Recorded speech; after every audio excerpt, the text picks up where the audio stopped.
Everybody look at Hollywood, doing it, doing it, doing it good.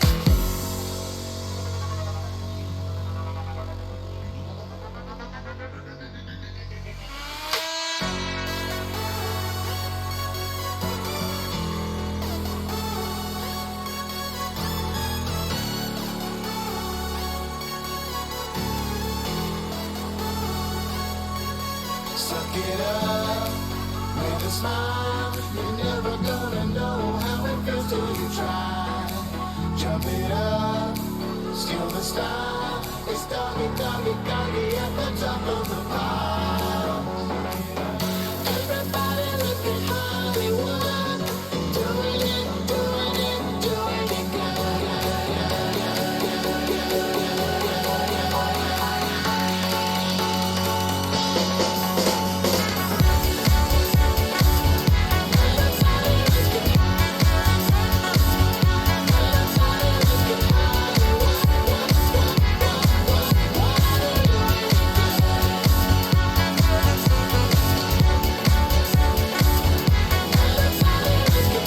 Just out of curiosity, do we have game chat open?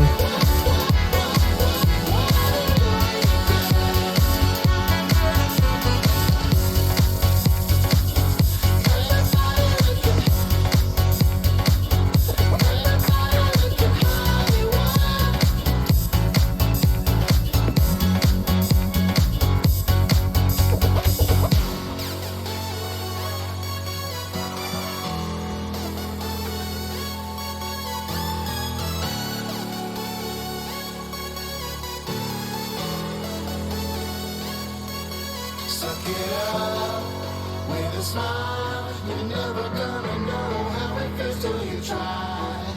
Jump it up, steal the style. It's doggy, doggy, doggy at the top of the pile.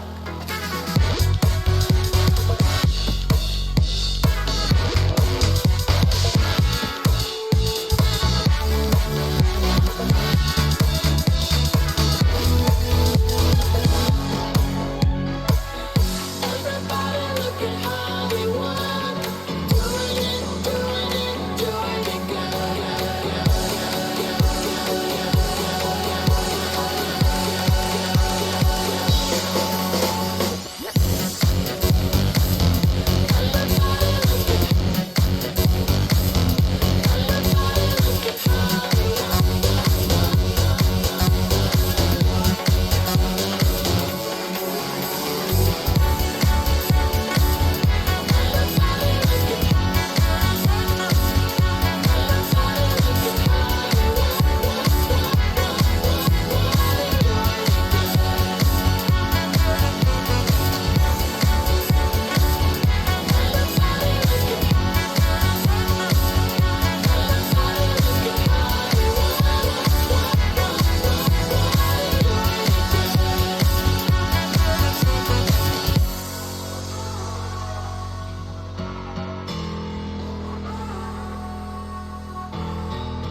We interrupt this important Overwatch match for a brief message from our sponsor. Hey Chaos people, you see this rad hoodie? This could be yours for a fair price. Know what also is pretty cool? This really cool hat. Totally groovy shirt, clear phone case, and then cute doggy bandana, but it doesn't even stop there. We got mugs, 2 flasks, to cute little pillows to put your head on after a long day of Overwatch, a sun hat, and the duffel bag to put the loads of money you win from organized chaos. Now buy our shit to make the production even better.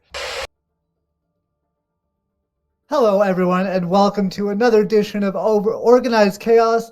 And this time around, we have the Snowy Gauntlet. I am Newbeat, joined by Demon Breed, as we get ready for some more chaos today. And it's looking like it's going to be a fun one. How's it going, Demon? I'm doing pretty good. How about you? Can't complain besides the cold, but you know, it is winter, so we're going to have some winter-themed fun today. Just a quick heads up right off the start. We do have some map bans, so if you want in chat, you will have the option to vote on 3 different choices for the map ban. We have option 1, which is Busan, Havana, and Hollywood. Option 2, which is Lijiang Tower, Rialto, and Nimbani. And then option 3, Nepal, Route 66, and Blizzard. So out of those 3, Demon Breed, which one do you think you'd pick? You know, I'm kind of a little bit of a Busan fan, so I don't think I would want to ban that one. I would probably say I'd ban the option 3 with the Route 66. Not a big Route 66 guy. I think it's, you know, not a really fun map. There's a lot of different things you can play on, which kind of makes it a little bit confusing sometimes. So it's not as straightforward, and I prefer, you know, more straightforward maps like Gibraltar. You play, you know, you play double bubble or dive, or Kings Row you play brawl. So yeah, when it's a little more ambiguous, I'm not a big of a fan of it. That makes perfect sense. And sorry to put you on the spot there. I mean, personally, I'd go with option 2 because I hate playing the third point of Nimbani. I find it's just an absolute nightmare to attack when you have to go down that road. So that'd be my pick, but we'll see what chat decides to go with as we get ready for this first match of the day between Zengeful Zens and the flanking Zens. So we have a bit of a Zenyatta matchup coming up. I mean, that's a little bit of what you can really expect these days, right? With kind of how busted Zen is. You know, I'm of the opinion that Discord has been busted for a pretty long time. You know, really not much skill in using it. You just kind of throw it on someone. All of a sudden, they take a bunch of extra damage. There's no real counter to it besides Zarya bubble, or just don't exist in the fight for 3 seconds. So definitely, I mean, it's always fun to watch Zen gameplay though. Yeah. So it's not a terrible thing, at least. I'm with you. I'm not going to speak too illy of Zen because I have a twin brother that is a Zen main. So I don't want to say anything too bad in case he's watching. But the Discord orb, right, it's so strong, and it can shut down so many different characters as well. Like Wrecking Ball is really one character that can fall victim to that Discord orb. Ball main, by the way. There you go. I'm a Ball fan as well. I'm liking it. I'm really not liking the nerfs they just put on Wrecking Ball with the grappling hook detaching. I was pretty upset. Yeah, I mean, all I gotta say is, you know, Ball wasn't touched for like 2 years. And all of a sudden, you know, Echo comes out, they buff Tracer, and all of a sudden, Ball is considered overpowered. But it's the DPS that, you know, are the reason why Ball is picked. Like, if you go Monkey, I guess you could go like Echo Tracer, but, you know, there's also Sombra. Sombra's, I mean, you can play 6-man with Winston, but in my opinion, Ball is not the cause, it's the effect. And I mean, they buffed Hanzo again, so really, what are they doing over there, right? Like, who knows? They buffed Cassidy too. Like, what are we doing? Like, let's be honest, they just spun a wheel and they just buffed a couple people. Like, I think they're definitely throwing, you know, darts at a dartboard and seeing what sticks. And for some reason, that dartboard mostly just has DPS hero names on it. Yeah. So that's you know, that's Overwatch these days. And these days as well, we do have some sponsors. So if you type !Swift into the chat, you can take a look at that. There is an opportunity to save 15% off the products using code OC on their website.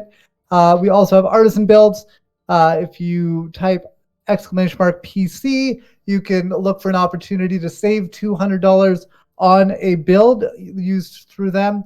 Also, you can throw !OC into the chat, and you can check out Organized Chaos merch as well. So a bunch of different ways to help support the stream today. And as always, if you feel like it, you can always donate. You can subscribe. You can throw out some bits. We always appreciate anything you can do. It really helps us put forward the best tournament that we possibly can. Absolutely. Just want to go over to the chat real quick. I see Kid Maniac in there. He's a teammate of mine, so shout out to him for coming out over here and supporting me. I see Pula over there too. Pretty familiar with them. And we got Lord Ethan in the chat as well. Yeah. Lord Ethan in the chat. He'll be in the game. He's playing for Zengeful Zens as well. Lord Ethan's everywhere. He's a caster. He's a player. He's in the Twitch chat. Just no rest for Ethan. He is everywhere. And if you do know Pula, I've seen Pula play a ton of these OCs. I've played against him before. Just an absolutely wild Hanzo. At least in my experience, he's crushed a bit on that hero a couple times. Okay. Yeah, I think I've seen Pula in our server actually. I think he was trying out for us on one of our teams that we had. Cool. And we did just get word about our map ban, so thank you for voting. It looks like the ban will be going to option number 3. So Demon Breed, you've got your wish. Nepal, Route 66, and Blizzard World will not be played today. This is way better than the last OC I did because my casting partner walked away when King's Row got banned. That's how upset they were. They took a lap. So I'm glad you got your wish this time through. Shout out to Portal Man wherever you are. It was pretty funny. Speaking of King Zero, since we're going to be starting on that map, do you think that we're going to be expecting some just Brawl v Brawl there? What do you think we're going to be looking for there? I think Brawl v Brawl is going to be the way they'll go in this first map, partly because it is King's Row and that is a very popular pick just in general. But if you look at flanking Zens, they have Father and Little on the tank line, and Father also goes by Reported. Plays a lot of main tank. I've seen them play a lot of Reinhardt. Little plays a really, really good Diva. So you might see a Rhine Diva come out from the flanking Zens. Okay. Yeah, I mean, I wouldn't be surprised if we saw some ball gameplay either. My coach doesn't really agree with ball on King's Row, but I'm still a fan of, the ball pharmacy. I think it's still really good if you play it properly, but Brawl is definitely going to be the favorite there. So as we're getting ready for this map as well, what do you think it is that makes the ball pharmacy so effective? So the way that my team plays it, so basically on ball, I basically just go on the high ground, completely wrap around to those windows that are way up there. Mm-hmm. So I kind of just pelt in some damage from there while our Pharah is taking the other angle. And then as soon as we get a good rocket direct in, I just go and slam, and it almost always instantly wipes the team. So it's really good for pincering the enemy team back into that corner over there behind a hotel. It's a little bit harder in B. It's still effective. When you get to C, that's when it really starts to struggle a little bit, just because of how linear it is. There's not nearly as many flanks that you can take. So I typically would definitely swap to C or swap at C. But I think A and B, it's a perfectly viable comp. That totally makes sense. And I mean, especially if a team's not prepared for it, Pharah with almost anything seems to do a pretty good job. But when you throw a wrecking ball in there that can get into the backlines and create a lot of chaos and make sure that people are looking different ways, that can open up a lot of extra space for the Pharah as well. Yeah, and the other bonus, is when you're on Brawl, you almost always have a Baptiste. And so then you have Immortality Field, and the nice thing about Pile Drive is that it takes them right out of Immortality Field, so you don't have to worry about it as much. Yes. And I like this. We're not even into the map yet, and there's already some trash talk happening as DNAT is telling Reported, prepare to be diffed. So those are strong words before you've ever played a second of the game. So it looks like we'll be going into to King's Row very shortly. So I'm gonna be really rough on you here, Demon Breed. Who do you think's gonna take it? What's your pred for this one? You know, as a friend of Lord Thethan, you know, I'm pretty heavily biased towards his team. I haven't seen his main tank as much, but you know, I gotta go with my boy. So I'll be picking the Zengeful Zens here.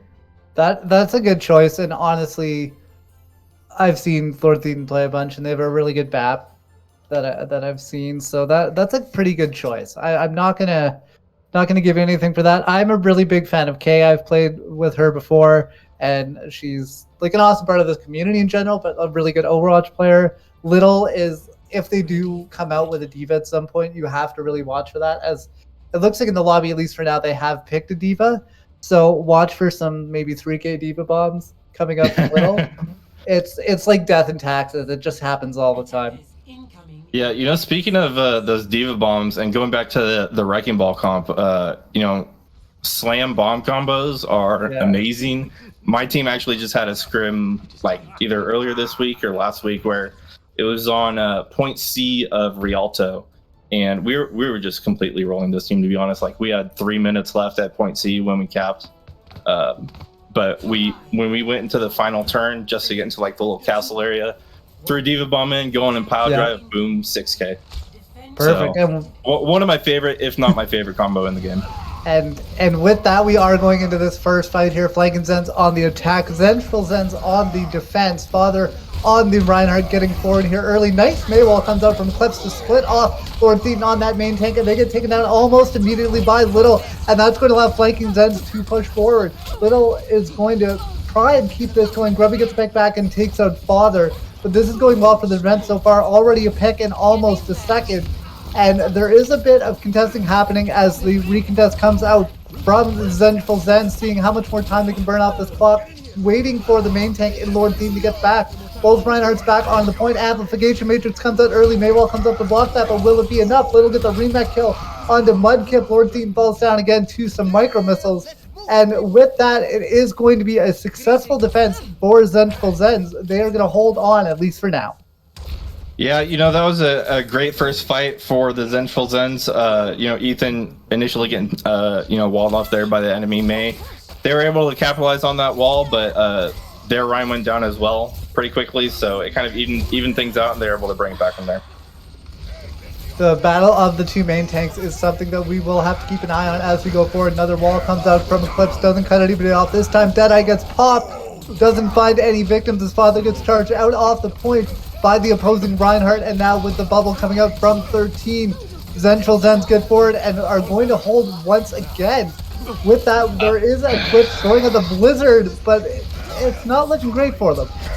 Yeah, I don't know about that male. I'm not really sure what he saw there. That was basically just a 1v6 there, but looks like we're still getting more ults out coming here. We got a Diva Bomb and 2 Matrices on the field. Zarya's able to prevent that death there with her personal bubble. Ethan needs to really get back here though, because his shield's broken. So maybe play it a little slow. When you're on defense, you want to play it a little slow anyways. Make the attackers take as much time as they can to try and capture that point, because time is really on your side on defense. Thethan disengaged just in time there, and now they are ready for another attack coming in from Flanking Zens. This time rotating on through the left side in the hotel. Father gets stunned up right away. Nice flashbang comes out from DNAT there, and that will put a wrench in the gears of this attack. Father, both the mortality fields go down right away. DNAT gets a Deadeye. Both Deadeyes claim one victim, but DNAT gets a bit of an advantage. They get rid of Little Smack as well. 13 comes back in and follows that up, getting rid of Little, and now Mudkip on the kill feed. Flanking Zens are stalled up once again. This push is dead in the water. Yeah, I don't know if that grab was really needed there at the end, but you know, sometimes you gotta send a message to the enemy team, you know, just on them a little bit. So I don't hate it. Really, that's half the game, isn't it? Just making sure that the other team knows what they're dealing with. And with that, there's only a minute left on the clock. Flanking Zen's coming back in. They've only been able to get almost 2 ticks. But they really got to make these ultimates work this time, starting off with the Ant Matrix. Dragons come out from the other side, so Eclipse throws the Blizzard onto the point, make sure that Zengeful Zens are zoned off at least for a moment. Nice rotation around the back. Candycorn throws down the Ant Matrix, and with that, the defense is going to hold strong. What a play coming up from the BAP to make sure they get that extra damage coming in from behind. Flanking Zens were not ready for that rotation, and it's going to cost them. Yeah, just a real quick mention to our producer. I don't think we have gameplay on our stream, actually. Okay, cool. Yeah, so it looks like the Zengeful Zens are, they're going to be coming up on another Earth Shatter as well as a Graph coming up here. So they're standing pretty strong here, but they've also got a Nano coming up on the other team. So, but that's a big shatter from Lord Ethan, and he connects with the pin onto Eclipse, as well as taking out K. DNAT taking out John as well, and Little, and I think that's going to be the first round. Father tried for the hero shatter at the end, stunned up a lot of people, but it was already over. Thetan hit that shatter, and everybody else followed that up. A almost perfect defense for Zengeful Zens, and they have a really winnable condition now. They only really need 2 ticks. Yeah, and this is probably one of those situations where you might not want to play Brawl, because when you only need 1 tick, you really have a lot of different options. You can just go dive, build a Nano Blade, and just pretty much get an automatic team win there. You can go 6-man with the Sombra. And the bounty will I don't know. I can play McCree and be all on of them. DNAT. DNAT, good luck. The bounty is on you. He's not in here, by the way. You're in the wrong chat. Oh wait, my no, bad. never mind. I'm tripping. They're just letting us know. Nice, I know. Well, I mean, we also needed to know, but Isn't DNAT's not on your team? Nope. No. He is very much on Ethan's team. Oh shit. Okay. What? Hi guys. All right. Hi. When the gates open, the bounty will be on DNAT. DNAT, good luck. Alright. God. Alright, protect DNAT, but DNAT, you gotta play regularly. Bounty Let's is do this. online. Playing slow. It's just the first I can get a pick. I'm going on the first ball for us, because we're just looking to get charged. Okay. I bubbled you. Just back up. I have 80 energy. Back up, get healed, and we re-engage in a second. Oh, I tried to fire strike. That's my bad. It's all good. I'm on. If you're gonna protect DNAT, just protect DNAT. Get him out. Get DNAT out. He's good. I've got all charge for a BAP here. Oh, thank you. I'm 60 energy, so once I get energy, we're gonna. Can we wrap around right side? Give a wider angle for. Yeah, I'm fine doing that. I am. Even half. Alright, I can bubble you whenever you want to walk up. Oh my. Oh, that's Eclipse. Sorry. You lost. I'm gonna die. Are we allowed to BM? They have no length right now. Next engage, we got them. Fortunate. Help your Zarya alive on max energy. They're gonna have Shadow coming in. Nice. You got the Lucio. Nice. Good pick on the Lucio. Yeah, that's Back up. That's their fake DM.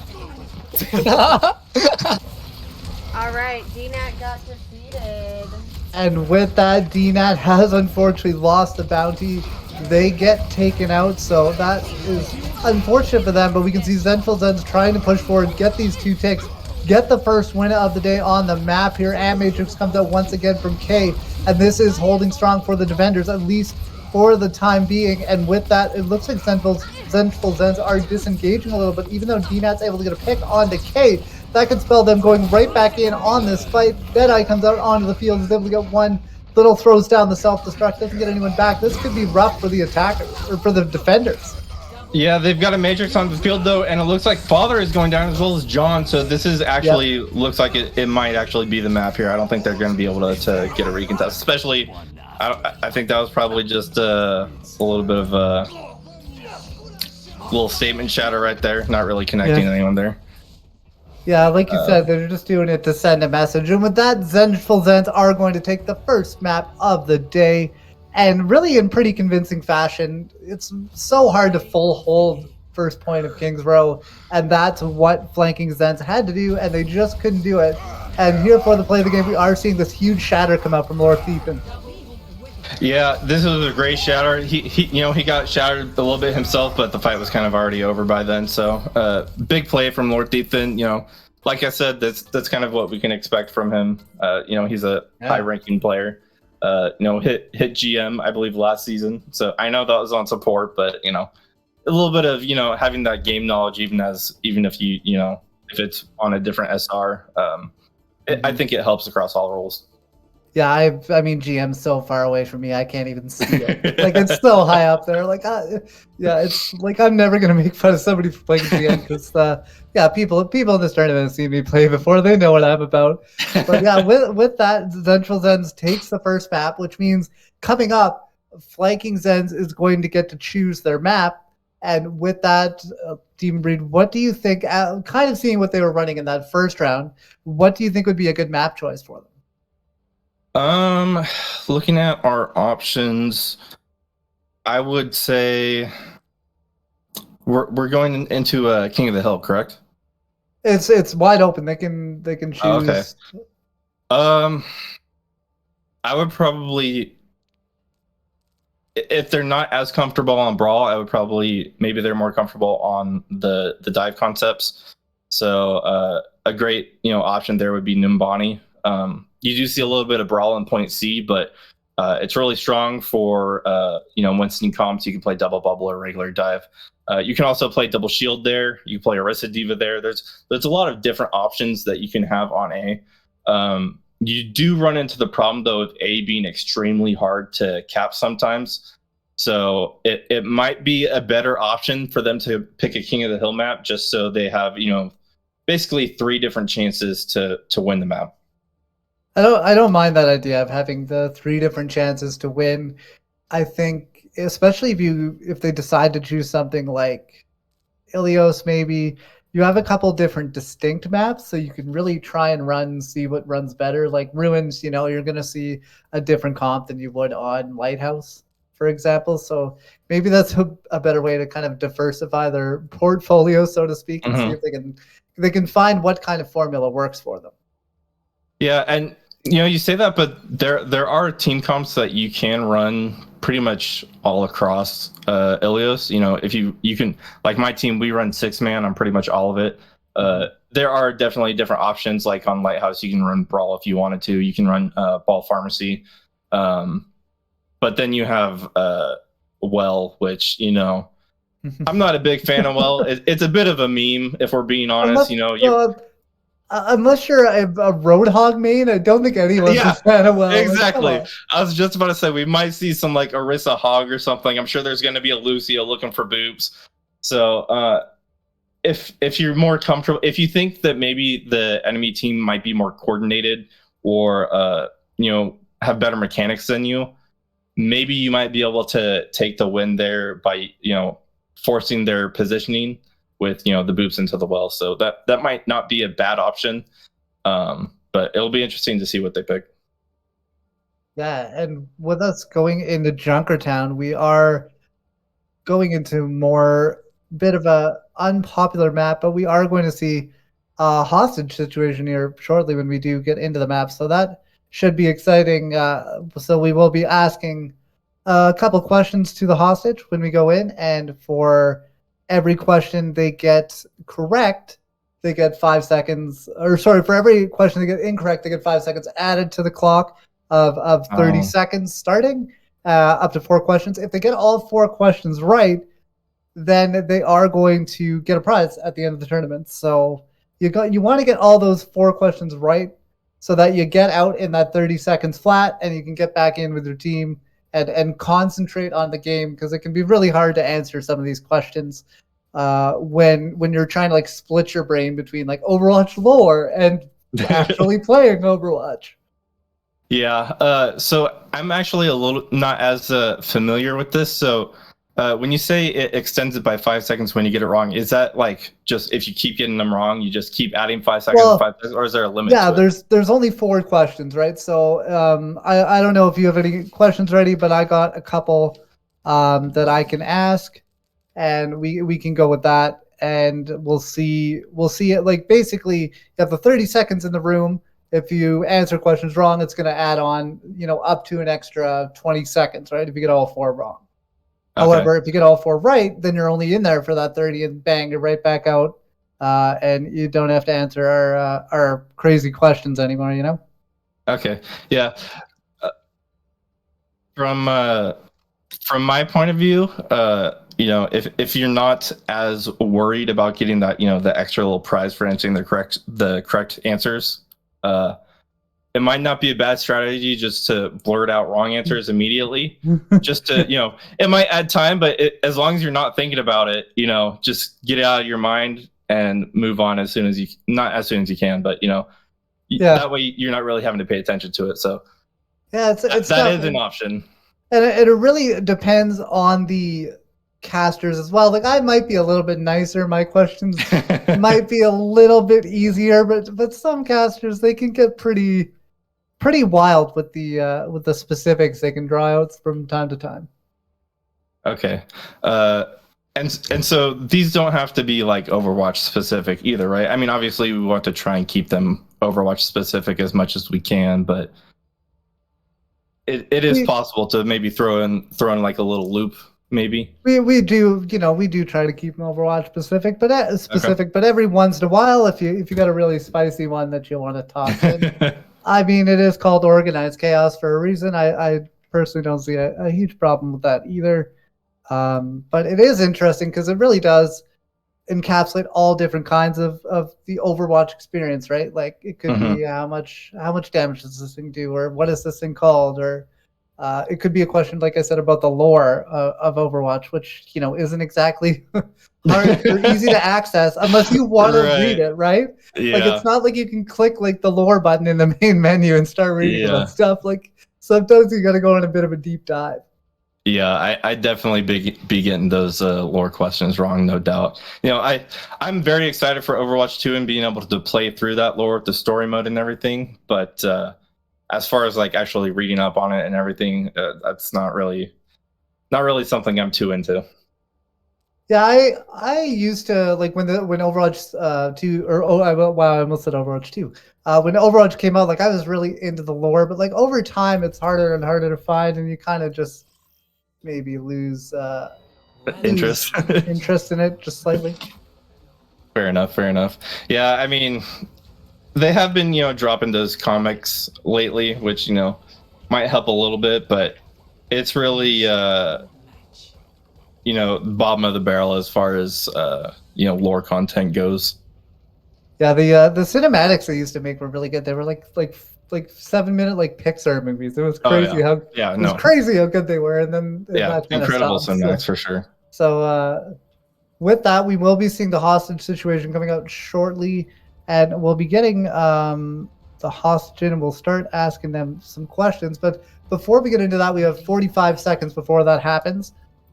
Demon Breed, what are you expecting from Junkertown here? Like I said, a bit of an unpopular map as well. Yeah, I mean, the reason why it's so unpopular, right, is because it's a sniper haven. So we're probably going to see double sniper. We already have them, loaded up on the Widowmaker and the Hanzo. We do have an Echo on the other team, though. So definitely most likely going to just be double shield pretty much from start to finish. There are different comps that you can run, like you can run a Wrecking Ball comp if you really want to. Wrecking Ball, I think, is really strong on B specifically. And then you can run Brawl on C as well, but you're really hard-pressed to run anything but double shield. Yeah, and with that, we are getting this first map started, so we are going to see the hostage situation come through here soon as well. But right now we can see John in the background of this. Widowmaker already gets a pick onto Metal Guns. USA Raccoon also gets one on the DNAT.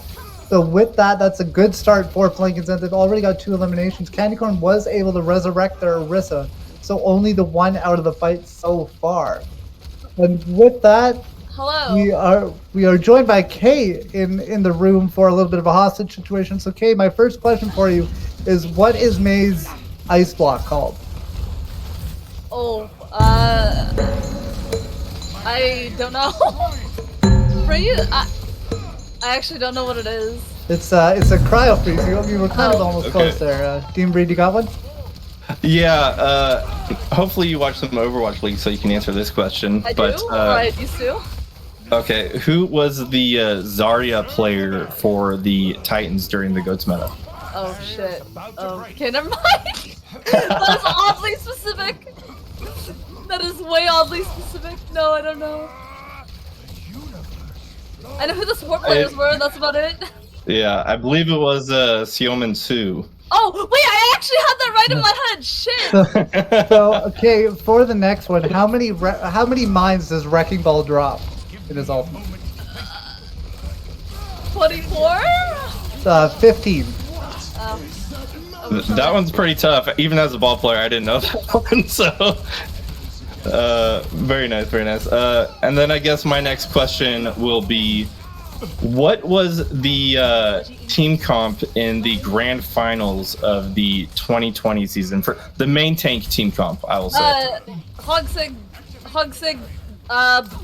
Zen.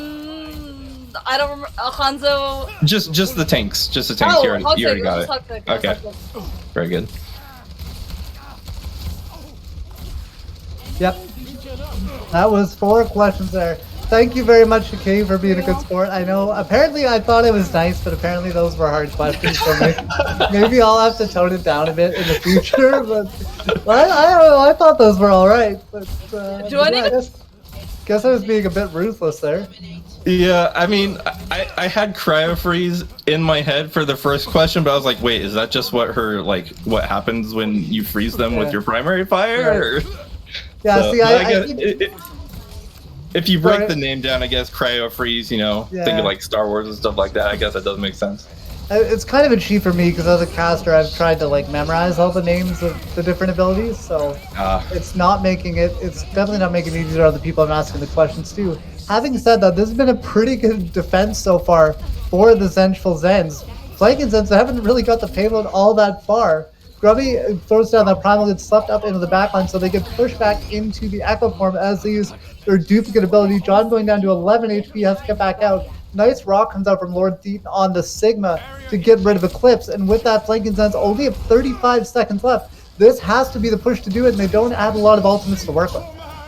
Yeah, I'm not really sure I understand this Winston pick on attack either, to be honest. There's not really anyone there to... I mean, I guess they have a Doomfist now, but I don't know if they're just trying to play for the nano here, but US Raccoon here taking out 2 people by himself, a little bit of a bloodthirsty support, so they might be able to actually take this if they continue this, but then again, it looks like it's turning around again for the Zengeful Zens. Big carry for the Anablake, getting 2 picks on that Blake. Kay's able to get a resurrection in onto John, but Lord Thetan takes out USA Raccoon. Now it's Grubby getting a focusing beam in onto Kay. It is going to go into overtime, and Flanking Zens have to push it the rest of the way if they want to get an extension into the time bank. Chambe on this Sigma getting very low and now taken down by the sticky bombs. The DPS showing up for Zengeful Zens, and they are going to hold the point right here before point A of Junkertown and set themselves up with a very clear win condition to take this match 2-0. Yeah, like I said, I'm not really sure I agree with the Winston there. He kind of goes in mostly by himself. If you want to play the Winston, I would probably just full commit to the a full dive comp. Yeah. The other option that probably would have been better is a brawl. If you can't beat their double sniper DPS, then just walk on their tanks and try and win the tank battle there. Other than that, I mean, what my team does is it's pretty memey, but we run pirate ship here on A. Because of how memey it is, yeah, no one really expects it. Not only that, but it just takes time to figure out how to break the team comp down, and we almost always cap A with a ton of time left, just because of how effective it is. Especially with how much open area there is on A. Once you get past that, that final corner, there's not really many areas for the defending team to take cover. And so, as much of a meme as it is, I think it is actually really strong. And it looks like we might actually be seeing it here from the Zengeful Zens. I was going to say, Demon Breed, maybe they heard you, maybe they're just on the same page. But we are going to see, it looks like a pirate ship coming up from Zengeful Zens. And honestly, in 2022 now, you don't expect a pirate ship as much, right? It's not as prevalent. So yeah, this it looks like really, they're going for a spawn hold here, though. They probably just trying to buy themselves a little bit of extra time and extra fight, as much distance as they can. Clam is able to get a kill onto Grubby, so that pirate ship is without its main cannon right now, as Zengeful Zens are stuck in their spawn for the time being. You can see now Grubby and the rest of Zengeful Zens going on a bit of a rotation to their right-hand side, seeing if they can get set up with that Bastion somewhere else, start pouring in this damage. Shlami going over the top, getting some missiles in, but not too much poke damage, and getting their Diva Mech very low and now taken down by 13 with the finishing blow. Both supports in on that action. And this is got to be a fight for Playing Consents to win, but it's not looking good. Grubby's able to get rid of Father, and now Lord Thetan again getting rid of K.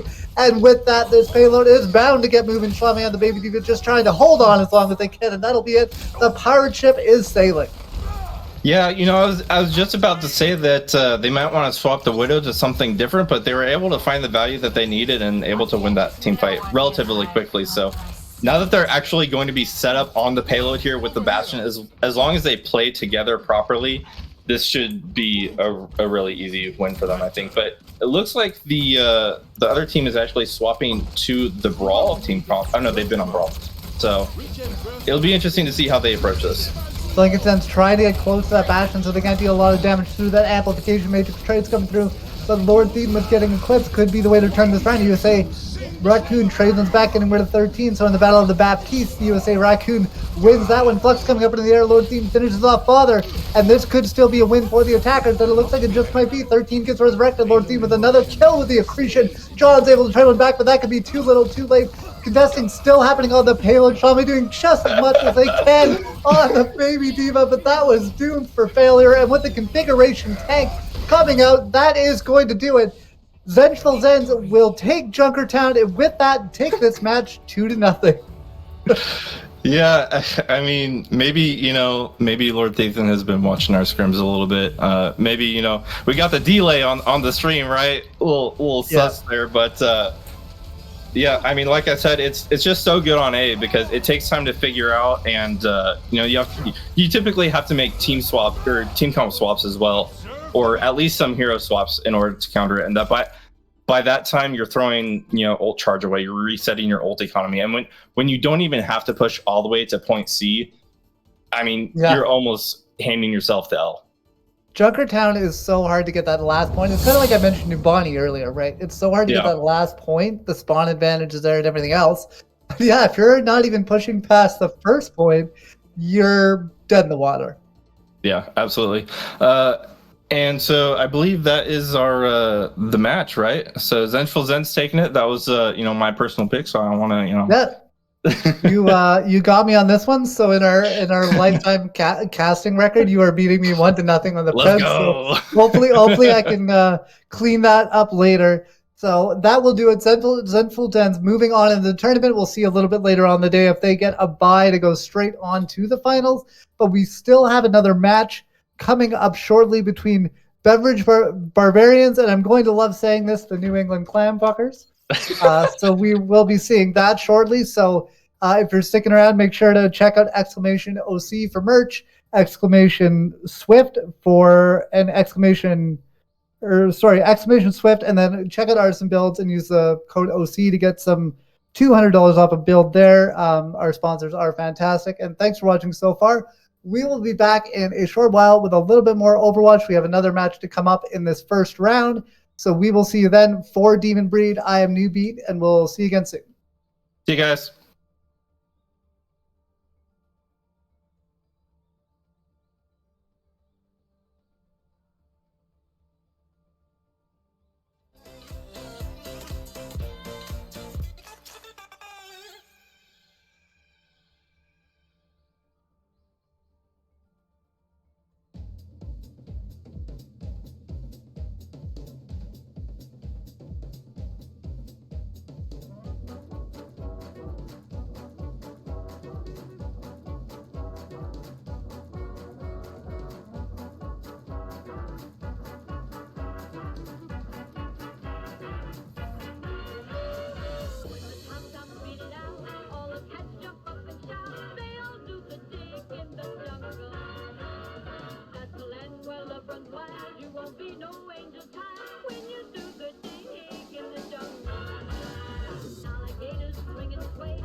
Cool.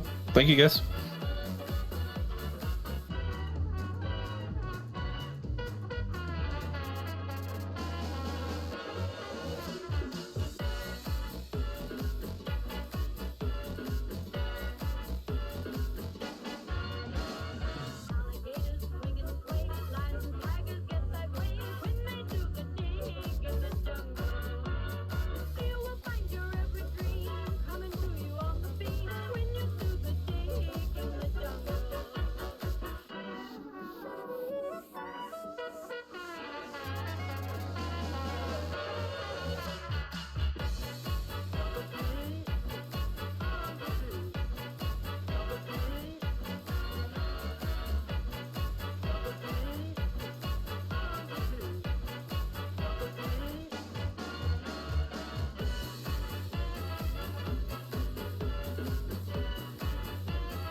fantasy inside your dreams. You are not alone, ask anyone. It's so hard to be someone.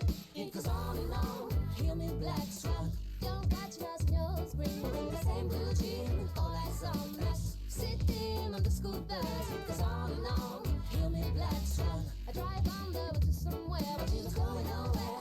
All eyes on us, trying to find on you, riding on the bus. Big brother, pose son regard sur moi. Avec ce je ne sais quoi de malsain, de sournois. T'es là pour protéger grand frère ou juste mater lors de mon prochain plan B sur ton programme télé. Y'a de l'inceste dans votre protection. Des hurlements de loups célestes dans notre protestation. Mais de quoi je me plains? Je suis le premier pimpin à cliquer 10 fois sur Jacques pour apercevoir un sein. Big brother, maître chien, caresse-moi, dis-nous que tout va bien. Je ne suis qu'un rien, je ne suis qu'un clone. Un cybercitoyen moins tactile que son iPhone. Comme C, comme V, effacé, supprimé. T'es un mec branché, synchronisé dans une base de paumé. Donnez-moi à boire ou bien un signe d'espoir.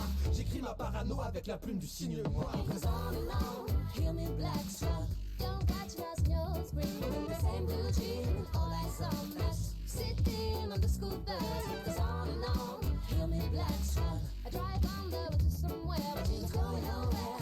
All eyes on us, trying to find on you, riding on the bus. It goes on and on, hear me black swan. Don't catch us, no spring. The same blue jean, all eyes on us. Sitting on the school bus. It goes on and on, hear me black swan. I drive on the way to somewhere, but it's going nowhere.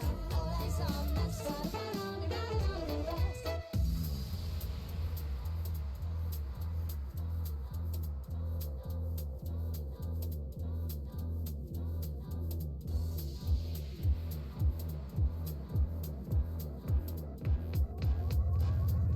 Trying to find on me, riding on the two bus.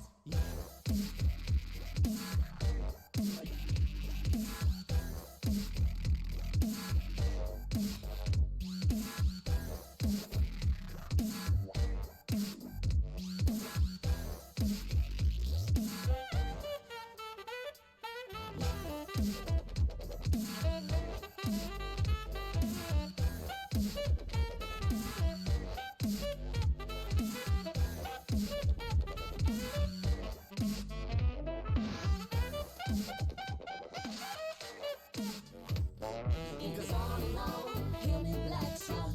Don't watch us, no spring. The same blue jean, all eyes on us. Sitting on the school bus. It goes on and on, hear me black swan. That last fight, they were separated again. Ryan can only pick 2 people to save. And that was it. There's only so much that Ryan can do there when you're playing so far out from each other. Jonzu's fluxes though, he's coming up in another one. They've been big for Bag Milk so far. I believe they've won both fights where he's popped up flux. Nano comes out onto XD, he will manage to shred through him. Actually, Jonzu gets that kill. Trades are flying with fury. Huge flux catches all 4 remaining members of Fart and Fart. Jonzu, man. Jonzu won that fight. It was definitely leaning Bag Milk's way, but that flux won them that fight. Yeah, and so now we're in that last overtime fight territory. Wick is burning. We're looking for some picks from Bag Milk. They need to get something here. Team Farts Ryan is going to try and contest it here. So far. Can he get another one? He cannot. Big block from Shadow. The sights come out.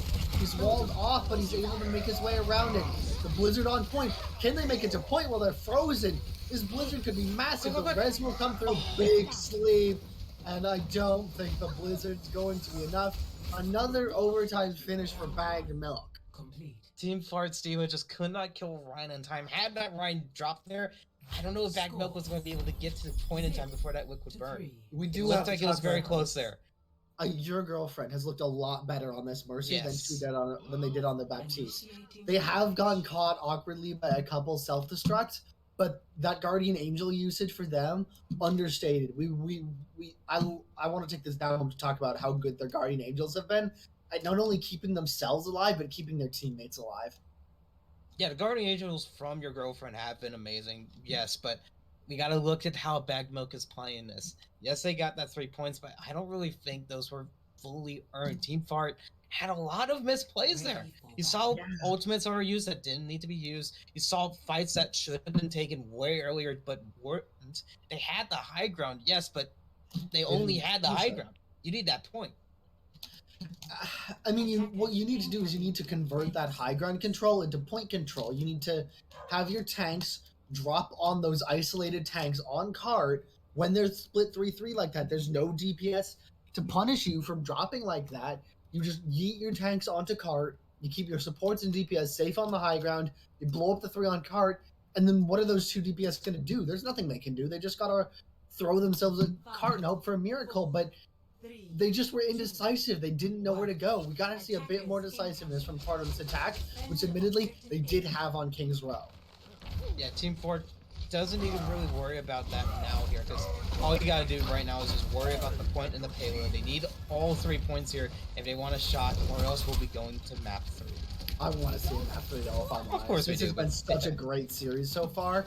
I want to see more of this. It will force your girlfriend back on that map Baptiste, off the high ground. They do still have cafe control, so it's not a disaster. What does Fart do with this? They're going to just run down the stairs as quickly as they can. Big immortality field, keep Shadow Slayer alive, the Reaper's shredded, and that immortality field was massive. Shadow still goes down, how'd that happen? Johnson looking to turn this. Deegan going nuts. It's the supports from Bag Mill, or no, not from Bag Mill, from Team Fart. It's the supports with a 3K and Doomfist with the other 3. That was very, that was very shaky start. Team Fart leaded with the Diva, and trying to push that. Usually you want to go for Ryan because, you know, you want to shield and not die. But Bag Milk was able to get that kill, but then Bag Milk, Ryan, Shadow, went down early. He got out of the lamp a little bit too late, and because of that, he paid the price. So now Team Fart have payload control and 5 minutes to play with. Not to mention, we have another unfeatured Shatter. This man has not missed one yet. I don't think they've lost a fight where he's used one even. This has been such a great story. Shadow also with one though. Who's going to get the better Shatter? That could very well decide this fight with not a lot of other ults up for either team. Both teams kind of just poking at each other. Shadow will drop. Slam is blocked. Does catch the May though. And that May will explode. Coalescence rolling, but that ammo will be there to negate it. Shadow run down by the Reaper. Dragon Strike running down card. They will be able to sidestep. It slips down to the Coalescence as well. And they're just going to amp speed forward. They need to. Your girlfriend caught by that Fire Strike just in the retreat. Nothing she could do there. Loki, Jansu, they're getting run back to spawn. This is a disaster for Bag Milk. 2 late kills will help them, but they need to. This Reaper needs to bail. Slips needs to get out of here safely. They're actually just going to leave him. I don't mind that. Respawns are coming through rather soon from Bag Milk. I mean, those 2 kills were good, but Ryan went down very late in that fight. So now those 2 kills are for naught, as they're going to try and recontest with 4 minutes left. They might not even touch it. I wonder if they're going to be able to. Shadow makes it to cart, but the blizzard and the wall isolation. And you said the May wasn't that good on this map. Fart says, oh yeah, watch this. It should be, but Fart are finding ways to get value on this May. It's... What does Bag Milk do? They can't keep letting this May get value. It's Hollywood, for God's sake. Well, I think Bag Milk's communication is lacking right now. You saw in that first fight, second point, Ryan dropped down, and he jumped down alone. No one was there until 3 seconds later. They know that Reaper's there. They have no idea the Reaper's there. He will find 2, and girlfriend down, slips. It's just clean up. The self-destruct, just a pretty light show. They need something huge from unfeatured. They need, or not unfeatured even. They don't even have any ults. Loki's about to have a blizzard. The Loki's about to have a beat, but can they even get out of spawn to use it? XVII will sprint to cart. It goes down immediately. The beat comes through, catches onto 2. The counter beat finds all 6. And it's just clean up. Another 4-minute time bank for Fart. It's even worse this time somehow. I mean, I'm getting a really bad case of deja vu. I don't know about you guys, but Team Fart, 4 minutes and 8. Is that 1 second more than the last map? That's 7 seconds more than they had. 7 seconds? Oh, it was 4-1, right. So, like, I mean, Bag Milk really dropping the ball here right now. Team Fart had 1 misplay. Bag Milk has had a series full of them. Bag Milk, they've just been kind of stacking over and over and over again. They haven't really been as bad as Fart's from whenever they happened, but it's enough to kind of tip the scales in Fart's favor. So right now, all they have to do is just get 1 tick, and it's game over. We go to the next match. the tanks have looked improved on this Hollywood. Shadow and Janzu not getting run over as much. Janzu tempering that aggression. But it hasn't helped their backline. Their backline, your girlfriend and Loki, still getting caught. Slips, still not finding the solo kills he'd probably like.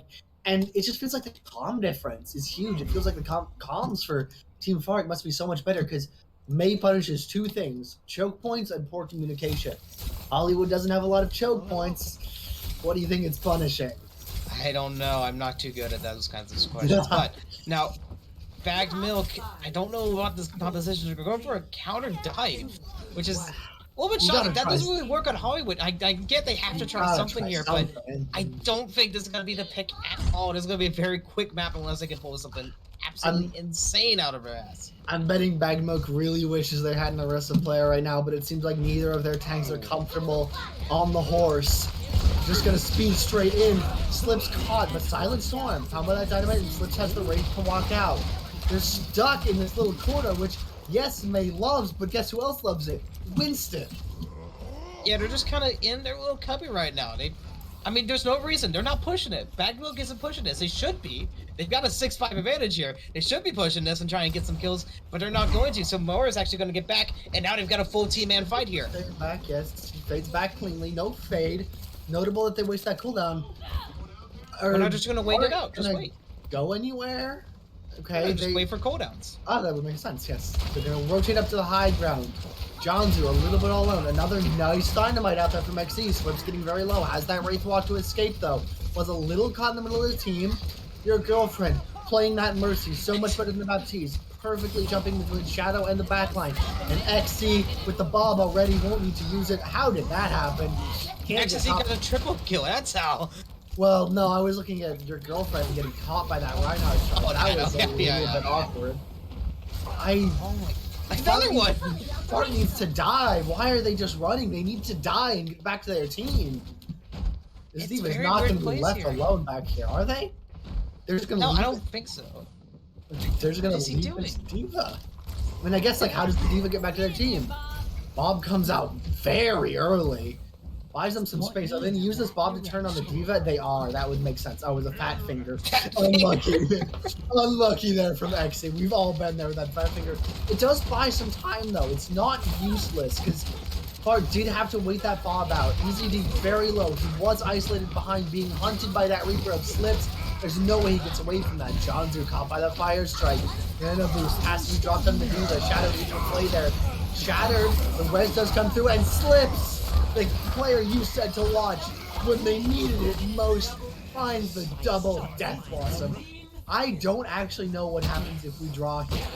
I would assume it gives us we go to another map. Or though we go back to loser pick, and then they have to keep going. Okay, it's no point for either side. So now Team Fart have a little bit of an ult advantage, I would say, if you compare Monkey Bomb to. They have a lot of ways to negate this Death Blossom. They will need this Blizzard to either be eaten or dodged, though. This Blizzard is how Bagged Milk wins. No, Fart wins this fight. I'm sorry, I'm getting confused about team names already. Beat comes out, not a lot there. The Blizzard comes through, Slips is down already, though double rematch kill in the small area. Oh no, no, no.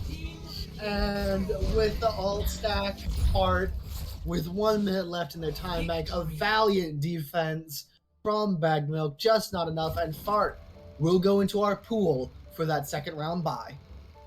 I mean, that was an interesting push, I will say at least. Team Fart was very dominant in that second round. They were able to get that payload very quickly, as again, sub for a minute, because they had plays like this where it was just complete team wipes before or even right when the fight happens. But then Bagged Milk found a lucky streak. They were able to find picks. XXC was hitting shots like, XXC was hitting shots like crazy, getting 4Ks in multiple fights. But then when it came to worse, a fat finger. That was huge. I feel like that Bob could have fixed everything there had Bob been on the point. If they'd have that Bob to throw onto point to buy time during that Blizzard so everyone else could disengage, so Janzu didn't just have to take a bath in that Blizzard, maybe this is a very different final map. Maybe we're talking about map 3, Fart still only up by 1 map.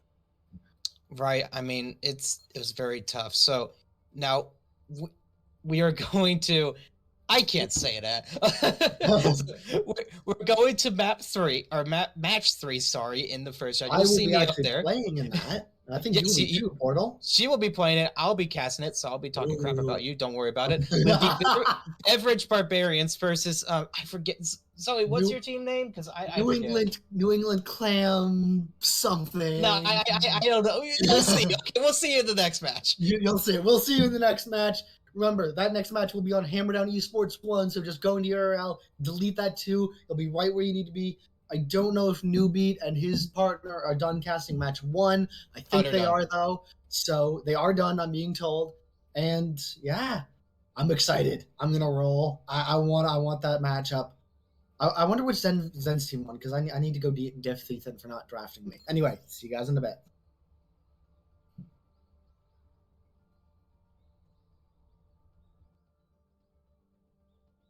Was hitting shots like crazy, getting 4Ks in multiple fights. But then when it came to worse, FFing.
stage of a world that's not for me. Space ain't for hate, but for those who support me. So yes, I'm full of attitude. Listen up, listening, what is your gratitude? I got some bad news, don't need to sound rude. You're either with me or you're not, it's time to make your move and choose. My dreams ain't make believe. Pitch me now, I stop and breathe. And believe me, they are all that you need. A vision, you list, feel free to leave. See, I'm the dope girl, the note girl. Think that you could mess me? I ain't no joke, girl. I'm here to rock your world. Here for the sisters, no misters, like the girl we heard. Word. Back in life and now for me. Let me spread my wings and set me free. Don't need a man, just leave me. I ain't your property. Back in life and now for me. Let me spread my wings and set me free. Don't need a man, just leave me. I ain't your property.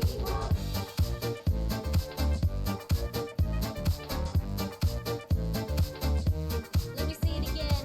That kind of life ain't not for me. Let me spread my wings and set me free. Don't need a man, just leave me be. 'Cause I ain't your property, boy.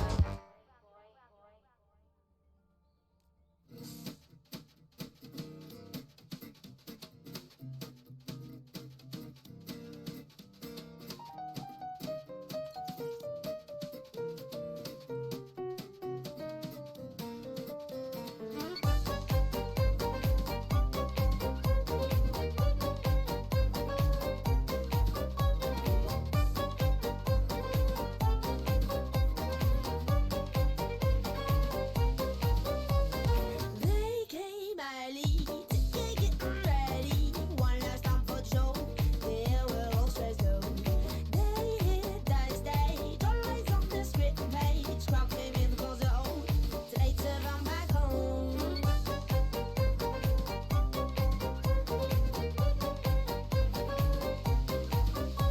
There's all eyes on us. We need to get those status. Now I had to do my best, but I got on my pace. Almost behind, went so fast I'd like test. And now empty is the console.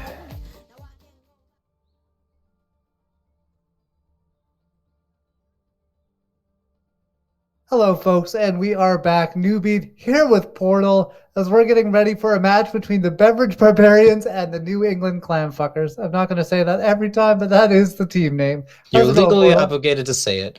Yes, how are you going? I'm doing good. Had a fun match. I was with Zoe, and now we're going to see her in this next match as the New England Clam Fuckers. Now, looking at these two teams, I would have to say that the New England does have a little bit of a disadvantage here. Looking at Beverage Barbarians. Get light every time. Look at Beverage Barbarians, they do see a little bit of an SR difference.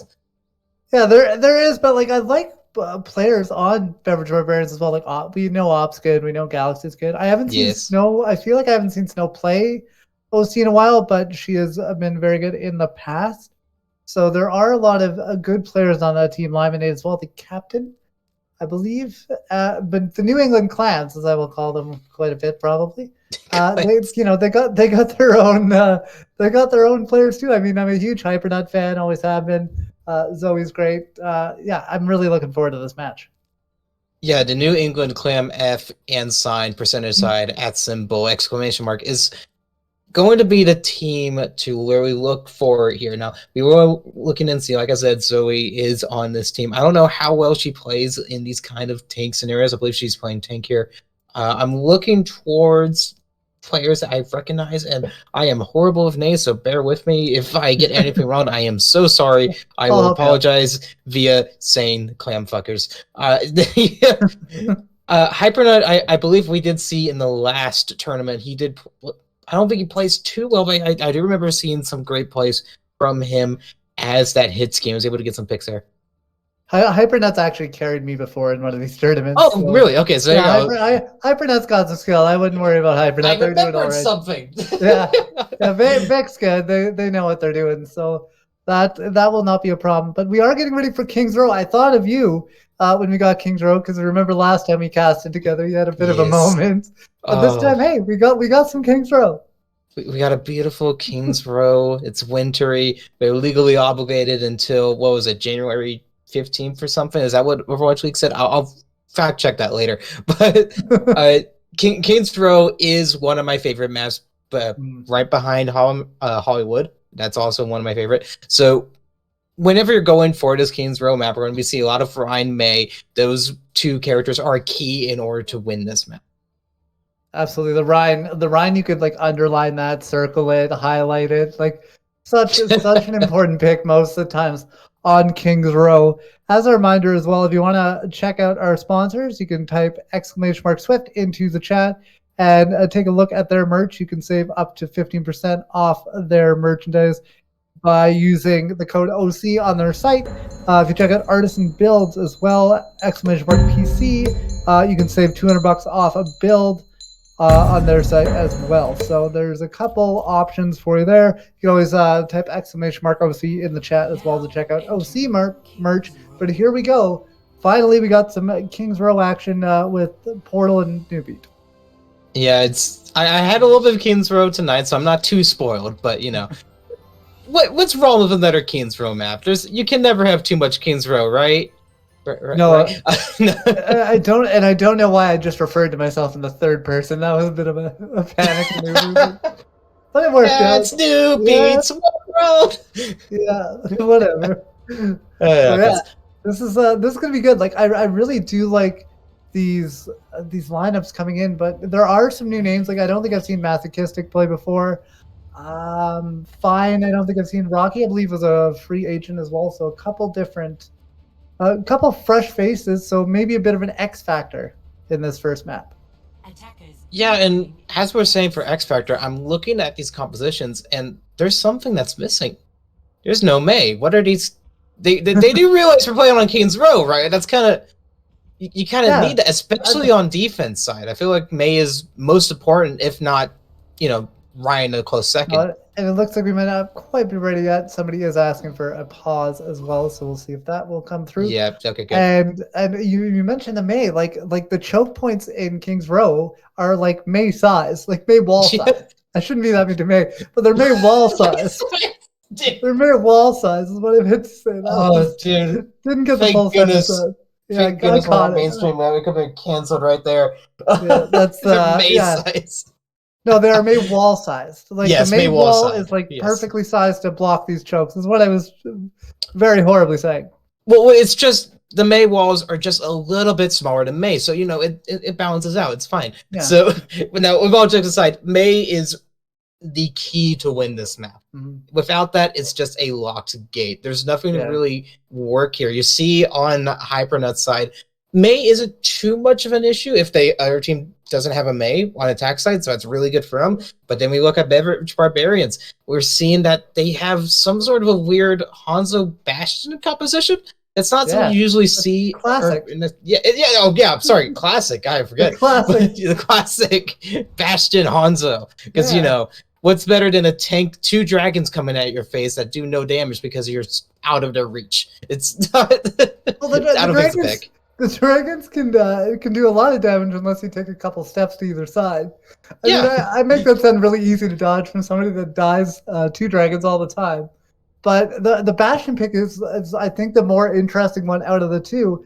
They have Limonade showing a Sigma for the time being. Obviously, this is still subject to change.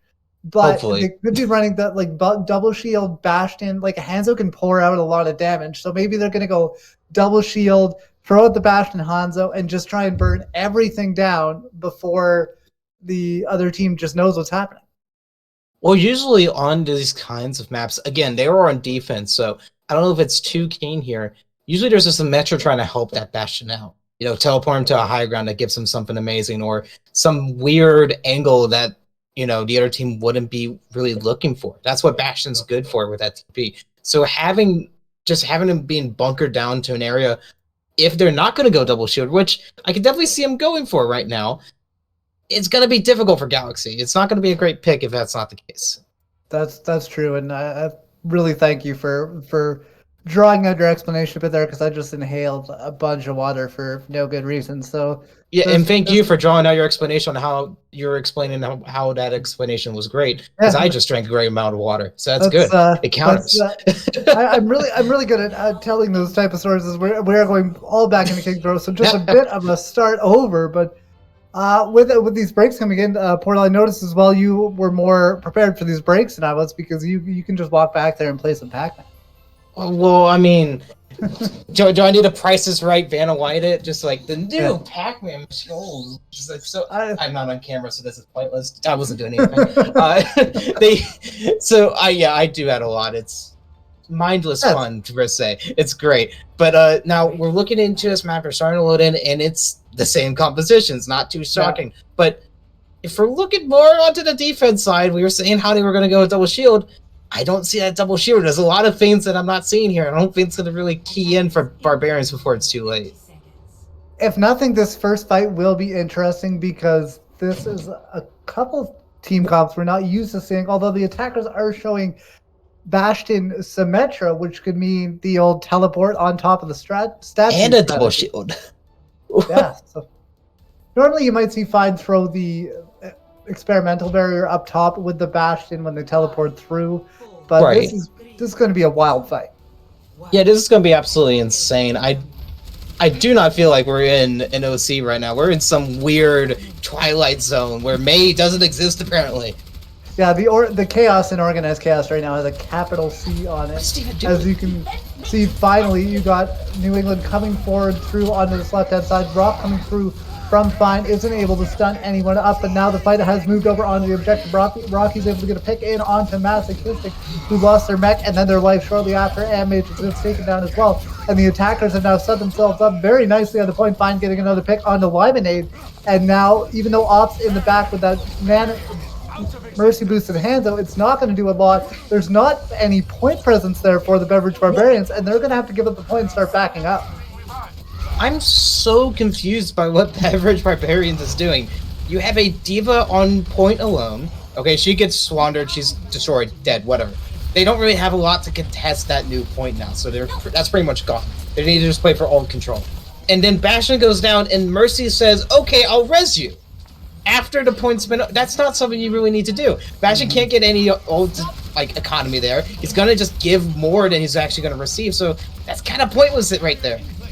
And now you can see Op almost has himself up to a dragon, but there is an Matrix already on the field from Snow. The dragons come out of the wall in the backline from Op. Renari is able to get the first pick, though. They get rid of Limonade. Now Fine gets Mask gets out of their mech once again.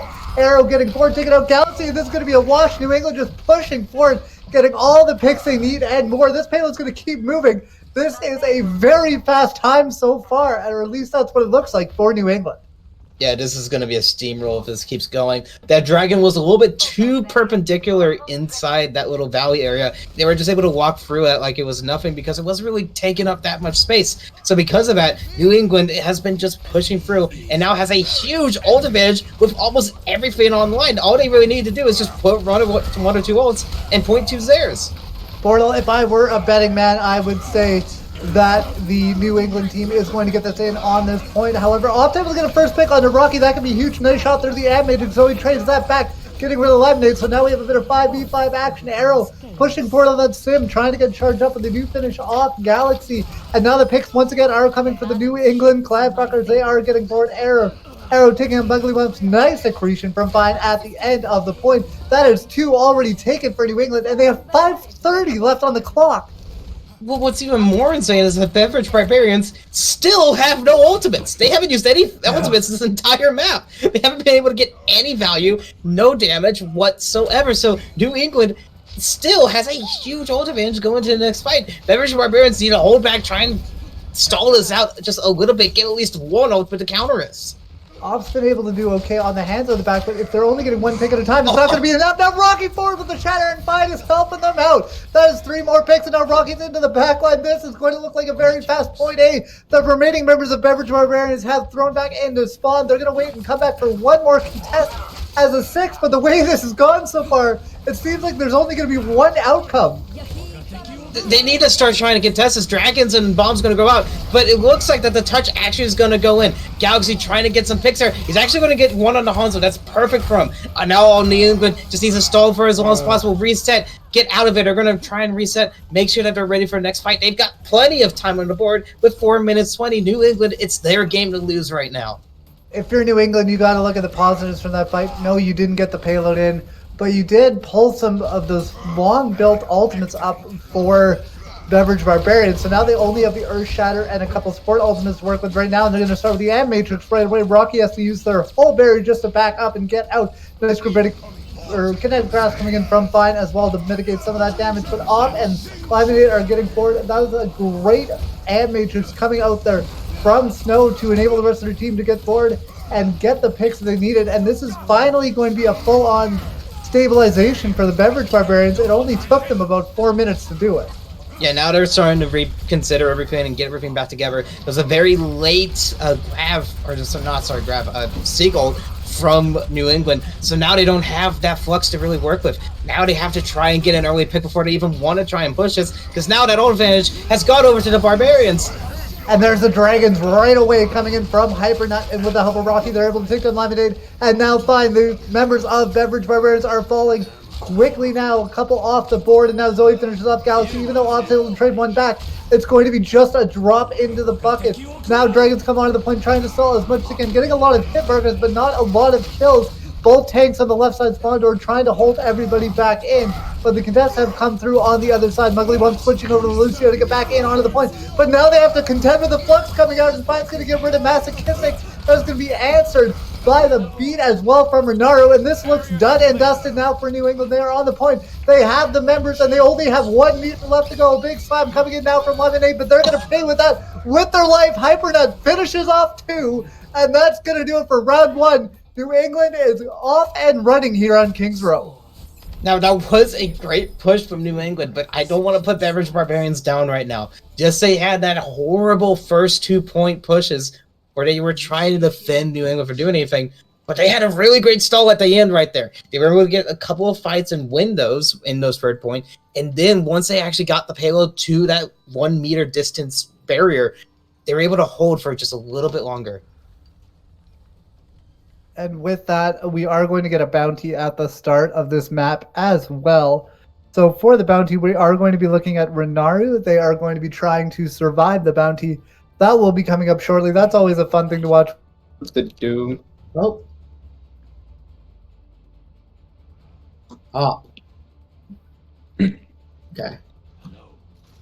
Okay.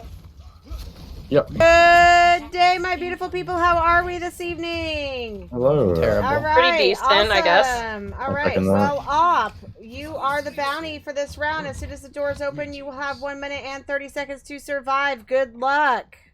Can I decline? Ooh, No, you cannot decline.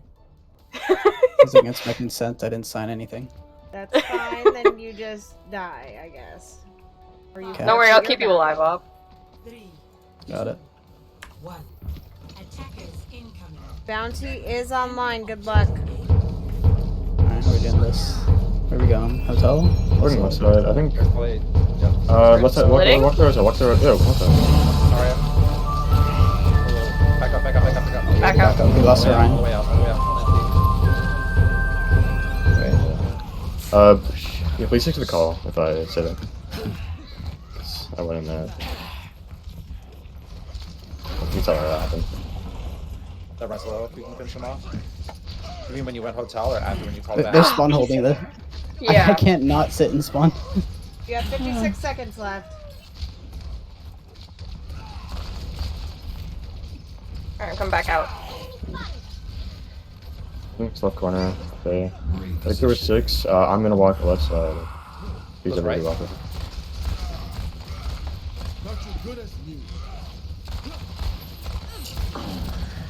I want to go.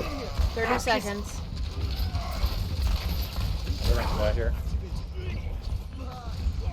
Oh no! I messed up my TP. Good job, guys. Good luck. I shatter. Okay, group up. Can we go left side of the spawn? Yeah. Left side? Left side spawn? Yeah. Walk outside of the spawn. I have shatter. And speed. Go down this alleyway. I have speed in 5 seconds. Okay, well we I've got don't. window. Don't have just yet. Okay. Okay. 3, 2, 1. Amp going now. No. Much better. All right. And we are back, and that looks like another bounty is gone. Renaru has been able to survive this one the whole time, so congratulations to Renaru to live through the bounty, but now Beverage Barbarians are finally getting out of the point after being held in spawn for quite a while. Hypernet gets one back, but Lemonade and Galaxy were able to get picks before that, so they have a bit of an advantage, and they are now taking the point. They have 2 ticks already. It looks like New England Clam Chowder is just going to go for a more passive broach your back out, just not really contest this point, give it to them. They still have a bit of a superior time after that decent defense they've got off to. And now the grab has come up from 5, combined with the dragon from Hypernet, and that's going to get 2 more, and that's going to send everybody from Beverage Barbarians packing back to point. And just like that, they get a little bit of a good feeling, you know, we got the first point, we're doing all right, and we're right back to spawn hold central. Yeah, they're just going to hold spawn now as we see that New England are just pushing up at the gates like it's no business. Barbarians just trying to hold, get some picks. Tyre's actually going to come out. It's going to get the beat to try and push, make sure nothing goes down. Zoe is actually going to get Lime out, so now Lime's gone for 10 seconds. Barbarians falling back, waiting for Ryan to come back. Galaxy going for a little bit of a hero play. I don't think that's going to be great as a Junkrat just there. No, and with that, you got to look at these alt economies, and finally, it looks like Beverage Barbarians have a bit of an advantage, but they might not even need it. Lemonade and Snow are able to get in and get 2. Hypernet gets one back. The Sonic Arrow to the head of Op is a decent trade, especially now that the Storm Arrows have finished off Muggly Bumps. However, the payload is moving right now. Galaxy finally ends the reign of terror that is Hypernet's Hanzo, and this payload will finally start get moving in the right direction. Yeah, that was a horrible misplay by New England. They had it there. They were able to hold him for so long. But Rocky was on his own while his other 2 teammates were just right in front of an enemy Ryan. So his only option was to shatter him at that point. And now this fight is going to start off with the Deadeye coming up from off, and there is a sound barrier from Muggly Month as well. Both support ultimates have been to get the 3K over the top with the bomb. Gets rid of the immortality field and 3 players to boot. And that is going to be the go button for Beverage Barbarians. They're going to get for Lemonade with a nice fire strike on to Arrow to finish them off. And now the payload is going to get into point 2. And all of a sudden, there's a decent time bank going for the Beverage Barbarians. It's almost night and day between fights. We've seen Barbarians getting demolished by New England all the way up to their spawn doors. And next, we see them have a full push through 1 point. So now, it is a very close match. Only a minute difference. They need some big push if they want to try and contest that. Grab Dragon combination coming out again. They get 3 once again. The Grab Dragon is so hard to deal with once that immortality field is out of the fight. And Hypernet is pushing forward and just getting bonus kills at this point. And that is going to be a stabilization for New England. And they're going to start burning time off this clock. And the way the time banks are looking, it's going to be almost impossible for Beverage Barbarians to hold on with the same time bank or better. They are going to end up with a lower time bank. Right, but now we're getting a little bit of a risky territory. They need to get this map point in less than a minute. If it goes below minute 30, then that gives New England the best possible strategy. If they only need a tick to win if that's the case. So they really need to get this push, get those ultimates there, and start getting that payload moving. And then Lemonade's going to shut it up with the Earth Shatter, and they're able to knock a couple out of the ground. Immortality field comes out from Snow, and that's going to save a lot of lives as Lemonade was able to get in the back line and start swinging, but they weren't able to secure any kills. And Matrix now comes out from Snow, and that is going to allow Beverage Barbarians to push forward a little bit more, create a little bit more of that space. Lemonade charging into the back line, gets countercharged, but that is going to do it. They're going to get rid of both Reinhardts. They're both out of the fight now. Payload is finally stalled as Hypernet has already built up another set of dragons to get rid of Galaxy, and it looks like finally the payload has hit the brakes. Yep, New England, I just need to play a stall composition now.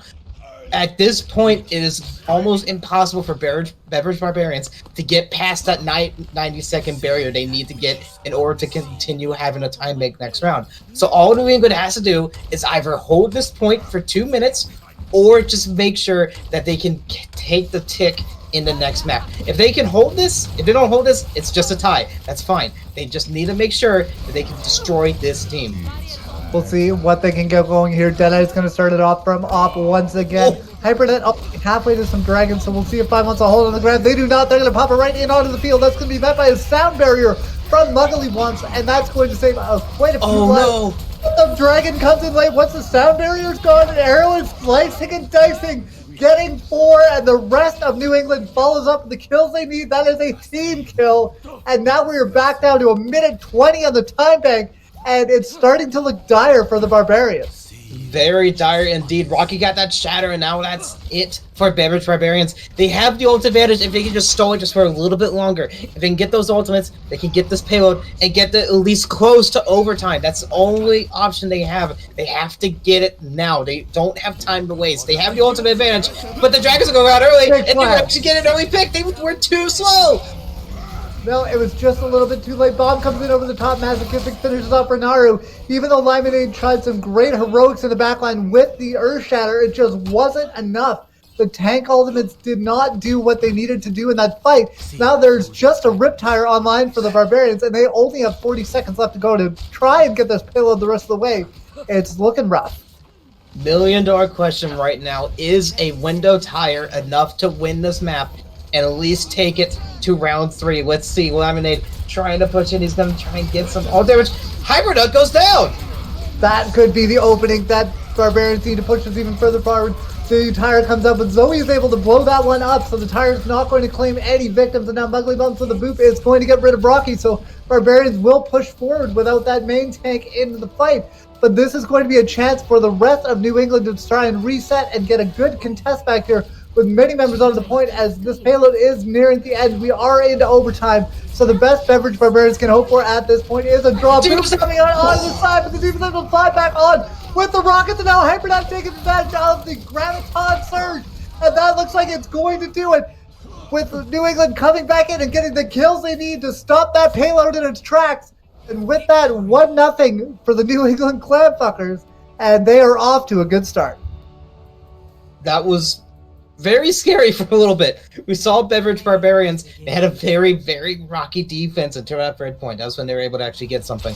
But then, all of a sudden on attack, they just flipped a switch. They were able to get picks, get those fights early. But we saw when it came down to brass tacks to those last kind of fights, especially in this sort of area, they started to stagger. They started to slow down and really methodically try and think about this. That doesn't work in this kind of game when you have a minute left. You need to be quicker on that. You can't have them initiating those fights, because if they do, you're going to lose very quickly. So going forward for Beverage Barbarians, they have to take the positives out of that match. Like, it looked like it was going to be just such a one-sided map. They were able to get some good fights in by the end, start getting maybe a little bit of confidence back, and hopefully going forward they can build off that to get back into the map, because best of 3, first to 2 kind of thing, they can't afford another loss. No, because then that'll be, game over. They're gone. And we'll see them next OC maybe if they're not too salty about it. But Beverage Barbarians, what they need right now is just a stronger team composition for defense. We didn't see a May at all that fight. Had that May popped up, it might have made a difference, I feel. I feel like that's a huge blunder on both teams' side. New England, they don't have to worry about it too much because they won, of course. You don't have to. If it ain't broke, don't fix it. But for Beverage Barbarians, they had a lot of those moments where if they had a little better of a team composition, they might have actually pulled through in that fight. Having no real way of blocking those kinds of compositions, especially when they're so tight, is very deadly when New England is going full first. 100%. Would you say that May would have made the difference? Is that? I'm sorry, I had to do it. I heard worse tonight. I was. You know when you think of a bad joke and you're like, "Nah, I'm just gonna go for it." That was me about 15 seconds ago when you said that. And how does that make you feel? Oh, I feel fine. I feel great. Oh, okay, well, who cares? Yeah, no, feeling good. So with that, we are waiting to see what we are going to do for our next map. But you kind of mentioned there what Beverage Barbarians needs to do composition-wise to get back into this match. What do you think they're going to choose for the next map? What do you think will benefit them the most? Well, let's see. Clam, being careful this time, Clam was very aggressive in those kinds of fights. We saw that they were, holding Barbarians back towards, it was the other way around. Barbarians were holding the wall as much as they could so that Clam can try and, play around them. So in order to kind of counter that, you need something that's really out there, right? Something that no one in their right mind would, right? And so with that being said, I feel like if we're going crazy, we might see a Junkertown. Junkertown is a huge landscape of just hit scan galore. That's a word. Yeah. I was gonna say something else, but trust me, No, that galore's was better. Yeah, that's good. It's a good Scrabble word. You should use it.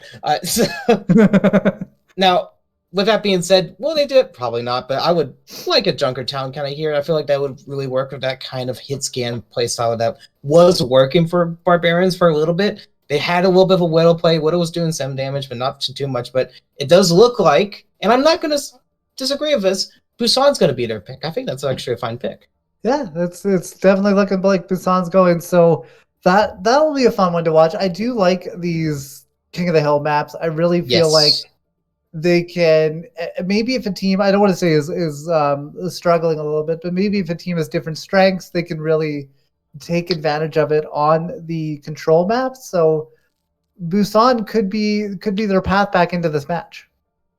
Well, in these kinds of King of the Hill maps, it's very, very difficult to get those, we're going to be at your spawn door the entire match fights. You know, it's usually going to stay at the point, if not some weird choke, right? So now with that in mind, I should have probably thought of that. I'm smart. So Busan is a great pick. I believe that's going to really play into Barbarian's strengths if they can play it correctly. New England has had a little bit of bumps here and there. So what Busan, Barbarians really need to do is have a quick fight, get the point, and then just hold it down. Clamfuckers have been very difficult on trying to recontest this kind of fights. And speaking of New England, what besides, the old if it ain't broke, don't fix it, because that is clearly a good strategy for them at this current time. Do you think there's anything else they really need to focus on to keep the upper hand?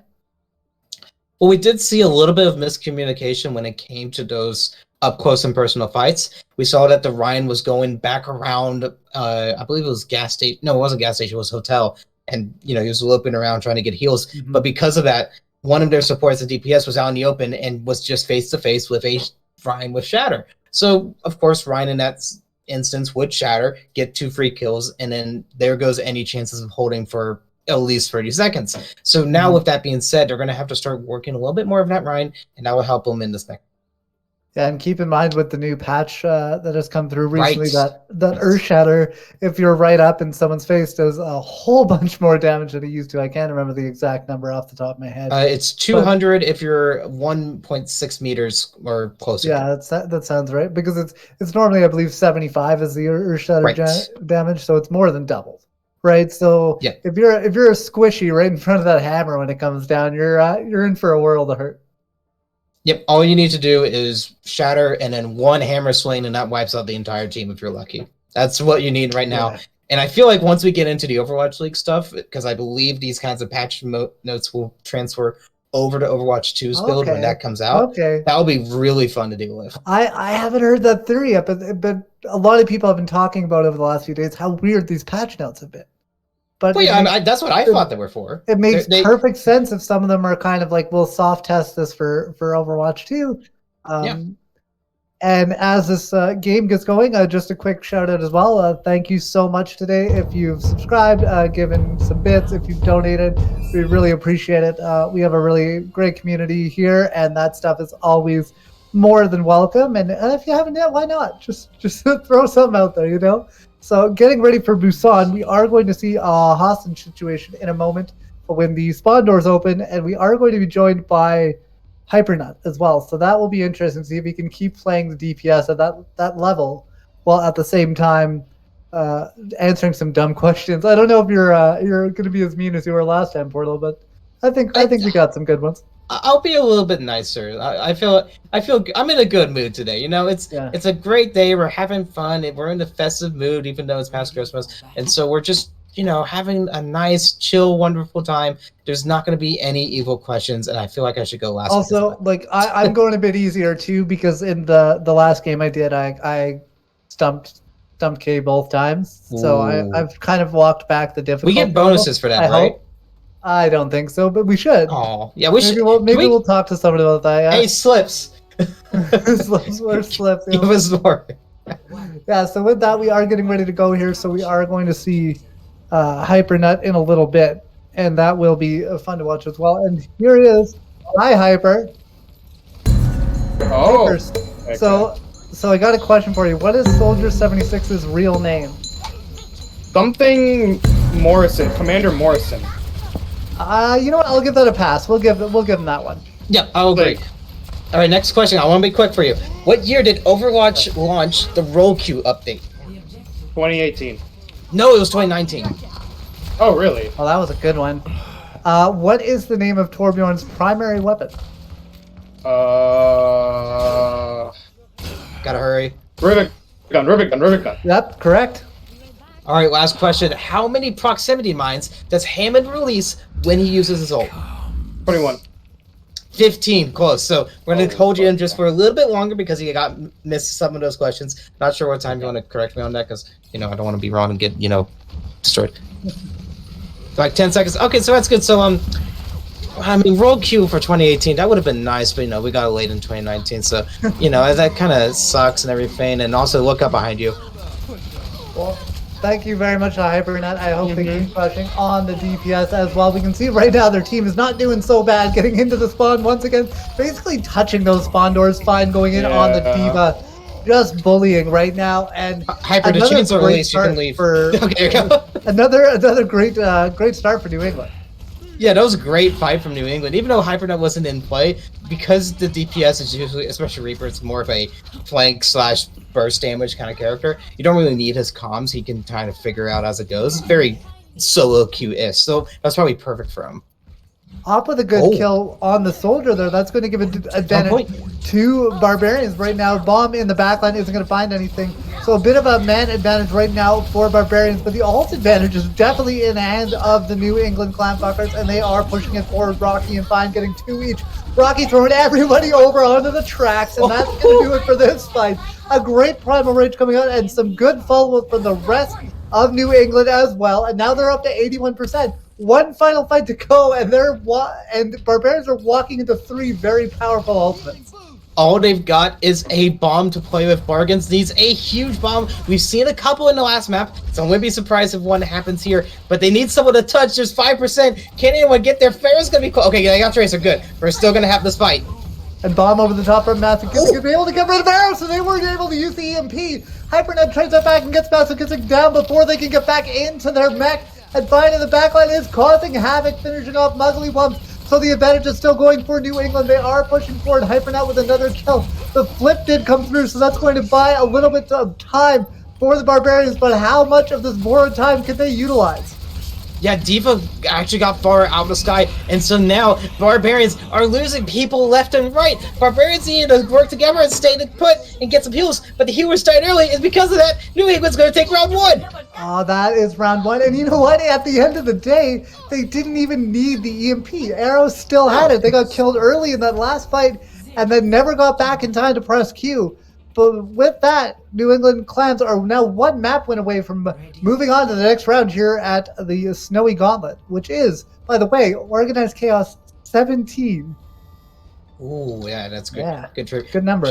Someone write that down for a anyways. So also, Portal, I wanted to point out, in the first map I did today, one of my questions was asking how many mines Hammond dropped on his ultimate. So great minds think alike on that one. Well, no, I gave you that question, the last one. That's did why. You? Yeah. Oh, well, I used it today, so thank you. So, yeah, you're welcome. No, I'm joking. So now we do see Barbarians going for a more usual composition. Now they're going to actually have something to work with. So Barbarians need to win this first fight and just hold it down. New England has had trouble recontesting this stuff. And now we can see Ops already out of the fight, and that is going to be tough because they can't start building up that EMP or build it up as quickly when they're going back to spawn. And now Rocky and Fine, this tank line for New England is just ripping forward through the Barbarians once again. Masochistic losing their mech and now their life, and with that, this first point is going to New England.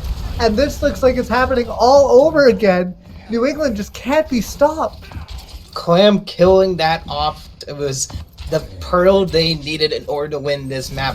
Gando's early picks just lets their front line completely demolish the back line of Barbarians as another one goes down. Ryan's actually going to go down on both sides, so now they just have to play with a little bit of a Overwatch 2 composition now. Barbarians are actually just going to pull back. That's probably smarter, but they're actually not going to. They're pushing up. That's not really good here. Just wait, please. Barbarians have to back up. They're going into that ad matrix, but Live Nate is able to get in the back and take down the perpetrator of that ultimate as they get rid of the Baptiste. And now they are pushing forward, so they were able to get past the ad matrix and get in. Rocky tried to throw down his shatter, maybe too little too late.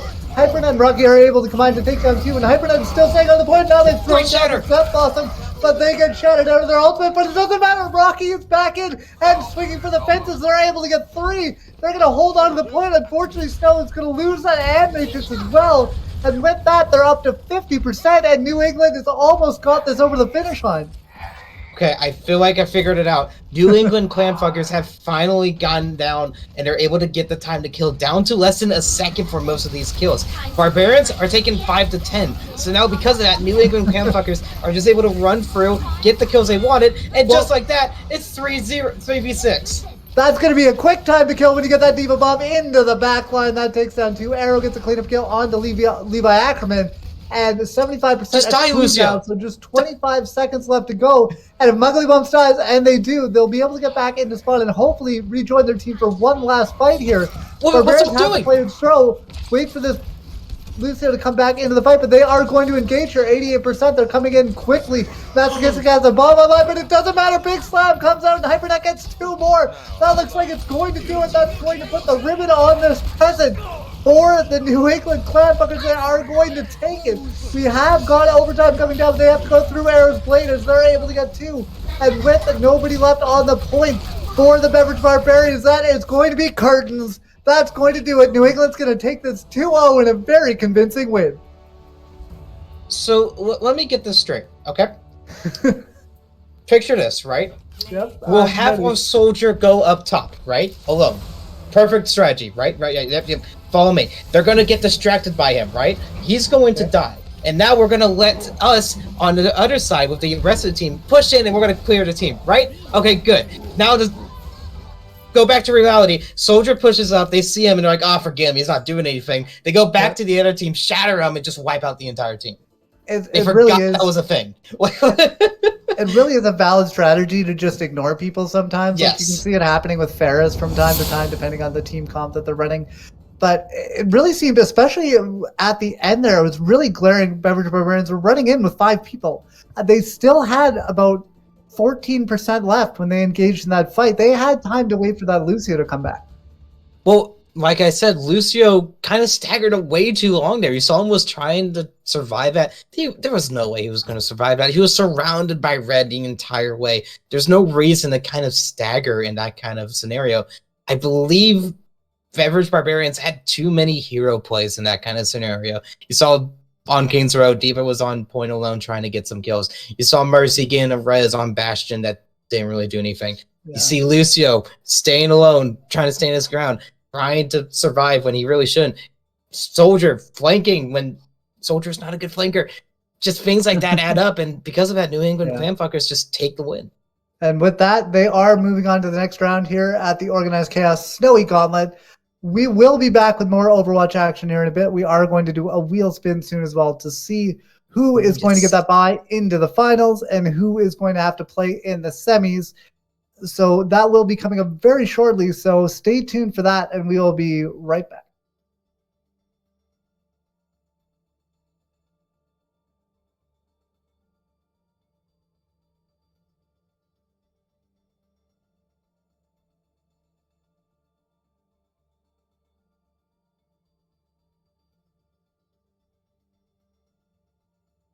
Sorry, and we are right back. I wasn't kidding with that. We are. It was a short break. That I mean, we don't lie here. I'm a man of my word, if nothing else. So we are ready for the wheel spin. We'll have that going down between the New England clan fuckers, the Zengeful Zens, and the Team Fart. So There's so many good names in here. Team Fart, your girlfriend. Clam. Your girlfriend's always one that's made me chuckle a little bit. I feel so bad for her. I could not stop laughing every time she would say something. It's like, well, you see, your girlfriend had a really good position there. It's like, God, I can't. How can I not? And that's why they picked the name. It's a real good one. Beautiful, and I adore it. And I'm hoping Faker takes next season. All right. Ooh. Here we go. Here we go for the wheel spin. Now, Portal Man, now you can do the Vanna White. Oh yes. This is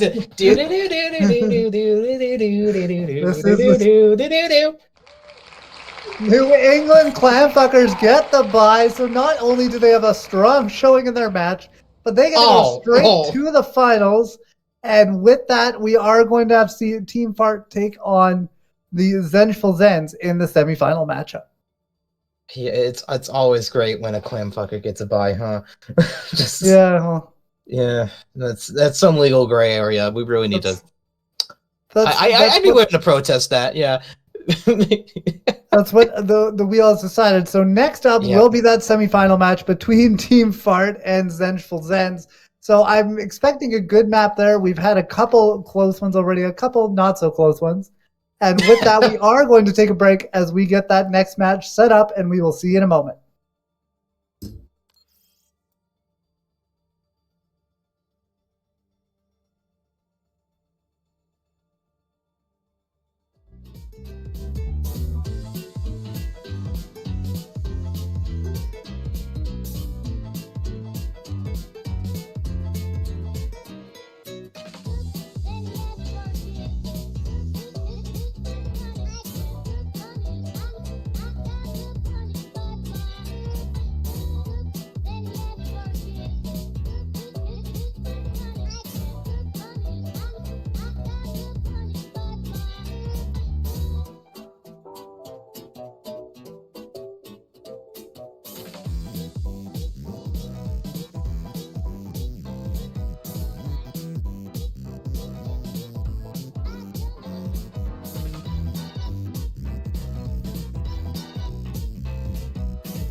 No need to break it down. I'm already open. I need a fix. I want to fly on whatever you're smoking. One more hit and I'll be fine. Give me till I'm choking. Let's go right here. We're rocking and rolling.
Each day's a drag, the moments lag.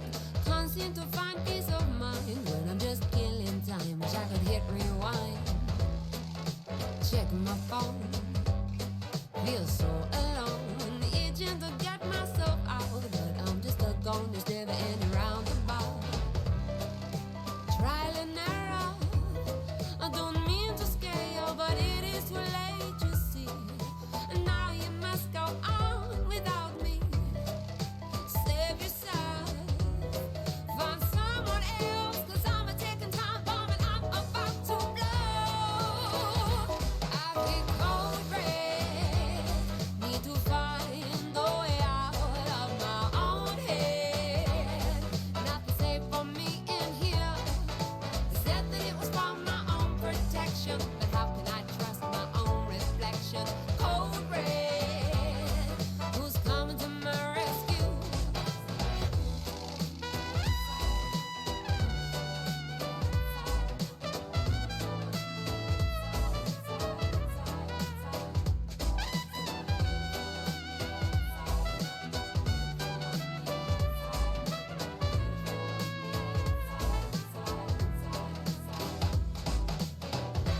So close to the edge, here's where I make my pledge.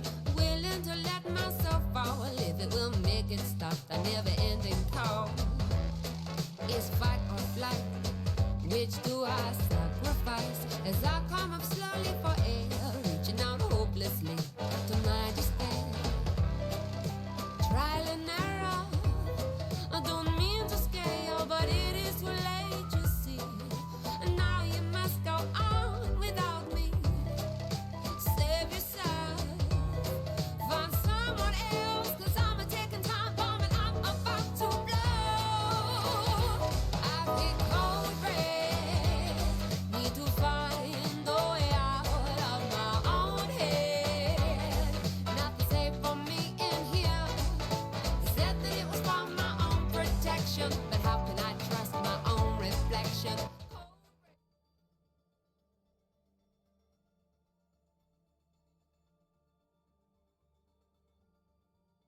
Organized chaos people. This is the semi-finals of the Snowy Gauntlet event. This is Archie. My name is Sailor Nibs, and that is the lovely Celestial. How y'all doing? How y'all doing? I am loving Archie right now. I'm absolutely adorable. But besides the adorable Archie, we have some incredible Overwatch to get into. And if you haven't been with us so far, for our semifinal match, we will be having Team Fart against the Zengeful Zens. Yes, and partner Team Fart I had earlier when I was producing, and they are dynamite. They are missing their top 500 player. We are having Genos go ahead and sub in for them, but Genos is a GM tank player as well, so they're not going to be missing much. But we are going to Eichenwald here, partner, and when you're looking at these lineups, what do you think we're going to have in store? I'm looking at Brawl, Double Shield. Those are the two that I'm looking at exactly. Defense, I'm not surprised. I would not be surprised to see Double Shield, but if anything that we have been learning from our past maps here is that Ethan is a nasty Reinhardt. I mean, I would not be surprised to be seeing the Zens on that Brawl composition just coming in, running through everything. And Team Fart, again, they have some incredible players here. I'm kind of thinking we might have that Brawl on Brawl, but again, wouldn't be surprised to see that Double Shield. Yeah, most definitely. I didn't get to see the Zengeful Zens on the main channel, but Lord Ethan, we've seen him. We know him. He is one of our casters here. He's the head of casters. We absolutely love him here. But let's go ahead and look at the DPS line. We have Chimera and Amagazoku, and Amagazoku was a silver player not even 2 months ago. And then you have Grubby and DNAT on the other side on Eichenwald. How do you think that's going to fare out? You know, I'm going to be honest. I don't know. Again, Amakazuko has been one of our many constant players. We've seen them on the support role, but now they're playing on DPS. So I wasn't able to see that. I wasn't watching Amakazuko, but I'm sure that if they have been changing around going from support to DPS, they're there for a reason.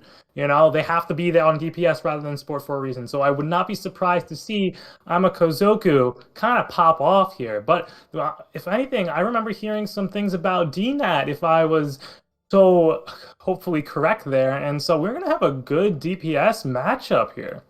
Yeah, DNAT is a crazy teenage menace. He can absolutely just kill anything and everything. But I think this is my bold statement. This is going to go to game 3. We've had kind of blowouts throughout so far, and you know what? We gotta give it to the people that are watching. We gotta give a really good matchup here. And also talking about that, our sponsors, Swift Lifestyles, !Swift, they sell anything and everything of gaming necessities. I just said that word. I'm really proud of myself for that one. Gaming necessities, from gaming fuel, shaker cups, vitamins, and then also you have our PC builds as well, an Artesian !PC. Save a lot of money there using those codes. But partner, we're waiting for the R's here. And do you think our head caster can take this? What do you think? How do you think this game's going to go? I don't know. I mean, Ethan is is a very high level player, and granted, they're high level on support, but playing support, you do have that game knowledge. Even no matter what role you're playing, you have some sort of game knowledge, and that transfers to all of the other roles. As support, you know when your tanks need to be healed, what they're about to be doing. You need to be able to read their movements, understand their shot calling, and all of that. So those support skills do transfer over very well to the tank role that he is on now. But we have some really good players on both sides, so I'm just genuinely excited to see what type of compositions we're going to be rolling out. Again, I mentioned that we're probably going to be seeing Brawl or Double Shield, depending on what these teams decide their strengths are here. But I'm nonetheless just excited to get into these semifinals. Yeah, partner, me too. Eichenwald Snowy Gauntlet Part 1. It's been 17 organized chaoses, and we have 3 seconds to go to go ahead and see unravel these compositions. And there you go. We have Orisa Zarya. Hello. Oh, okay. Granted, that is the attack. So maybe we're going to see swaps. Can't really be too certain when we're on attack here. But we do have the Brawl composition here on the defense. So I was predicting that a little bit, and if anything that I've learned from talking to Ethan over the many months that I've known him is that he loves playing Orisa. Orisa is his favorite main tank to play, so I don't see why he wouldn't use this as an excuse to play Orisa. But again, we're having some swaps. Mudkip going over to the Zenyatta now, so we still have to wait till these doors open in 6 seconds. Yeah, he's got to be beaming here. He's just testing us. He's testing us casters here at Organized Chaos, but it doesn't look like it, and we are going semifinals. Orisa, Zar, Mei, Hanzo, Bap, Zen from the attack, and then you have the full standard Brawl here from defense. And here comes the first poke here. Coming around the corner, they're poking. How do you play this from the Brawl position? From the Brawl position, you wait for them to get close. You hold one of these corners as Unfeatured is doing. We're going to hit a quick pause, though. And just as I was saying, as Unfeatured is holding this corner, you wait for them to get in close, because that's when the damage really comes in. When you could wall off somebody, as Amakozuko is trying to do. When you could hit that flashbang, as Chimera is trying to do. And when you could smack that rocket hammer around as Reinhardt, when everyone's close together, you're going to be outputting some incredible damage. So that is really what you want to do as the Brawl composition here. Now, if we're looking at our attackers, it's a very weird composition when you're looking at your tank line. You know, you have Orisa Zarya. You do have a good amount of protection there from the bubbles and the shield, but it's not the most mobile composition. And when you're getting pinned down by a Brawl composition, that can be very, very costly for the rest of the team. You are right, my friend. Celestial, especially with Orisa and Zen, it's kind of like Spam and Brawl combined, and they know what they have now. They're going to go ahead and push it to the limit, and Immor's already used. A feature is going to be frozen. He's going to go down. Lord Thief is going to go and take him down, but it's going to go ahead and flip in the way of Team Fart, and they are farting all over them right now, and it's just Lord Thiethan by himself against a Mei and Lucio, and it looks like he's going to be staggered here, friend. Yeah, they're going to leave him? What's interesting about these respawns is that it favors the attacking side so much more, so they got to get back to defend here because 13 is going to be swapping over to the D.Va to give themselves a little bit more mobility here. They still have the Zenyatta, which is not very fast, but all of the defenders did make it back on time, and Unfeatured did their job. They were able to create all that space that they needed, but with an incredible headshot. That is going to be the go button for our attackers. You are right, friend. The green button is on right here, right now. Lord Thiefin is really close to his bongos. Unfeatured is really close to his shadow. They're going to go ahead and get the staggered Kree alone here, but now Unfeatured's in uncharted territories, and 13 is going to go ahead and take down Unfeatured, and then Dejan's going to go ahead and take number Kree, and it's anybody's game. Yep, and here come the Dragons. Aren't going to catch anybody, but is going to give them that little bit of that extra space. Our attackers are going to be taking presence on the point as our supports are trying to stall this out for as long as possible. Yeah, and it does look like it's going to go ahead in the favor of the Zengeful Zens with 2 ults online, and it is looking good here for them. What position would you like to see here from the Zengeful Zens? Oh, it looks like they're going to go ahead and try to touch here, and then they're like, uh-oh, we are in the wrong position. They're going to go ahead and scoot it back. Yeah, they needed to pull back a little bit there. The Brawl is working. Look at all the ultimates they have on right now as the grab is coming out.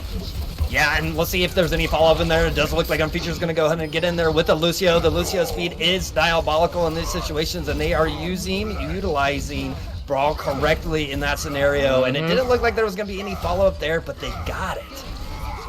Yep, and you said it. They're using Brawl correctly. Small spaces, quick engagements. That is what they use. That is why this Lucio is here, to get on that speed boost, get that Rhine in there quickly, create that space for the team to get in there and do their jobs. 5 ultimates still left. They only had to use the grab there. So they are in incredible shape for this defense. And though our attacking team of the Zengeful Zens do have ultimates coming up, as they're all coming out now. Here comes the window, here comes the Moira ult, here comes the Blizzard, everything is coming out! 3 or 4 ults from each side. Jamaro's gonna go ahead and get candy corn.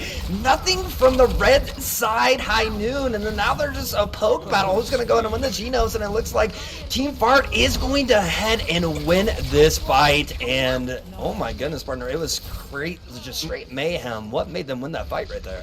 Oh, I think it was just a better utilization of those ultimates there. That Blizzard especially creates such an annoyance of space for them. You have to avoid it. You get slowed while you're in it. And they recognize this as Zengeful Zens are going to be switching over to more of that Brawl composition, trying to get in there and Brawl on Brawl action, just seeing who can get the most damage out as possible. DNAT has the Dragons as they're coming out already.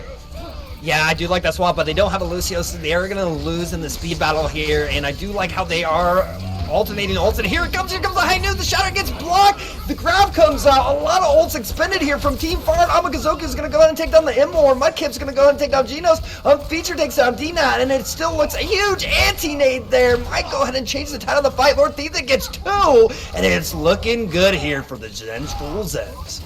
You were mentioning just how we were talking about that speed. They may not have the speed, but they do have that immortality field, and that is what saved them there. They were able to keep up the entire rest of the team, and Mudkip hitting a nasty sweep onto Unfeatured there, really rendering that Shatter useless, especially with Ethan blocking it in general. So they didn't have the big shield, they didn't land the Shatter. That was just so many things went right for the Zengeful Zen there, and it looks like Team Fart is going to be trying to take this rotation up to the high ground and be going behind the payload, trying to do some sort of rotation here, but they're just going to keep moving that payload on, and here comes the Coalescence.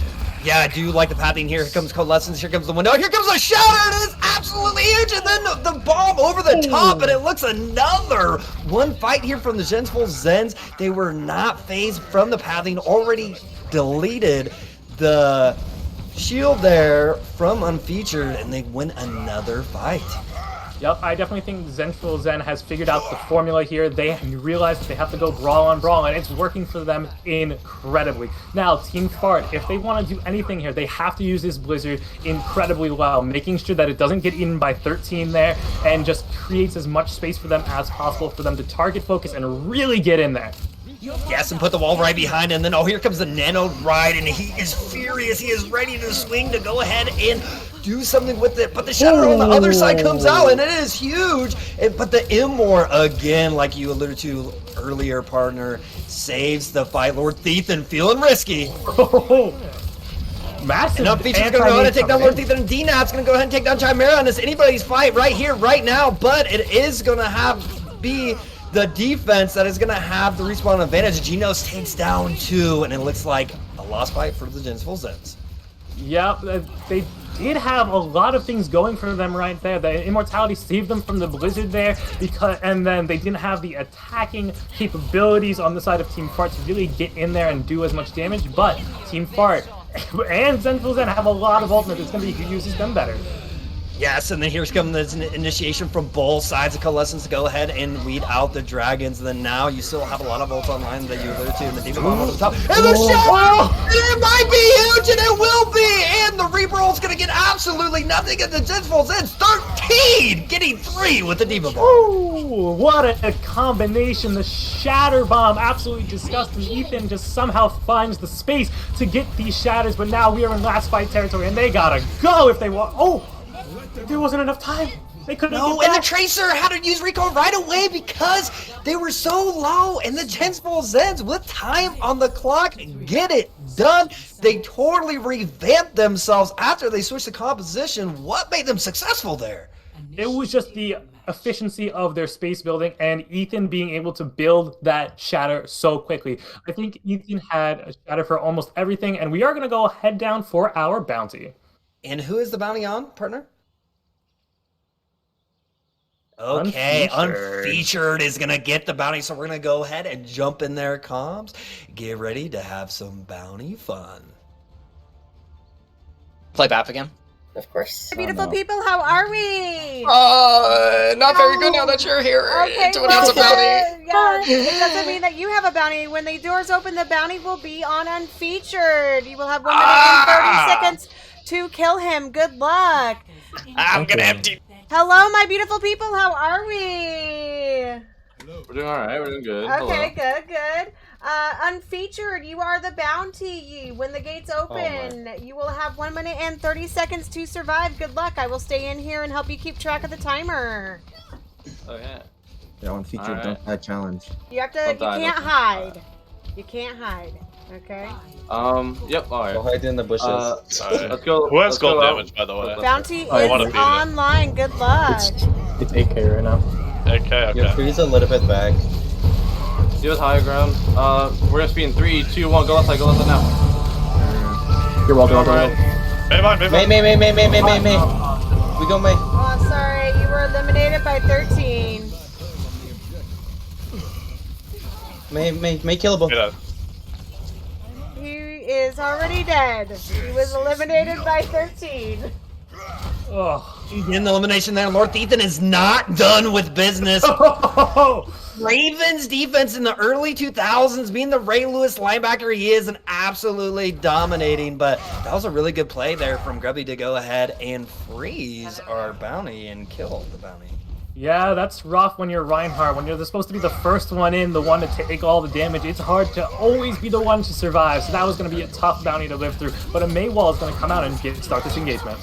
Yeah, both Mays doing a really good job with the Maywall. Amagazoku is going to go ahead and take down Dina. Dijon's going to go ahead and take down Lord Ethan, and it's looking really good here for Team Fart, and they are farting excessively, and they're going to go ahead and toot to the point.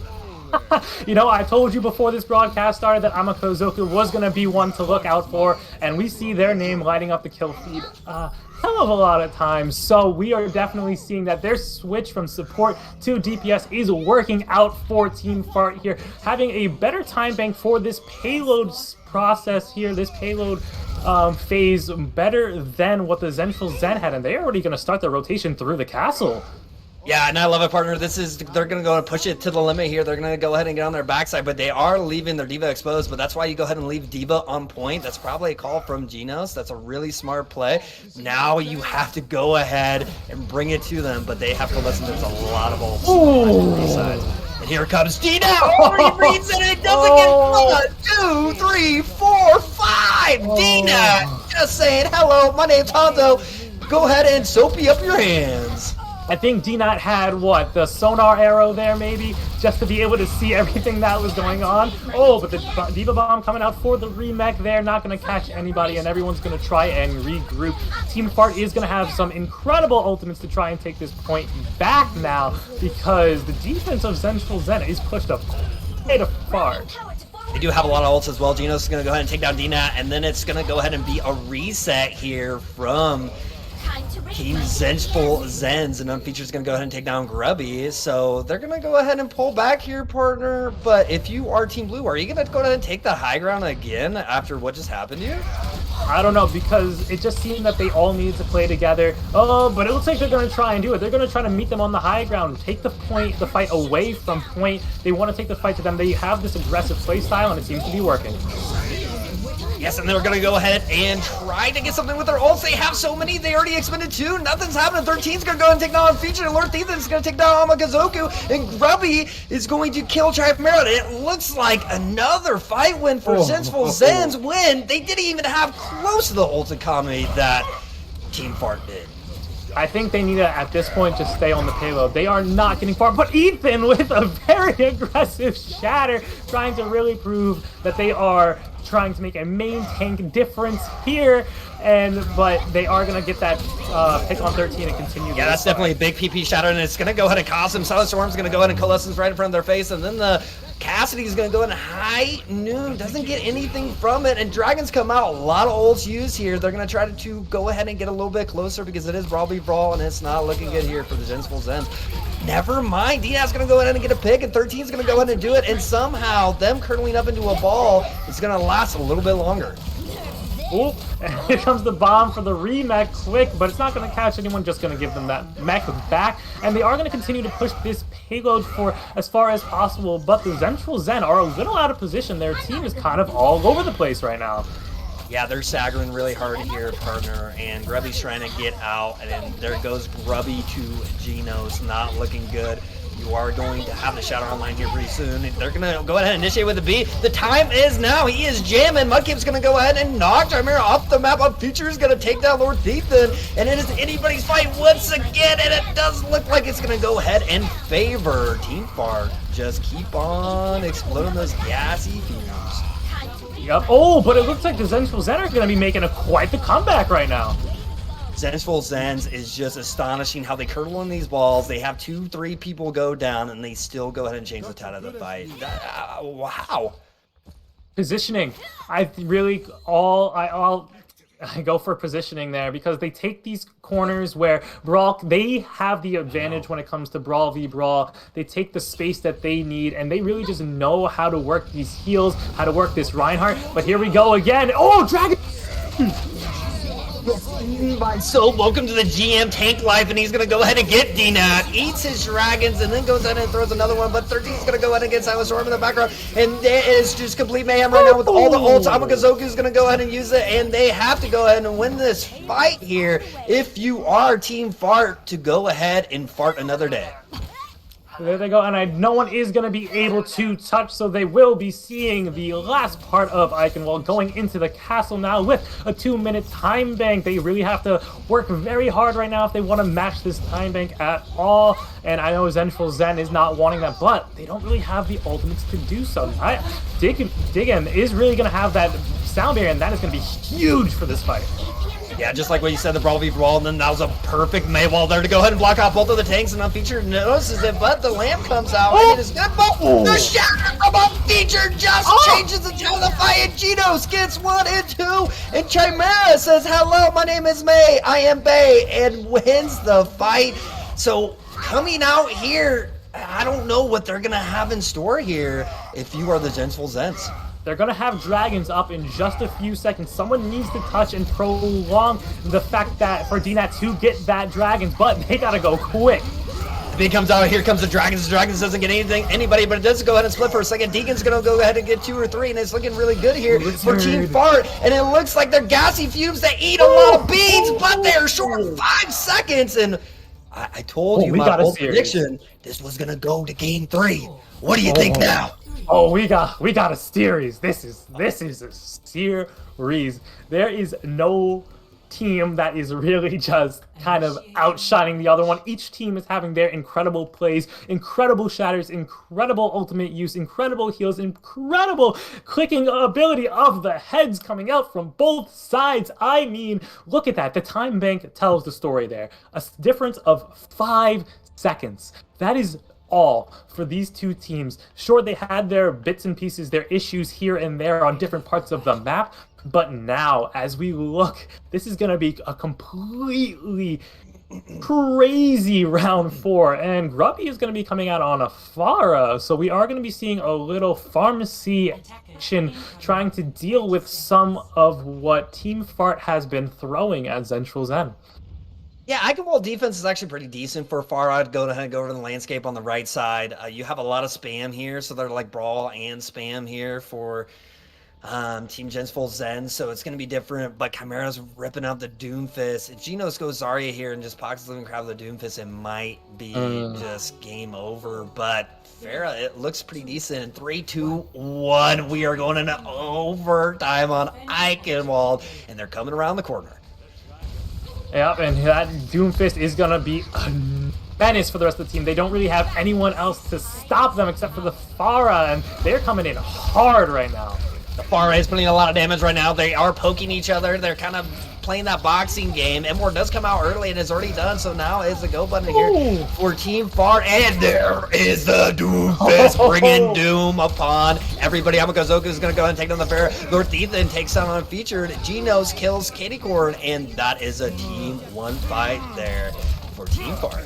When you look at Team Fart and you look at their DPS of Doomfist and the Cassidy, they didn't Zengeful Zen did not have anyone to deal with that. The Cassidy immediately counters the Pharah, and the Doomfist can just get into the backline very quickly with quick ease and absolutely destroy the amount of damage Doomfist can put out, destroy that backline. And so that's exactly what happened. And Dragon's coming out, and they're going to catch it. Dragon from Dina once again getting a 3K, and they have to go ahead and stay on the point, and that just changed the whole entire tide of this match itself. And here comes the Colossus to go ahead and keep Genos up because they got to go ahead and stay on the point, but it is looking really good here for the Zengeful Zen. Lord Ethan takes out Silent Storm, but here comes Chimera already getting picked from the Doomfist, and Lord Ethan's going to go ahead and take down Genos, and now they have the full advantage, and the Shatter is ginormous, taking down 3, and how they lose this fight? How did the Zengeful Zen lose this fight?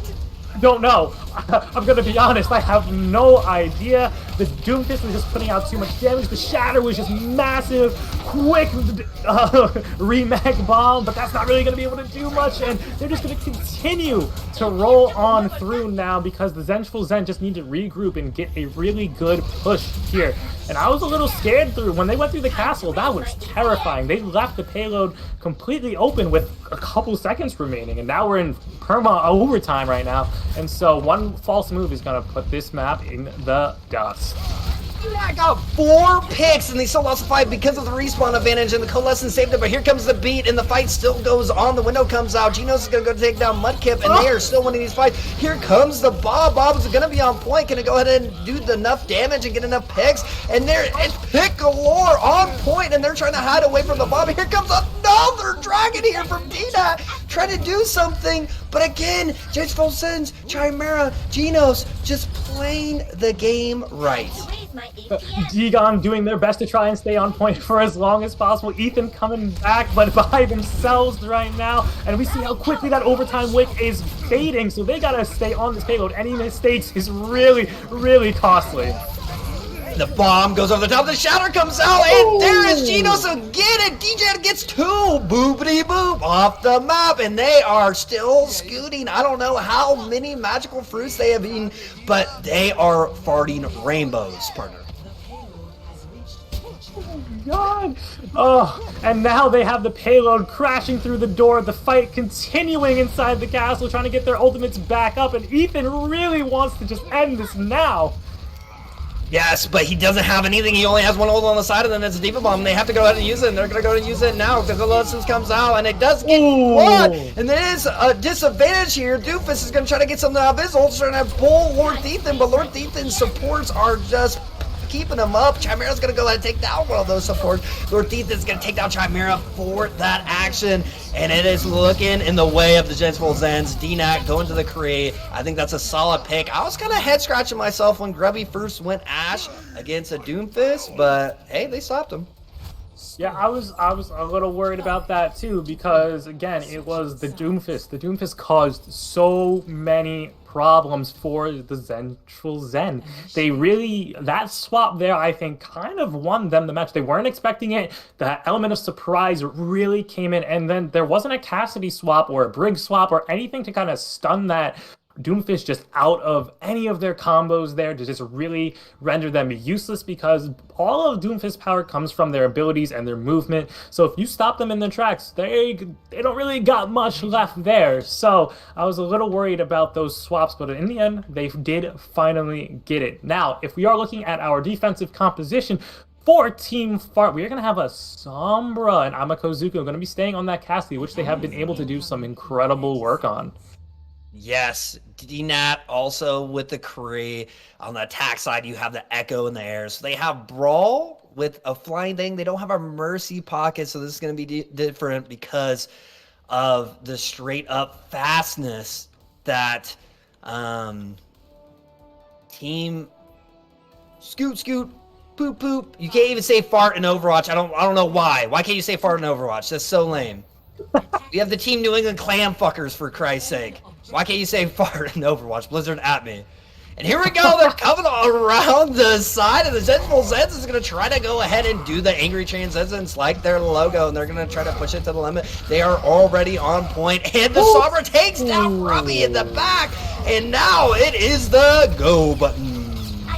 Yup, without that huge damage coming out from Echo, that is go, go, go. But it looks like, oh, there they go, finally getting Ethan out of the fight, and that was going to be able to hold them as they do back up now. Grubby is going to have a lot of pressure on them. Echo can put out an insane amount of damage, but the heals aren't necessarily in the favor of pocketing Grubby right now. Candy Corn almost at that amplification matrix, and that is going to be huge to put that pressure on them. Yes, and here comes Team Zengeful Zens. They're going to go ahead and try to do something. The Matrix comes out. Here comes the Coalescence. The Lamp already comes out. They're trying to find a target. They can't really find a target. Mudkip doesn't get out of feature. DNAT doesn't get out of Storm. And there are your targets. And now they are flashing the green light on the street light. And they are just playing Super Mario Brothers, just smashing their faces in. There they go, and we are going to be going into perma overtime now. And again, if you did not pay attention at all, or you just missed it, Team Zengeful Zen does have to get all the way to the castle and a little bit more there. And if we are looking at their ultimate economy right now, they do have the Sound Barrier, they have the Graviton Surge, they have the Earth Shatter, they have some of the means to make this work. But Team Fart is going to have a lot more time to get those ultimates up and use them when they want to, especially with this EMP. You're talking about it right there, right then. EMP bomb does come out, but they did get the lamp out. They predicted it, and they stay alive a little bit longer, but that feature's going to go ahead and get two, and it's looking good here for Team Fart, and Gino's going to go ahead and get Candy Corn, and there's three on the point, and Amagozoku is going to get the high noon on the Lucio, but here comes the Diva Echo, and 13's going to go ahead and take down Amagozoku, and it's 2-on-2. You got one healer, but they are going to have to go back out. Here comes the Echo Bomb, and Team Zengeful Zens lives another day. Oh, that was quite incredible. Again, I think it was spawn advantage that allowed them to stay in that fight there and to stay on this payload. But as this payload progresses and turns this corner after it goes under the bridge, spawns are going to be pretty even, so they aren't going to have that advantage. Mistakes like that were just made are not going to be as favorable for them going into this next fight. Yeah, so here comes the Sound Barrier comes out, but the huge Shatter comes out, but the World also comes out. Mudkip's going to go in and boop off on Feature, says see you later after Feature takes down Dina. So they're out without their main tank again, and Lord Ethan's going to go ahead and shield up for his team, try to stay alive, knowing that they have to go around the corner. 13's going to take down Silent Storm, and it looks like it's going to go in the way of Zengeful Zens again. And they're gonna have three ultimates for this next fight, and Sound Barrier is gonna be one of them, which is gonna give them that extra sustain, so they may actually be able to push this through to the end. Now, they do have that Sombra EMP and the bomb gonna be online for this next fight, so if they can combo those a little bit better, if they can get Candy Corn out of the fight or EMP before that immortality comes out, it is going to be all over for Zengeful Zen. Yes, and if you're Lucia, you gotta go ahead and hide here. You gotta know that they're gonna have EMP, but they don't know. Here comes the EMP, but the bomb is not ready yet. And it is a 6-man EMP, and it's gonna change the tide of this game. And there it is. Wrap it up. Team Fart just whops it in. Team Fart takes game 1. Oh, the EMP was the playmaker there. That was the complete, literal game changer there with the 6-man EMP. But if we look at this absolutely mess of a play of the game, I mean, that came after a very long rotation from Team Zengeful Zen there. Oh no, from Team Fart there, and Zengeful Zen was just able to really take advantage of that. And so, here we go. 1-0 in favor of Team Fart, but I don't think Zengeful Zen is gonna go quietly. Yeah, no, like I said, when I pulled prediction of it going to 3 games, look at the first game. It went into overtime right away. Zengeful Zens, I think, are probably the better brawl team. So going to somewhere maybe like Lijiang or something like that, a little bit more brawly with the spam, might go ahead and get some more success. But it's just the end. You said it. You hit the nail on the coffin. 6-man EMP. Nasty. Initiated. Now, our subs do have to come in, so that is going to shake up things a little bit on how these teams do play. Everyone has their strengths, their weaknesses, so again, that may shake up how some of these lineups do end up working and playing. Now, you said that the Zengeful Zens did look better on Brawl, and I have to agree with that. When it came to a straight Brawl fight, the Zengeful Zens really did a great job just staying on point, staying together, and making sure that the entire team works together, because if one part of the brawl doesn't work, everything kind of falls apart. Especially, and there are a lot of compositions like that.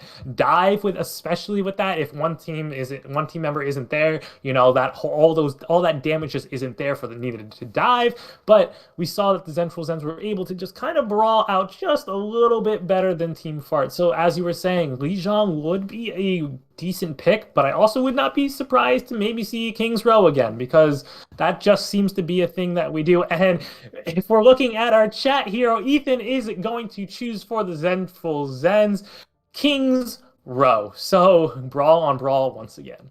Welcome back to Scrim's Row. Doomfist is also going to come in for Amakazoku, and then we also had TTV Metal Guns, one of our console players, come in for Mudkip. So that might go ahead and change the dynamic of how their brawl looks. I think TTV Metal Guns plays a lot of Moira, which Silent Storm is a Moira main as well on the other side of Team Fart. So that's going to be interesting. If you have Brawl v Brawl with the Moira Lucio, what do you expect from both of these teams? See, if you're doing Moira Lucio, and you're probably going to have the Mei as well for that wall, because especially on the choke point, that very first choke point on King's Row, that wall perfectly just blocks it all. So that is just going to be huge for them, and it's just going to be a matter of who can stay together the best and who can use that speed boost effectively and be on the aggressive. When you look at these Scrims Row matches and Brawl v Brawl, it's basically about which Reinhardt can press W and left click better. Basically, that's what you look at. Which team can get in there, create the space, create all of the necessary synergy for the rest of the team to do the work that the Rein is creating. The Rein and the Lucio are kind of the catalysts for the rest of the fight. They work together to create the necessary means for the DPS to get in there and the off tank to get in there and just absolutely obliterate the rest of the team. So it's really going to come down to the synergy between those two groups, the initiators and the follow-up. Yes, and it is a snowy gauntlet, so we're going to King's Row winter because it is snowy. I got 3 feet of snow outside my door right now, but I was trying to find the word here, Celestial. When you fart in a closed space and you bring someone in that closed space, what is that called? Hotboxing? They got hotbox there from Team Zengeful Zens, okay? Team Fart, I think that is it. You know, hotbox is usually for smoking weed, but I think it is for a Dutch oven. A Dutch oven as well, yeah. That's A Dutch oven, but that's exactly what they did. They were like, hold my microphone, okay, hold my beer for a second. And then they just popped that EMP. They got them in the Dutch oven. They got a 6-man EMP. They definitely need Lucio to go ahead and hide there. But this is our second map, so we are going to be doing our hostage situation. Ooh. And the one and only Lord Ethan is going to be our hostage. So we're going to get him in here. Celestial, you're going to beat him up first. You can go ahead and use your demonic voice or your Mission Impossible voice. Go ahead and welcome him in, or you can just be yourself. And we are going to beat up one of our own, our head caster of Organized Chaos. Oh, I'm excited to bring him in here. I'm trying to think of questions right now, trying to get those in there, trying to rapid fire those questions so that he really has no time to think about it. I just want to hit him. I want to see, you know, he's a color caster now. I want to see what that knowledge be looking like these days. Yes. You're fully healed. Exactly. So But while we wait for him to go ahead and get the ping in here, we are going to go ahead and start with King's Row, and here he is. Welcome, Lord Ethan. Very first question. What were the changes to Rhine after this most recent patch?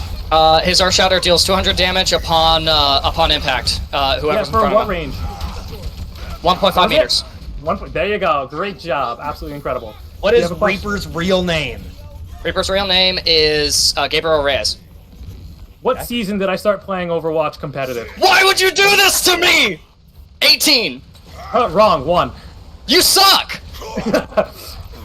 What is the chemical element for potassium? Bro, I cast Overwatch for a reason, man.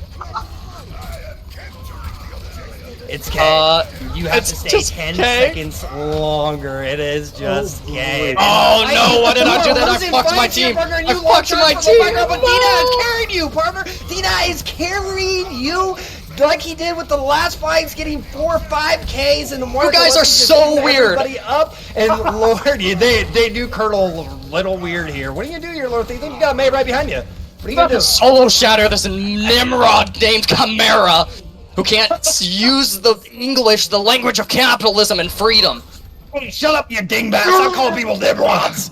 That's not right. All right, Ethan, get out of here. Yeah, you guys get out of here.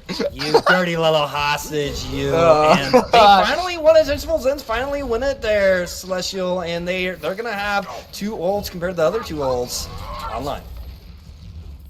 They will, and Unfeatured is going to try and hit a massive shatter here, and trying to get that Lord Ethan out of the way. And with the Deadeye coming in, oh, massive shatter though. And that is going to be huge, but it's not going to be enough. Oh, but it does get 2 picks going into Immortality is going to get used. Immortality getting taken out. Candy Corn going to get Unfeatured out of the fight here. And it looks like the Zengeful Zens are going to keep going, but they do need a pause, it looks like. Try and get this game paused. There we go. And Zengeful Zen continuing on their rampage. They do not like the fact that they lost that last map. Yeah, it's like they got out of the jail, like right when Lord Ethan got out of the jail of the hostage situation, they're just like, Daddy's home, and just walking down this map. But like what we talked about, I do think that Zengeful Zens is just a more powerhouse in the realm of Brawl. They really know how to bring the pain, and it does look like someone's power went out. Oh, that is not going to be good. That is going to be a while before they get back, but that is a good reason we have subs. But again, it may not be the same role. So we are going to see and wait to see what goes on in the realm of paused world here. But as you said, I do agree. Zengeful Zen is the powerhouse when it comes to Brawl on Brawl. And when it comes to these spaces like this, they really just shine, showing their healing and space-making ability. That's really what it comes down to. And their positioning, it just really mitigates all the damage coming in as well, taking these corners as best as possible. So, you know, I really have to put my props out there for the Zengeful Zen. They practiced and they got it together. Yeah, and the metal guns coming in with the diva already, diva bomb as well. So 13 goes to support position. So that's why we go ahead and go by your highest roll, because 13 is actually a master support, but everything else is diamonds. So you see with the window online, you see the bomb online. That's a good combination there, isn't it, partner? Why is window and bomb a good combination within the game of Overwatch? Why is window bomb? Because if you put so much pressure on one side that you have to avoid the window. And the other thing is that the Rhine is most likely going to put their shield down to face wherever the bomb is getting put. So in an ideal situation, the bomb gets put behind the Reinhardt. They have to turn around, face the shield to the bomb to protect the team, to protect themselves. But in doing so, they turn their back to the window. So it's a catch. Whatever it is, it's a lose-lose situation right there. You don't have any sort of win and great condition there, and that is why you need some sort of support ultimate there to really help with that, because if not, your team's getting absolutely hammered by the window or is going to get taken out by the nicely placed bomb. I had no clue we were on cams the whole entire time. I had my eyes anywhere and everywhere else, but you know what? That is A-okay, because we keep it professional here, okay? It is chaos here. Do you see my face? It is just straight chaos, okay? You guys don't even know what it says. Yeah, but just like what you were saying, you change your shield, and then you go boom, and your team goes boom, because the Diva Bomb is there, and the window, if the window's initiated first, it's just so much damage gets outputted, and I just think the Zengeful Zens isn't going to be stopped. But the third point of King's Row is usually a hard one to cap. It is because of those respawns. The respawns don't favor the defense at all during King's Row until the very last point, because when you're on first point, it takes you forever to get back. The attackers are much closer than the defense, and then second point, you have the exact same spawn as third point, so it's a very long walk back. But then at third point, everything is coming straight to the defenders, so you have that extra advantage, and that's why it is so difficult, because of that spawn advantage for the defense. We got the readies from both of the captains. Y'all in chat, what is going on? Don't forget to hit that follow button. Let's go ahead and get some more follows. Also, subs and bits. If you want the catchers to get paid like Select Fuel, you better do it. You better do it. Hey, how you doing? I want to get paid. It is organized chaos Snowy Gauntlet, and we are in the semifinals between Team Fart with all the magical fruits that they went ahead and expended on Eichenwald, and then also you have the Zensful Zens that is coming in angry here on King's Row. And you do have someone behind them. You have Silent Storm behind them, but the window's going to go ahead and neutralize what's in front, and they're going to have to go back up. Grubby's going to go ahead and take down Silent Storm, and they cap 2 with 522. Yeah, Gino's getting kicked out of the game, definitely messed up some of their, energy there, the synergy, and especially that ultimate economy. If they had anything in the bank there, goes straight back to zero, so they are not in great shape right now. They do have the Blizzard, though, which is they could put on point and stop this payload in its tracks. Great wall there from Team Farts May, and then the dude. Yes, he was stuck, and the Grubby's gonna go ahead and get the kill on a feature. Here comes the Mail. There's 3 to 4 ults at least a minute of this fight. The Mail is huge, gets 3 frozen. Genos gets 1, and Chimera's like, I freeze you, I kill you, and goes ahead and wins the fight. And just like we were talking about, third point. Yup, and if Genos didn't get that, oh no, who was it? It was Metal Guns didn't get that bomb stuck in the skylight there in the scaffolding. That would have definitely changed the course of that fight, but they're going to come in with a vengeance again with the window. Yes, and here comes another early window. Not too much of a fan of with it. I think they need to go ahead and try to do a little bit more fire strike and window action, but they're not going to do it. DNAT's going to try to make them hide, piss their pants a little bit. Lord Ethan, it just pushes W, and now he's finally pushing the SK, and here comes the high noon from Doomfist. Metal Guns is going to go ahead and get Doomfist. Groom is going to go ahead and get another one, and here comes another dragon here from Grubby, and Zengeful Zens is saying hello. Yep, and here comes the bomb from Genos trying to get something done, but it's not going to avail to anything. And the Lucio on point just trying to stall it as long as possible. What a BDE, which is a big dick energy charge there from Lord Ethan. Lord Ethan, if I had my grading cards here, which I think I do, that is an F, my friend. You just failed your team. Sad face. But coming back, they still have 3:30 on the clock. this is a really hard point to capture, like we've been beating the dead horse about. If you're coming back, what do you got to do here? You gotta get these ultimates up. You gotta build ultimates, and that's all you can do there. You have to get in close, but Lord Ethan's gonna get walled off! Lord Ethan's been walled off every single time. Doomfist actually on the main now. It's just not allowing him to play the game. D-Nat's gonna go ahead and take down Chimera, and they do have the advantage right here, right now. Lord Ethan does take another long charge. Grubby's gonna go ahead and get Silent Storm silenced, and D-Nat's gonna get unfeatured. Here comes the high noon on the card from D-Nat. Not gonna get anything. Dejin does take Candy Corn off the map, and it is anybody's fight because you do have the respawn advantage here from blue, and nobody's contesting Genos on the high ground. Yep, you said it. Here come the dragons, though, trying to prevent one of the spawns from coming out, trying to funnel everyone to one spot. But again, like we keep saying, the spawns are too much, but the huge shatter from Ethan is going to get slammed out. Yes, and the Diva Bomb on cart, not going to get anything. Silent Storm does get 2, and again, the respawn advantage here on third point is just so strong, and they win here. Does Team Fart. They, again, had some ultimates, but they weren't really used coherently. That's the word I want to use, coherently. Let's use those big SAT words. And so they need to be, as a team, they need to use them together. They need to get just 1.5 full pushes, really, because those respawns are going to come in. Bomb coming over the top, though. It's going to get far! They got 4! It's a huge Diva Bomb! Not uno, not dos, not tres, but quattro! It is just ginormous! And, you know, I just feel like for Team Fart, they were holding it in. They were turtle heading this whole entire time. Now they're just letting it explode with their fiery passion like they ate something spicy because they are holding this third point. The amount of fart jokes that you can come up with is honestly a skill, and if it could become a career, you would be the best at it. But if they come in again, Zengeful Zen trying to get those ultimates, they need to get something done, and they do have the Ana Nano Boost to try and get something done here. Well, instead of Popeye eating their spinach, they are eating jalapenos because here comes the Coalescence once again, getting 2 already! They are spicy! They are the ghost peppers! Lord Ethan does get Nano, but he's not going to be able to do anything with it because he's getting bullied by a ball, a diva, and everybody. And the Orisa pick? Question mark? Strange Orisa pick, but I think they're just trying to minimize damage as much as possible. They want to... Oh, I guess because Ethan's swapping over... I'm confused. They need a stall here, right? They have 60 seconds left. I don't know if the Orisa pick's the greatest thing here, unless they... I'm mind-boggled here. As the color caster, I'm a little confused, but, you know, if it works, it works, right? Grubby is going to have that Dragon Strike and is going to be able to cut off a lot of that as Diggin goes for the sound barrier.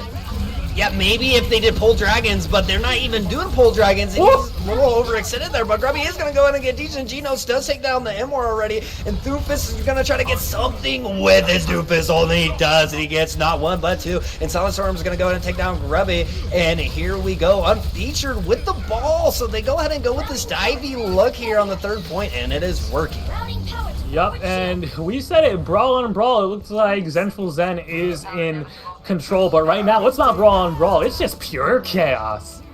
Yes, and this is organized chaos, and that's why they are winning these fights. Dina does take down Doofus, and the Diva Bomb goes out, trying to get something and anything, trying to get them off this point so they can go ahead and keep them before 3, but Geno's unfeatured. They are going to go ahead and get some picks here, and it's looking good here for the Team Fart. Yup, and it looks like they are going to be able to hold. Not any picks. No picks are coming out from the side of Zengeful Zen, and that is going to be round 1 completed at the very end of point 3. So Team Fart is going to have a long way to go, but if they show us anything that they just showed us on this third point, we are going to be in for quite the match. Now, keep in mind, everyone, this map ends right here. This round is the end here because Zengeful Zen didn't get to the end. If Team Fart makes it to that yellow's rectangle of victory, they win. If they don't, they lose. Simple as that. Just simple Overwatch, you know, gameplay mechanics. That's all it is here. So this is do or die right now for Zengeful Zen because they are down 1-0 in the entire series. So they got to stick to it, and they got to make sure that it works. And I'm a... What? What's going on the defense there from Zengeful Zen right now? Lord Ethan switching roles. Hold on a second. Can we go ahead and get a pause? Switching roles within game. I don't think that is allowed here. Give me 1 second. And it is it. So they're trying to pull some cheeky stuff here. Lord Ethan's trying to go ahead and switch roles in game, which you can go ahead and switch roles after the map, but not in game. So, I mean, that's how comp normally works. It's basic Overwatch knowledge, my friend, like you were talking about, basic Overwatch knowledge. But I think they know that they can't beat them like Zengeful Zens know that they can beat them brawl v brawl. They are stronger in that regard. But within the whole entire dive mechanism, and if you are on the other side of Team Fart, I wouldn't run brawl here, would you? No. Team Fart, no, I would not run brawl here. I just don't think that that's the move right now, because we have seen just how dominant Zengeful Zen was. I think you run a variation of the brawl composition, a variation of sort of what we saw on the very end point there to just kick him. point just 3. Yeah. Just, you know, just a change there, and because that's Brawl on Brawl, Zengeful Zen seems to win 9 times out of 10. They're going to be taking that W. Yeah. And, you know, since Lord Ethan was trying to be cheeky, you know, he's like, you guys talk about chaos. You guys talk about organized chaos. I'm going to go from tank to support mid-match. Sorry, friend. We love having fun here. We're all about the chaos here. That's why we do the crazy, quirky things that we do. But you can't switch roles within game. But Doomfist going with the Widow here. And, you know, a lot of people say on the social media streamline, they say bench Widow. But this map, feasible on first point? Yeah, exactly. It's going to be a couple shots, maybe 1-2 fights if they happen to win or lose, depending on what's going on there. But I don't see Doomfist staying on the Widow for very long. And after first point, they're definitely going to be swapping. Or if it's not working out for the first minute, 30 seconds, maybe even, they're going to be swapping. So it's more going to be that brawl on brawl. And Doomfist is probably going to swap over to the Hanzo or the Cassidy, more than likely, because that is what we have been seeing from these brawl compositions. If they pop off like Dufresne and they're just like boom headshot, making people like, you know, break their keyboards and stuff, you know, you have those Widow players that just wow you like that, even within the middle and lower ranks. And Lord Ethan's still trying to go ahead and pick his hero here, and he does, and they're going double shield here. They're going double shield, and they are a little behind. They got to get to this point quickly. They do not have the time to dilly-dally at all. And Grubby on the main is going to try and wall them off. I'm going to assume maybe not isolate anybody because the whole team isn't necessarily there, but just try and hold them back. See, they're exactly what they did, trying to just hold them back for a second, you know? Let's wait for the whole team to get here. Yes, and the Team Fart is going to go ahead and with their jalapeno peppers, with their ghost peppers, is going to take it to them, and they don't have the space. They're not catting far enough here. Is Team Red. So Team Fart is going to try to brawl them out, and here comes Unfeatured, here comes Genos, but now they're poking because the spam is getting to them. Yeah, and I don't think that this is going to be the look for very long. The double shield is not going to be there for very long. I think they're going to be swapping over to the Brawl. At least I hope, personally, because Zengeful Zen has been so dominant on that front. Lord Ethan is going to be swapping over to the Reinhardt, while Metal Guns is going to be staying on the Orisa. So, modified Brawl with an Orisa for some reason, but if it works, and I will not complain. Yeah, it must be the comfy pick because they just get over to extend a little bit, and then every time something doesn't go their way, they always go Orisa. But I just don't know why Overwatch players sometimes they fix something that's not broke. Like, come on, man, your brawl is good. Just stick with the brawl. Exactly. But we do have to see. I was gonna say we have to remember Metal Guns is the sub, but they were dominant on their first attack, so I don't know what it is. They were dominant on Diva, and talking about dominance, Chimera comes in with the phrasing lady she is, and goes in and gets a Reinhardt. Doomfist is going to go ahead and take down 13 in the backline. Doomfist is talking about backline. She's going to try to go ahead and do that. She's going to pop the Meteor Strike, gets Candy Corn. God, I love Candy Corn. It's so tasty. But Doomfist is just living up that Candy Corn by getting another pick on TTV Metal Guns, and it's not looking good here for the Zensful Zens. Look at this time bank they're about to roll into point 3 with 6 whole minutes to get almost to the end, which is quite a large time bank to just kind of push and push. They do have the ultimates to try and get it done right here, but the difference maker, I think, right now is Chimera. They are doing these walls incredibly well. Yes, and Orisa again just overextending a little bit too much. Now they're walled up again, and it's gonna go ahead and use the beat. Here comes the Doomfist trying to do something. Both Blizzards come out, and it is Snowy. Welcome to the Gauntlet. D-Dot gets not 1 but 2, and it looks like the Zengeful Zens is gonna go ahead and take it. D-Dot says, "Get on my back, kids. I am Dora, and you are Boats and Map," and they go ahead and take it. Now there they go, finally stabilizing just a little bit. And I mean, besides that, the brawl is really working. And I want to again bring, I don't have to bring attention to it anymore because Chimera is going to be swapping over to the Hanzo to get a little bit of that extra damage here instead of walling anyone out. Even Wolf hits the ricochet, doesn't get what it's supposed to get, and Lord Thief the shield is pretty low, almost with the shatter. D-Dat's gonna go ahead and take down Silent Storm. They're gonna go ahead and curl back into this ball here. Unfeatured tries to go ahead and get something with the shatter, doesn't get anything. Lord Thief then gives him that fire strike to the face, and Grubby takes down Hanzo. And again, this third point is tough. It is so very tough because, again, it is a pretty small space, which favors Brawl once again, and the respawns. Even though we haven't had to see too many respawns coming out for the Zengeful Zen in these fights, it still is a factor that will play into these fights later on if the Zengeful Zen do start taking losses. Lord Ethan is going to have this massive Earth Shatter, hopefully trying to get huge value from it, and DNAT once again has that incredible high noon and is going to be looking to zone. Oh! And the shatter talking about BDE earlier, showing that big dick energy, big pee-pee there from Lord Ethan. Takes out not 1 but 2, and Diggins in the backline, so he's just going to go ahead and jump off the map, and they are going to have to go back to the drawing board. But what you were just alluding to, they have a multitude of ults here for Team Zengeful Zens. Yeah, and Candy Corn is gonna have that sound barrier, which gives them that little sustain that they need coming after these freaking dragons. Candy Corn bought him, shoot a pop beam, and then tries a pop beam there, and does, and D-Dot gets not 1 but 2 but 3 because of the blizzard, freezes everybody up through the window as well.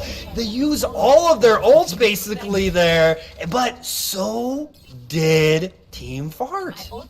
Yeah, Team Fart does still have the shatter, and that is going to be one of the big difference makers again if the rest of Team Fart can get in there. If Candy Corn, if Digon can boost the rest of the team in there to get that damage, that's going to be huge. Yes, and then here comes the bongos. You know, we've been so hard on Larissa here lately, but this is damage. And talking about damage, on feature goes down. Lord Ethan trying to get a little bit feisty there, but the friskiness might go ahead and pay off. The Lucio's with them now. Speed kills, but let's see if they go ahead and try to chase down this May and others. Doesn't look like they're going to go ahead and get to them, so they're going to go ahead and be around that corner, and they're going to wait here again for the opposing team. Just remember, at the top of this push, we had 6 minutes. We are now down to 2:40 with the show. Rolled off his own shatter. Feels bad on features. Going to go ahead and take that kill, but the window is going to go ahead and output so much damage. And 13 himself says, no worries, hold my beer. Is going to go ahead and get 2. D-Nat's going to go ahead and take down Thoompus and Coalescence. Like, what? Team Fart just needs to hold it in, okay? Hold in all their gases and just explode at once. Do you know what I mean by that, partner? Yeah, I'm going to turn that into Overwatch terms, and that means build up all their ultimates and then use them effectively and absolutely run through the Zengeful Zens because they have the means to do so. I think that's Overwatch terms for it. That makes a little sense.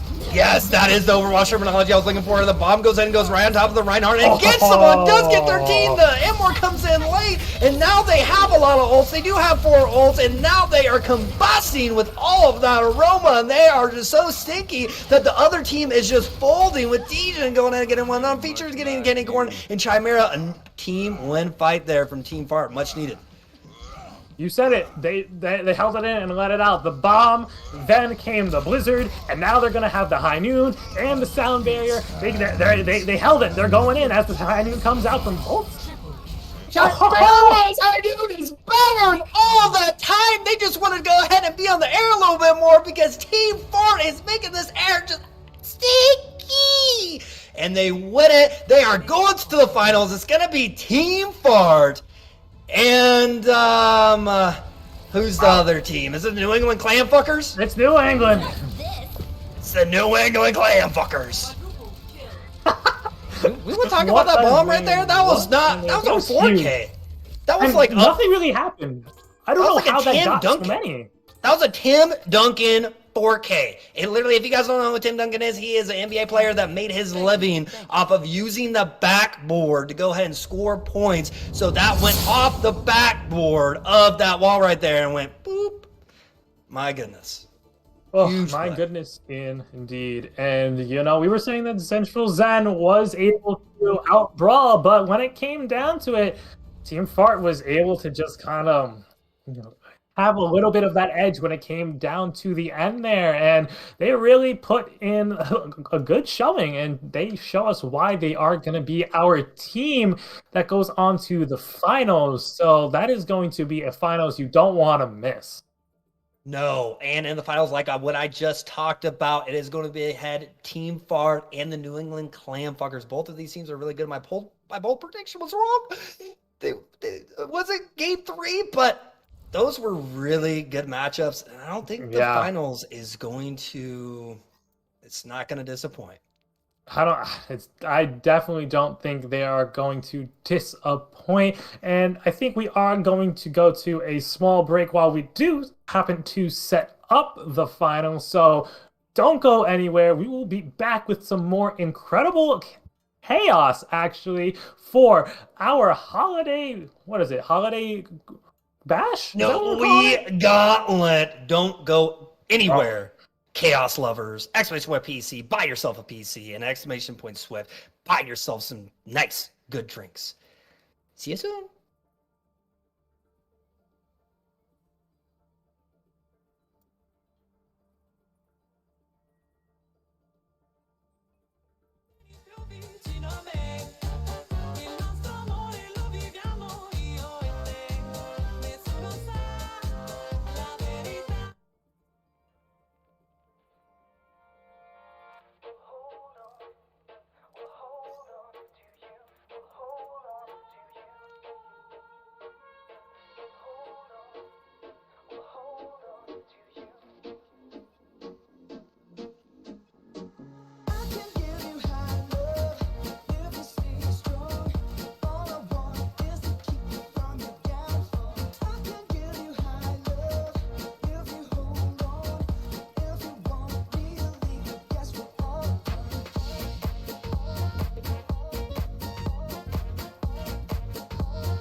To keep up, but if you fail and if you fall, you know to pick you up. I love you, baby, without another change. Loving isn't easy, baby. Love is for keepers, and I will hold on to you. Will hold on to you. Will hold on to you. Will hold on to you.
see what low grade you made on your weekly mathematics test. More than half of you failed. Most of those who passed just got by. Nobody had 100%. This is the poorest class I've had in a long, long time. Most of you have no foundation at all. Now the trouble's with your attitude. You don't pay enough attention in class. You don't do enough work outside of it. You don't know what the word study means. You have the slightest idea. Don't you realize that mathematics is an important subject? I tell you right now that unless you get over your lazy habits, come up to the standards I've set for this class, many of you will have the pleasure of repeating this course next semester.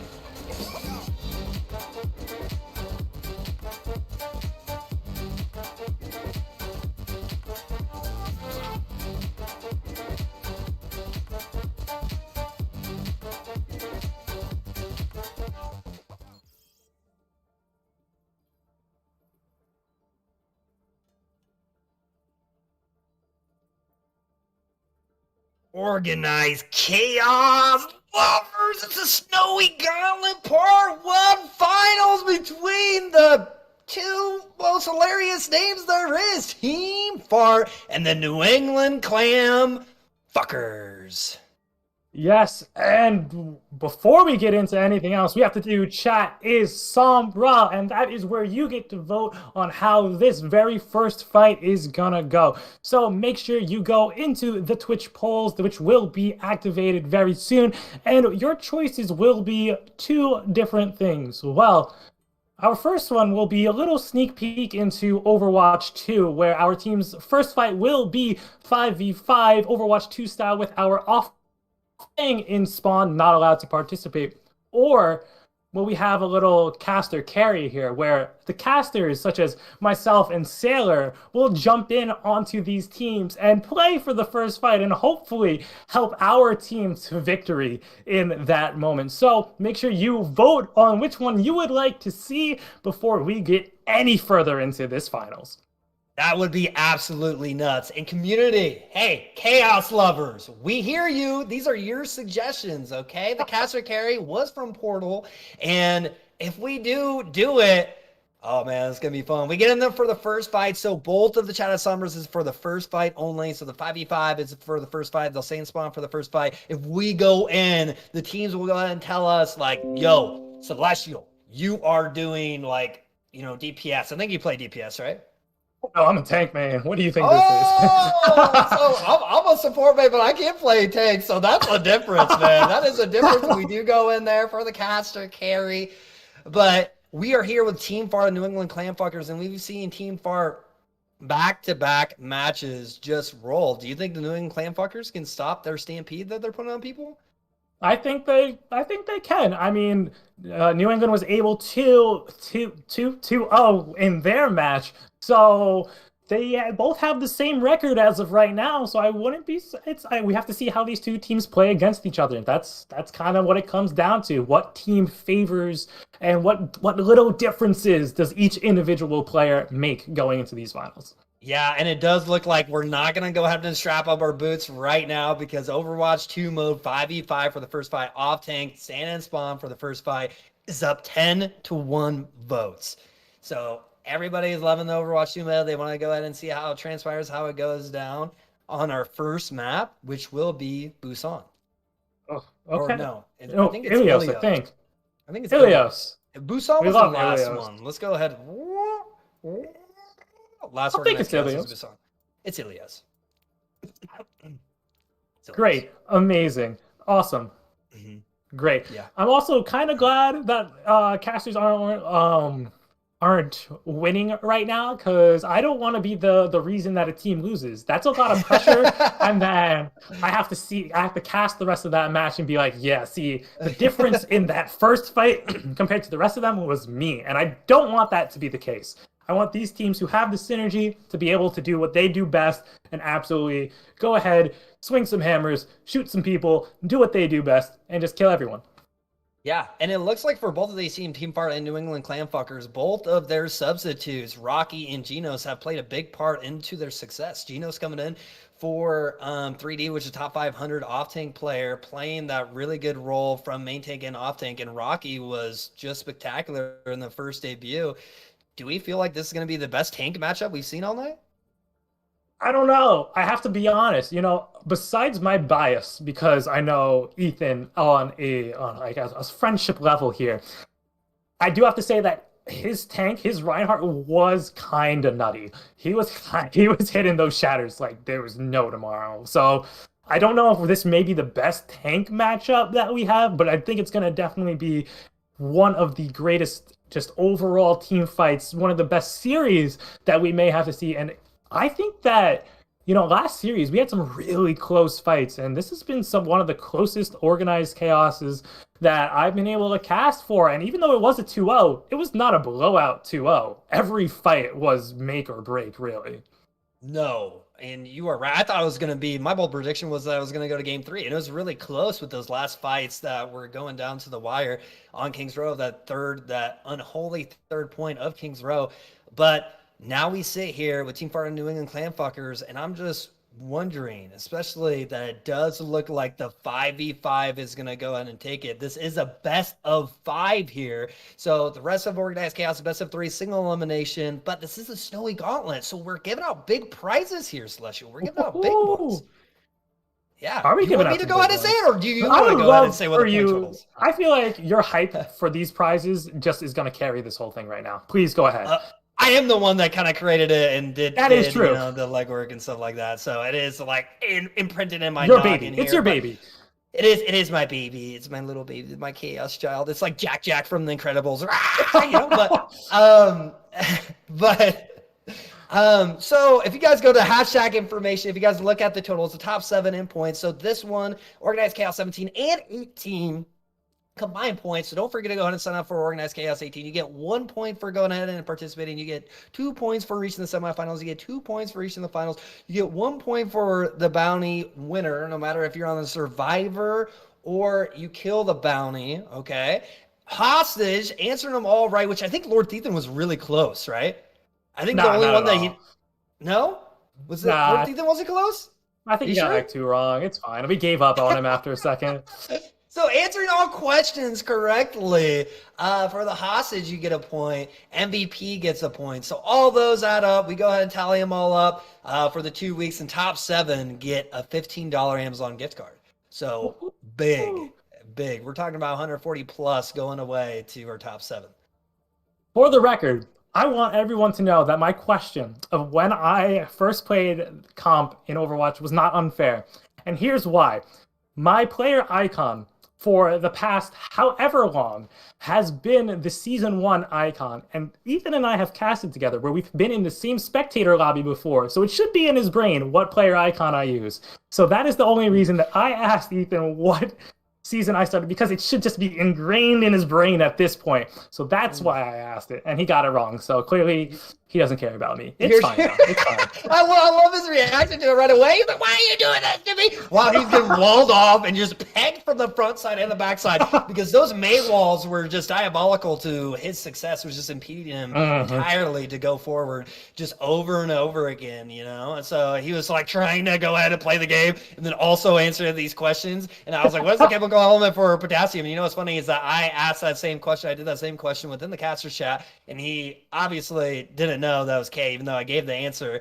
So we're trying to be easy on him. We were giving him those easy questions. Especially, I think your first one was really easy, and I think my first one was really easy. But yeah, how are these questions going to look up for our? We're going to do Bounty Game 2. We're doing Chata Sombra here on Ilios, and then we're going to do the Hostage on Game 3. Yep, and I'm trying to think of some interesting questions. Got a little easy, of course, but then we'll get a little hard. It's what, 5 questions they got to answer correctly, right? All 5? 2 each. Two each. We spitfire it. Yep. You go one, I go one. You go one, I go one.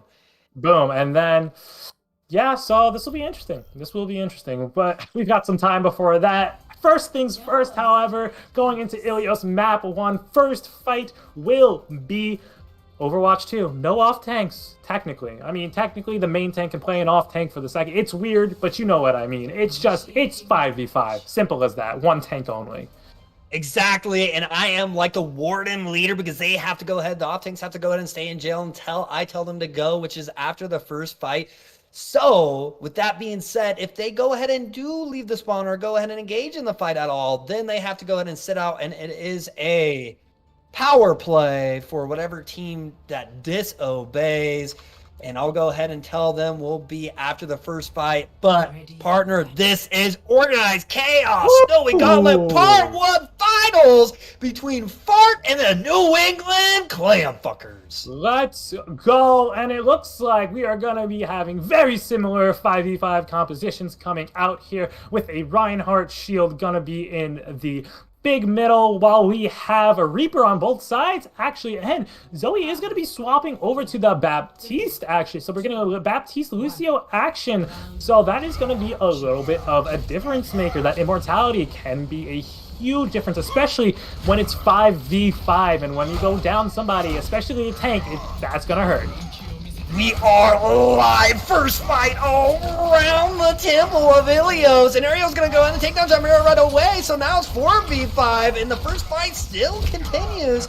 And they're just going to keep poking here. And now they're going to go in and try to push it up a little bit more. Is the team that has 5. And the long charge does miss. Our feature goes and takes Ariel. Ariel did get 2 picks in that fight. Hypernut goes ahead and wins it. And the first fight is over. Release the Optangs. Go, go, and New England is going to be staking their claim onto the objective as now we go back to a full 6v6 and Zoe already at that amplification matrix after the 5v5 first match, which is actually very impressive because they only had one less person to get those heals off of. So the fact that they did that was pretty impressive, and Rocky is going to have that shatter, and so is Unfeatured, so it's going to be a matter of that main tank difference. In that main tank difference, the whole entire team for Team Fart is trying to take the high ground, trying to get some poke here, trying to get a pick here or two, but they do have Reapers that can't really go ahead and shoot from afar. They're going to go ahead and be wary of the boop, and here comes the Coalescence, and the window comes out here from Zoe. Zoe's going to go ahead and take down is ginormous, and does take down 4, but it's not going to have any follow-up, so fine, and Rocky and Team New England Clamfucker says F you, and wins that one. Yeah, that was a massive shatter, but as you said, the follow-up was not there. The rest of the team needs to be there for that shatter to really get the value it needs. However, New England has an arsenal right now of ultimates to use, and if we've seen anything from Zoe, we know how quickly they can get that amplification matrix back, so that is going to be quick. So they're going to have 6 ultimates very soon online to hold this first point on Ilios, and Team Fart is going to take this high ground again, and as you said, Reaper can't really shoot from afar, so they're not getting much value from up there. No, and the New England people let me grab out that diva, use their New England voices. Who the fuck are you?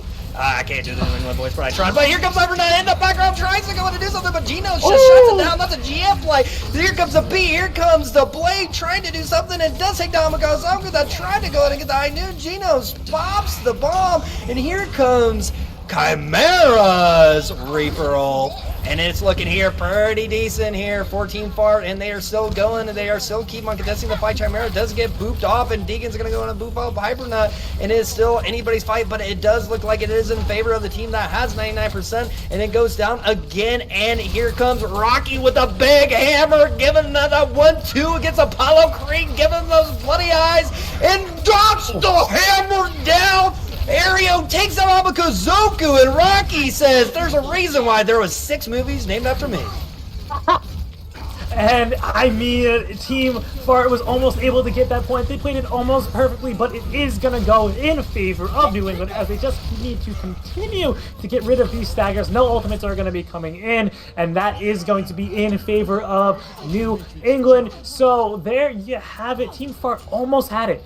They almost had it. They played that almost perfectly. They had the amplification matrix onto the Reaper ultimate. They had the sound barrier onto the Shatter. But what was the big difference there is that New England just had more ultimates. They just had more things to use to keep throwing over and over again onto Team Fart until they finally got something to win. That was it. And that was the real difference maker because they were able to get those ultimates up so quickly. But now we're going to be seeing a lot of composition changes. Team Fart switching over to the meme strategy there. Okay, no, we're going full disruption now. Not the meme, because I would have said meme if there was a risk just to pull people into the well, because that's a fun strategy, right? But we are going into full disruption for Team Fart. New England going to be using the pharmacy. The ball hog torture here from Team Fart, trying to get a little sophisticated within the game of Overwatch by Hibernate jumping on the pharmacy as well, like you alluded to. And they're going to go ahead and go in. Rocky bringing in the ground pound's going to go ahead and bounce out. Aereo always getting those little cheeky picks on the side on Amakazoku. And that could be the green light here, and a huge anti-nade there from Zoe. Zoe playing out of her mind. Yep, Amakazoku is getting caught out of position quite a little bit, and with the huge hook, they're gonna get Rocky out of the fight, trying to even this out as best as possible, but no team really has full dominance, but it looks like New England with that slash is gonna be taking a little bit of the majority here. Yeah, and Genos is like, hey, I am the Russian Dominator. I'm the one that killed Apollo Creed. I am Dolph Lundgren. Get the heck out of my lobby. Go ahead and go to the well of Down Under. And Aereo is going to go ahead and take down Degen, and Genos takes down Zoe. And it looks like somehow, some way, New England Clam fuckers, with this attitude that they have, will take the point. Yeah, I mean, Arrow right now on this Genji is nutty. I have to say they are nutty, but it looks like Team Fart is trying to come in and take it with Unfeatured getting 2 picks out of the gate. They're going to be trying to take this point very quickly as Arrow is going to just reset. Yeah, Unfeatured's like, hey, my ball play is pretty nice, you know. I'm pretty good playing with my ball, you know what I'm saying? So I'm just going to come in here, I'm going to ground pound, I'm going to get 2 picks, no big deal. And Genos is just a disruption, so you call this comp disruption. Tell our chaos lovers why it's called disruption.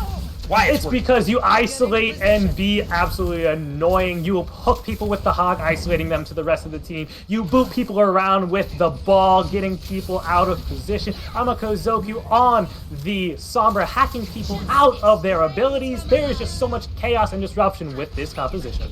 Yeah, and Unfeatured's in a playground. He is literally just playing with his toys here. He's even killing the Pharah from the sky. The Pharah's going out. I think you have to change the composition here if you are Team New England Clam fuckers. Yeah, you gotta do something a little bit different, but it looks like they're gonna try to do Nano Blade. That is what I'm looking at right now. That's probably gonna try and be a game changer. They're gonna try and force some of these ultimates out from Team Fart, but Rocky getting taken out and booped immediately. That is not what you want to see. No, but what you would like to see is all these ults coming out. It is Q for watch, and Soundstorm's gonna go ahead and get a kill, and Chimera's gonna go ahead and get the pulse bomb on Renaru, and this is exactly what they need in a partner. We were just talking about them switching off the Pharah, and that is exactly what they do. They go Kree Brig, a lot of CC. Yep, and I'm very happy to see those swaps. They need to stop Unfeatured. They need to stop Amakazoku, and that's exactly what they are trying to do here with a huge EMP catching 3. But can they have any follow-up? The team wasn't there. The team was not ready, and Rocky with that nice combination is like, hey, Dolph Lundgren, I beat you, man. Like I said, and Rocky with another hook, just giving that 1-2 rumble combo. My goodness, the heart of Rocky play. I have the Tiger right here, right now. Dejan's gonna go ahead and get the Ana, and Genos is gonna try to keep this live, and somehow, again, oh yeah, the hog gets booped in. They still have this point! Yeah, they just wanted to hold it for 99%, and Deegan was able to do that exactly, just kind of jumping around as Lucio, and now we have a full fight on their hands going into overtime. Yeah, Runaru goes ahead and pops the Brig ult, trying to go ahead and get something, trying to go ahead and stay on point. Hibernet's going to go ahead and take down Amakazoku. And Genos with the dirty hook, but doesn't get a bit with the boots in that back again with his ultimate, but it's not looking good for Genos because Zoe's going to go ahead and anti-Hibernet's going to try to get something with his ultimate, and the High Noon comes in clutch, and they finally take it back. What's looking good right now for Team Fart is their support ultimates. They're going to have Rally and Sound Barrier. I mean, those are two incredibly sustaining ultimates there. Sound Barrier is going to give them some incredible health. Rally is going to give them all that extra armor that they need. They are going to be able to stay on this point for a long time and be able to prolong this fight for the rest of their team to get those ultimates. But what they need to make sure is that they don't give New England any time to farm those ultimates, as well as Zoe now has that nano. Huge anti there from Zoe once again, and then here comes the Diva Bomb. Diva Bomb coming straight up. I think that Lucio was actually the beat. Now they don't have anything for the Nano Blade, and the Nano Blade is up. Let's go ahead and see when they use it. Rocky's going to go ahead and take down Dejan, and it is anybody's fight right now, but Rocky takes out Silent Swarm. It is looking good here for the New England Clamfuckers with this attitude. They are Bostonians. They say, get the hell out of here. We have the best sports franchises there is. Look at all of our dynasties, and they are making this into a battle. Yes, they are, and they were able to do exactly what I was talking about with the support ultimates, be able to get the rest of the team to their ultimates. I mean, they really not as great as you'd like them to. Personally, they have the DPS ultimates with the EMP and the Bleed coming out soon, and at 90%, they need to make something happen ASAP. Yes, and I think they're just going ahead and playing for that. I think they know both is online. Here comes the Nano Blade from one side, but where is the EMP? The EMP area is blocking up, and then here comes the EMP, and it's huge, and here comes the Blade here from Chimera. Can he get enough? Zoe goes down, and two more go down on feature, and it is a battle. This is the finals for Snowy Gauntlet, and it is game one, and it does look like it is going to go ahead and go to the New England Clamfuckers, and Arrow and team of New England Clamfuckers wins game one. Rocky had some disgusting hooks there. I mean, if you're able to just hook Lucio and a Genji out of their flippy, non-wall riding absolute nonsense, I just say you're the greatest person ever, because I personally can't. I get too disoriented as Roadhog. I hate Roadhog. I can't play Roadhog. It's whatever. It's fine. It's fine. So, but Rocky, on the other hand, knows how to play Roadhog, and that was some incredible plays coming out from the big man there. So, great job for New England going up 1-0 in the first to 3 match here. Don't forget it, because this is the finals. So, I mean, when I'm looking at these teams right here, I don't really know where we should go. I don't know what Team Fart needs here to go forward. I mean, Brawl didn't work so well on Lighthouse. And then they went the disruption composition. Maybe double shield is where they need to go. Maybe they need to go dive. There are 2-3 compositions left that they can try against New England here, but they got to figure something out, because I don't think that the Brawl is going to work, so I don't think we should go to King's Row. Personally, Scrim's Row I don't think is a good pick for Team Fart here. Yes, and Thub's going to go ahead and confirm Gazoku, and I think that is the only swap that we have, because New England Clamfuckers only have 6, but I do think that Rocky does play a good Reinhardt, but at the same time, his hog is a little bit...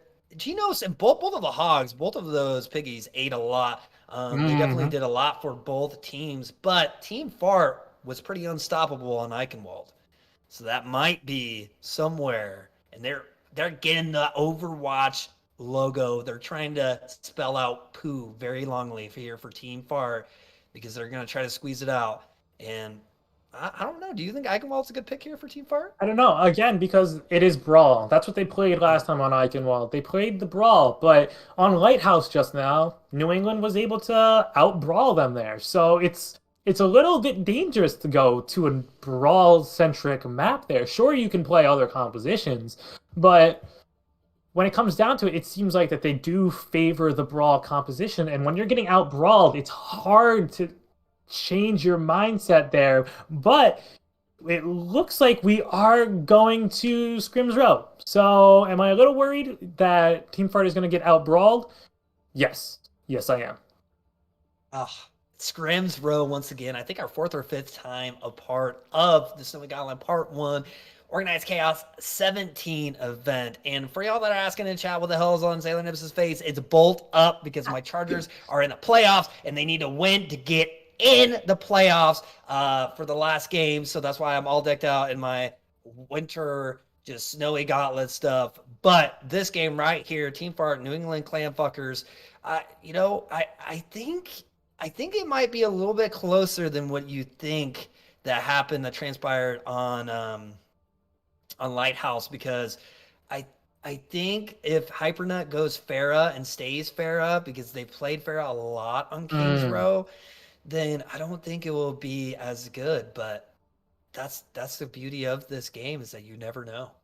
Yeah, that is true. You never know. This is a completely different map.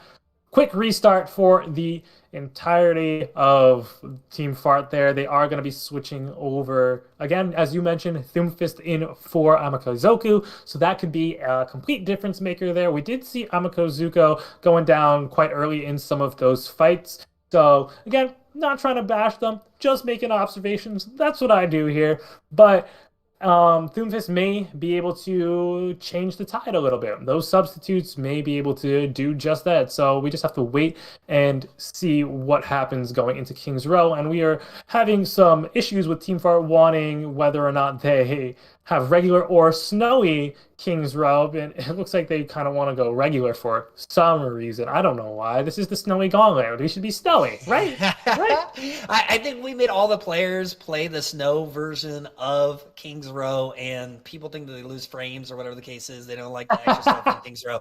So I think that's why they want to go ahead and go here. But this is the round for the bounty, and the bounty will go ahead and be on Zoe right when we start. So the bounty's going to be on Zoe. We will drop down in comms, and we'll see if that throws off her play, which she's been playing stupendously great.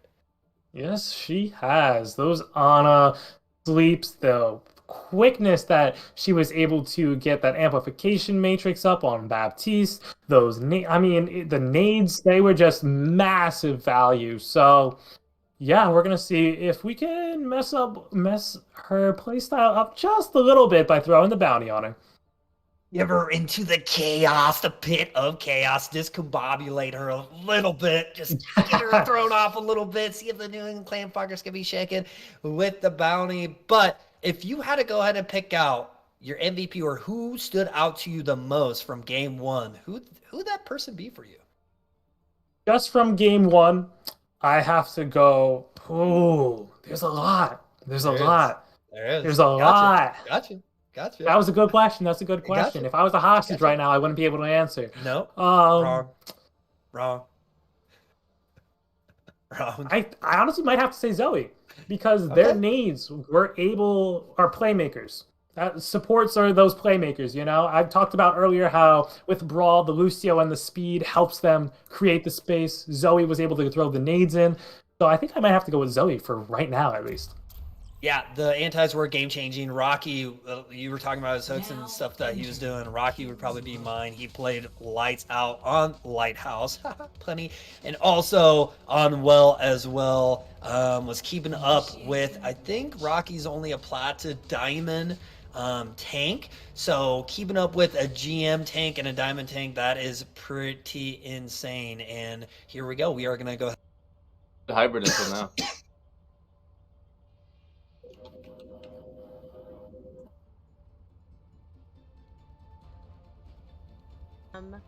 Oh my. Okay. Okay, guys, don't get selfish. Don't just fucking target them. Just kill everyone else, and then we can kill them. Good evening, my beautiful people. How are we? How are you, Mika? Hello. I'm doing fabulous. I'm doing good. I'm doing good. Zoe, you are the bounty. You will have 1 minute and 30 seconds to survive when the gates open. I will stand here. Track of the timer, baby. Let's go. You. I will protect Zoe. your peace with all costs. Come here, you cutie. Alright, we go. Let's go. Are we ready? Yeah. Yep, let's go. Hey, Zoe, woo. Let's go, fighting. We go. We end. Let's go. WM1. Nothing else. Diva, Ryan. Ow. Ready? I think I saw May. Ready. Yeah. They're running normal, bro. Alright. 3, 2, 1, go! Speed. Run half. You're wall. I'm stunned. I died instantly. I'm backing. I'm gonna swap you. Yeah, that's fine. They're like an actual Eric, call. you... Yeah, we need May. I can get the bounty, bitch. Big bounty dubs. Eric, can you make? I'm not a good mid. I can play something else though. If you want to go May, Piper. I'm not a good man, unfortunately. No, it's fine. It's fine. Yeah, yeah. Ready? Alright, can we go hotel? Go hotel. Go hotel. Okay. Oh, Shiba. Oh, no stun. The D.Va behind us. D.Va behind us. No wall. No wall. No wall. No wall. That's behind. No boosters. D.Va no DM. Can we go? Can we go? Go. May have. I'm stunned again. I'm not. Oh, you're behind wall. Looks you can die. 30 seconds. Oh, Lucio Ennis. Lucio, that we are. With the dragon. I'm dead. Are they cold there? That's it? Get away from that. Eliminated. Damn, Unlucky. 2 seconds. Yeah. Unlucky. That Shutter Blizzard. Yeah, they use coal. You want to share this? Eliminated with 20 seconds left. I have Unlucky. Yeah, let's go around. And with 2 seconds left on the clock, Genos gets the bounty and feels bad for Zoe. Oh, yes, and a brawl on brawl once again, and, you know, Team Fart doing a great job. High Noon coming out from Doomfist. Yes, the Dragon splits the team, but so does the High Noon. Here comes the D.Va Bomb behind. The Immor's gonna be used, but the Hyperdot doesn't get into it, and Brawl looks like it's doing pretty good here for the team that you said that wasn't as good as Brawl. You got me. You got me. I'll be honest. You got me. And so that's what I was saying. It's a new game. Everything changes here. Who knows? Maybe it is Chimera who was the gameplay, or they just needed a little bit of, you know, they needed a loss for once to just be like, hey, we got this. Let's go. But now they still have 2 ultimates almost with the Coalescence online as well to continue to hold this with 1 minute and 30 seconds left. They do have the means to hold it, but I don't think New England wants to let that happen as they have a bomb coming in shortly enough. Fatigue maybe got to him, especially a part of this gauntlet formation, and when it happens, Rocky does get 2 within the shatter, and here comes the Bait and Blizzard and Ball. The lock coming out from both teams. Rocky's gonna go and get through some features, gonna take down Zoe, and it is anybody's fight here, right now. But Chimera's gonna go ahead and change that, and Genos as well, and they are winning is Team Fart, and they're like, Celestia, what? Exactly. But you know what? I could be wrong every once in a while. I can't always be 100%, right? Unfeatured is going to have that shatter, and if we've seen anything from Unfeatured, they can hit some massive shatters, so that's going to be huge. Genos is going to have the bomb, and they are playing out of their minds right now. This May really is putting in the work. They were able to block that bomb that came out from Fine. Huge. Hypernaut did switch over to the Junkrat. That's a lot of damage coming in, and when that tire comes in, that's gonna hurt. Use wall there from Chimera as well. Genos doesn't get Hypernaut with the bomb, and Hypernaut did go. Junkrat to go ahead and try to break shields a little bit more, but the Fizz is gonna take down Zoe, and another good fight here from Team Fart, and they are just exploding, literally and figuratively, on these New England clam fuckers. They probably had some good clam chowder, maybe a little spicy. Here we go, back into overtime. Someone did touch, but Unfeatured's gonna get Hypernaut out of the fight before they can rip that tire. The window for prayers, and he's trying to go ahead and bob and weave, trying to get something. Rocky is gonna go ahead and get a shatter, but and it's just too much farts, too much aroma here. DJ and Ariel, everybody is just putting on a showing, and that's why they go back to scrim, bro. Maybe fatigue was a problem, but what are you seeing? What's the difference? It's just the play style. They are playing the Brawl composition to a T right now. They are using the May walls perfectly. They are using their environment well. They're using the statue. They're using hotel. They're using these corners to minimize damage while optimizing the times that they want to engage. And so that's really what I'm seeing as being now. And we all heard the comms coming in from New England before. They didn't have a May player, and that may be the difference maker. They didn't have the wall to block off some of the enemy team, to block off any incoming damage, to allow their routes to be a little bit less deadly. So that really could be the issue. And so as we see on the defense, it looks like we are going to be continuing to see Brawl. Hypernaut is going to be on the Reaper and Arrow. Going to be on the Sombra instead of maybe the May. Maybe that's how we're going to combat the no May player. We're going to hack Unfeatured out of the shield instead of necessarily blocking Unfeatured out from the rest of the team. Yes, and Fart being the little cheesters they are, doing the stinky cheese once again. They're going to try to go ahead and sim TP to the top there, but it looks like they're going to play close here from Team New England Clam Fuckers and try to foresee what's going to happen. Here we go, partner. Here it is. They come out of the gates and they're going to bring the brawl to them. They think that Bastion's going to come out and then the Bastion's going to go to split. Hypernut's going to take down Doomfist right away. And Doomfist is going to take down Hypernut. Now it's anybody's game. And now it looks like in the way of Fart. Yes, it is. And Deegan had to bring the rest of New England back because she started to back half the point, and now they're all out of position all over the place, and they have nowhere to go.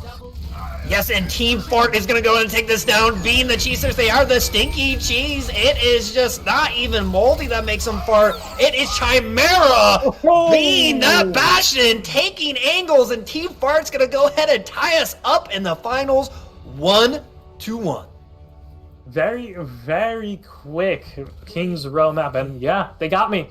I admit when I'm wrong. I admit when I'm down. They chose right. They were able to choose King's Row, and that's where they needed to go. But now it's going back to New England for their pick, and I'm a little, I don't know where they should go because we just saw Brawl on Brawl. Team Fart was able to pop off there. But we saw that on Ilios, they were able to do their fair share of absolute winnability. So maybe they go onto a map where Brawl isn't favored. And I heard something maybe earlier from one of our casters mention Noombani. Noombani is a very double shieldy type map. Brawl can work, isn't always necessarily the preferred route to go. So maybe we are going to a map like Noombani where Brawl isn't necessarily the greatest thing, or New England just wants to, again, shut me up and say, actually, we are the greatest on Brawl. King's Row just isn't our map for some reason, and we'll go to Junkertown or anything, really. Like, Brawl can work on so many different places.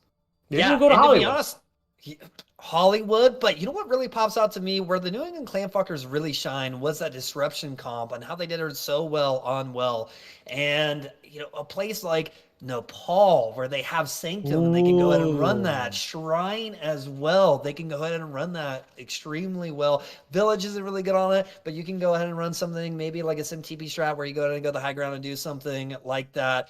But I think King of the Hill might be their game mode hybrid escort. I don't think they go ahead and fare really well with Team Fart as they showed you. They're just, you know, they're a little too cheesy when they get to those maps that a lot of people know how to play. But if you're looking right now and you're Team Fart, I don't think you need to go ahead and swap an Amkamazoku because Doomfist popped off.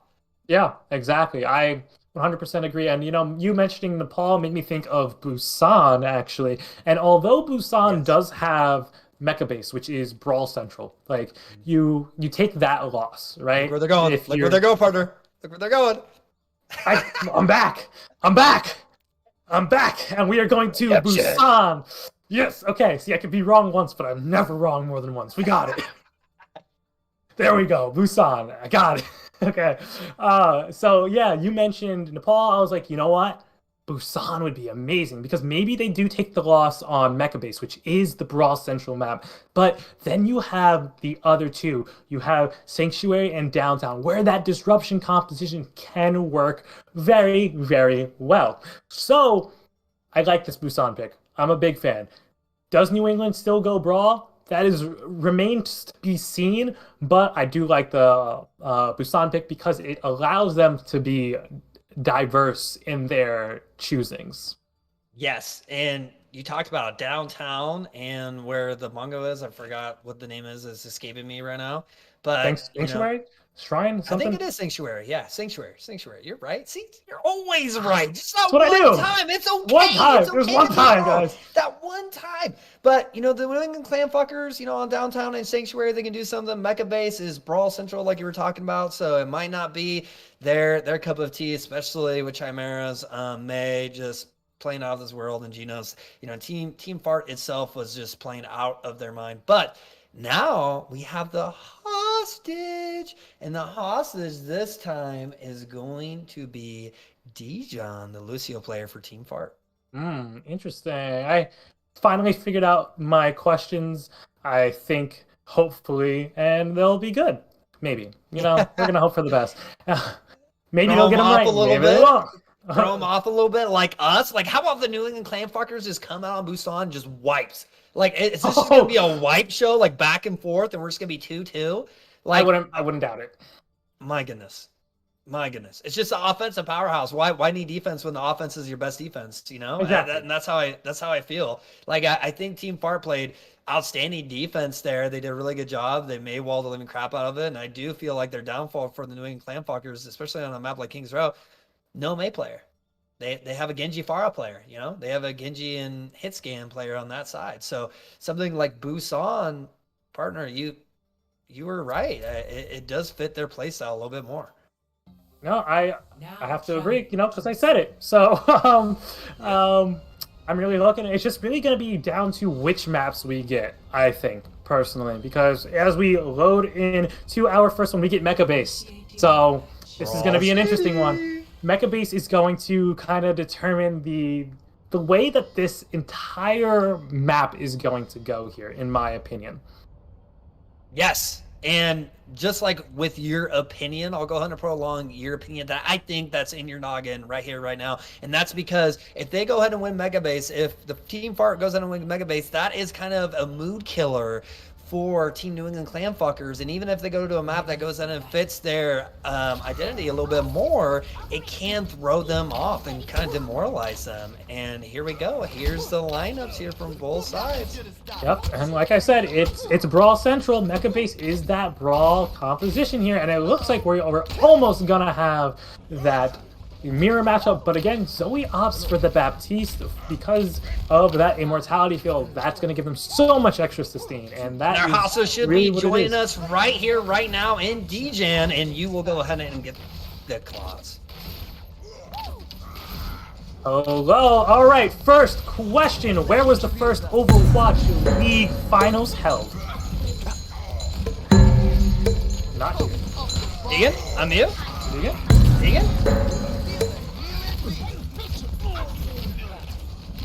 Deegan? Bring Genos in. Bring Genos in. Deegan has been disappeared.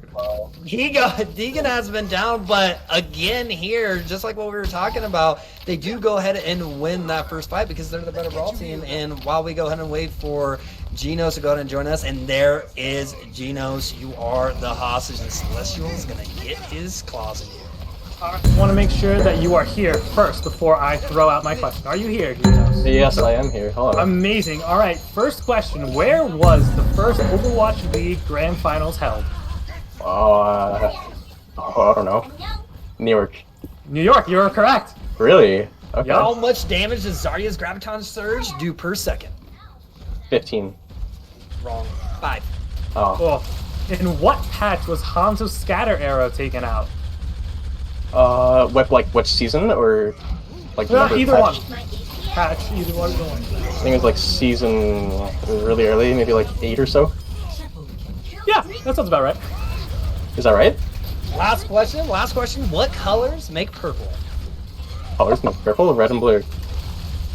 There Wait, is that wrong? we go. He There only is? stays here for an extra 10 seconds. You only got one question wrong. And partner, I'm featured with the frickin' huge shatter that just changed the title of the fight, and they are winning this already 66. And here comes a bunch of ults. Here comes the Diva Bomb, and As a behind big bomber? him. I'm just kidding. And it doesn't get anything because of the great M-War there, but they're going to hold this high ground. It's been rough sailing here for Rocky and crew. There we go, and Soap is gone, and we are by ourselves once again. Brawl on Brawl, absolutely nasty. Unfeatured is going to get left alone and taken out. Yes, and Hyper not popping off says, okay, you guys go on and win the first fight, but our time is now. When it's going to go ahead and be 92-0, and Zoe goes ahead and takes down Silent Storm, and they might change the tide of the fight, you know, especially on a place like Mecha Base. Yup, and 97% nothing to be sad about because they really just need to have one fight and hold it for just a little bit. And this is what we were saying going into this. We didn't want to go to Mecha Base first necessarily because Fart has been dominant on that Brawl competition as we saw from Kings Row, and they are showing it once again. That's a superior brawl, and here comes the Blade. Blade tries to goes into something, but gets the lovely CC from Chimera. Chimera takes down the Blading Genji. Genos is gonna go ahead and take down the MR. Here comes Rocky with a huge shatter, and Hibernet's gonna take down Doomfist, and this fight is going back and forth. Hibernet trying to flank from the other side with the high noob, but it's not gonna do. And here we go. Yep, here we go. They are going to take their claim onto the point, and New England's got to get together real quick. They only have 3%, and then if no one touches, they're not going to get... Oh, they did get overtime anyway, but no one is going to be able to touch. And as we were talking about, that brawl composition, Fart is really, really dominant on that, but our next two maps don't necessarily need to be brawl heavy. We have a lot of variation here, and I am certain that we are probably, actually I just said certain probably, but we're probably going to be seeing New England make some swaps here to try and counter that, and there we are. Yeah, don't contradict yourself there, partner. You had it right the first time, and they're going to go ahead and bring the disruption. They're going to go ahead and go with the dive with the Monkey Diva, Reaper, Sombra, Moira, Lucio. But just like how you pointed out with the first map, if they lose that one, are they done? You think there's a chance? I think there's a chance here, but it just puts them at a huge disadvantage now that having to win both maps back to back, because they don't have much time to really figure it out. They need to make sure that this dive works quickly, because if it doesn't, they are going to be taking this map lost. Yes, and they go adjacent sides, and they go ahead and meet on the point. The brawl goes ahead and curdles up, try to get them closer, and they are playing into exactly what they're trying to bait them out to do. But Unfeatured doesn't know where to go, but does get Renaru. Hibernet gets Deegan, Rocky gets Chimera, and this is exactly what they wanted, just pure chaos. Yep, and the hack is going to come onto Unfeatured, rendering them almost useless, but still swinging that hammer around. And Team Fart having a dominant performance on the point once again. Team Fart changes the tide. Don't ask me how, if it is Unfeatured at the Reinhardt position or whatever the case is, but that's why we hire you. How? Well, the dive composition works on isolating one team member, and when the brawl composition is working all together, you're really not going to be able to get that dive potential that you really want. So that is really where this all comes down as they try and bear down on Silent Storm. Yes, and the brawl is working. Genos takes down Hibernet. Rocky is going to go ahead and pop. Primal Rage gets Chimera, and it is pure chaos once again. Welcome to Organized Chaos. And Fine gets Doofus, and here comes the big shatter and Coalescence to go ahead and save the day for Fart. It's like eating a bunch of jalapeno poppers, and your stomach is just great for now. Oh my god, the amount of fart jokes that you could come up with is absolutely insane. And again, I mentioned it before, I don't know how you do it, but here we go. Stagger's coming in, and they have a lot of ultimates to hold this point, but with that Summer being really annoying, and if Arrow can get a massive EMP here, that could be huge. The big thing about dive is teamwork. You need to be all together, taking out one target at a time, because when you're down 6-5, that's really hurts, and they are trying to bear down on one target as we speak. Yes, and I like Poops and Farts, and Doofus talking about pooping and farting. He's going to go ahead and take down Arrow, and the Coalescence comes out, Beat comes out, supports using the ults. It is everybody's fight, and it is tied up right now within these fights, and Rocky is punching and slugging away, trying to take down Genos, and Genos has been playing just out of his brain. But they will lose this one. I think they had the fight win there. Sailor, I think you are back with us now. No. Did I lose? I don't know what happened. I'm just losing my mind. It's fine. Now Kim moved me. Kim didn't want to hear me anymore. She's like, I'm done with you. You're being so naughty. But yeah, huge plays there from this team in red, and the New England Clam Fuckers, they got to do something here. Yes, they do, because a huge EMP is coming out and catching 4. Yeah, an EMP bomb should have probably been used, but maybe they didn't even need it here, because it does look like they're going to go in and win this fight. But Chimera says not too fast, but it does look like it is going to go in the favor of the New England Clam Fuckers. And here we go. This looks a lot familiar. Oh, yes, it does. And 91%, but we have a lot of ultimates coming online right now. And if any of these get any sort of value from them, it is going to be a game over for New England. And here they come barreling down the middle as both bombs come out. Two is bigger, nobody is bigger, but it goes in and opens up the gate for the Brawl team. Non-featured trying to look for a group shatter here to go into pair with Coalescence, but Chimera's going to go ahead and pop the High Noon, and it does look like in the favor of Fart, because Unfeatured is just teabagging and squatting over all of these people after eating some nice Taco Bell. And the point is going to tick over as it goes up to 100%. And New England doesn't have many ultimates to get in there. I don't know if they're going to be able to touch. They do have the Sombra, who doesn't touch. The Sombra doesn't touch. That is your job. You have one job, Sombra. You were there. You were so scared because the Reinhardt was looking at you with his fiery eyes, with Mountain Dew Baja Blast in his veins. But they don't touch. They didn't touch. Oh my. Oh my. They could have had it. Granted, it was 100, so I think around 50%. They could have taken this around, but this Brawl composition coming out from Team Fart is absolutely nutty right now. 75% kill participation? Oh my goodness. Genos was just touching everybody. Oh my goodness. Pew. Nutty. You know, that's what D.Va does in the supports. The whole entire team effort from Team Far really turned around ever since game one. And what do you think was the go factor? What do you think was the main factor? Just losing? I think it was just losing. I think they just needed to understand what loss felt like for a second there, considering they went 2-0 in their series. And they were like really on that high. And then they're like, oh, wait, we lost. We actually do need to try a little bit against this team. And now here they are, back trying again. New England needs to take Team Fart off of Brawl. They need to take them off of Brawl. They need a map that can do that right here, right now. And I was thinking Busan, but they got unlucky where Mecha Base was chosen first because it's random. We don't pick that part. That's completely random there. And so that's just unlucky for them. It really, really do suck right now. But we are going to be going to a short break, I do believe, making sure that everyone gets their little bio break, feels good, and New England is probably going to need to figure out what they're doing wrong here. So don't go anywhere. We will be right back with the conclusion, maybe, who knows, with the possible conclusion of Organized Chaos.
are back. If you missed this whole entire show, my name is Sailor Nips, and this is Celestial, and this is the finals of Organized Chaos Snowy Gauntlet Part 1. Oh, yes, and we have two incredible teams that have fought their way. Here we have Team Fart and New England Clam Fuckers. So, we have some incredible names only at Organized Chaos. Can we have those? Yes, and we embrace it. And these two gladiators have been going back and forth, scraping at each other and throwing huge blows. And we are going to Junkertown. I don't know if Junkertown was the move. I mean, double shields can work on Junkertown. I'll say that. But so does Brawl. Brawl can work on Junkertown. And we're playing right into what Team Fart has been able to do this entire time. So I am a little worried about what we're walking into. But again, before we continue, we do have to thank our sponsors for this Organized Chaos tournament. Make sure you do !Swift for 15% off using code OC on anything gamer related, that gamer fuel, those shakers, anything like that. And use !PC to save $200 on your new PC builds. Make sure you go ahead and do that. And a huge thank you to our sponsors, because without them, a lot of this stuff and a lot of the prizes that we put out for all of our players would not be possible.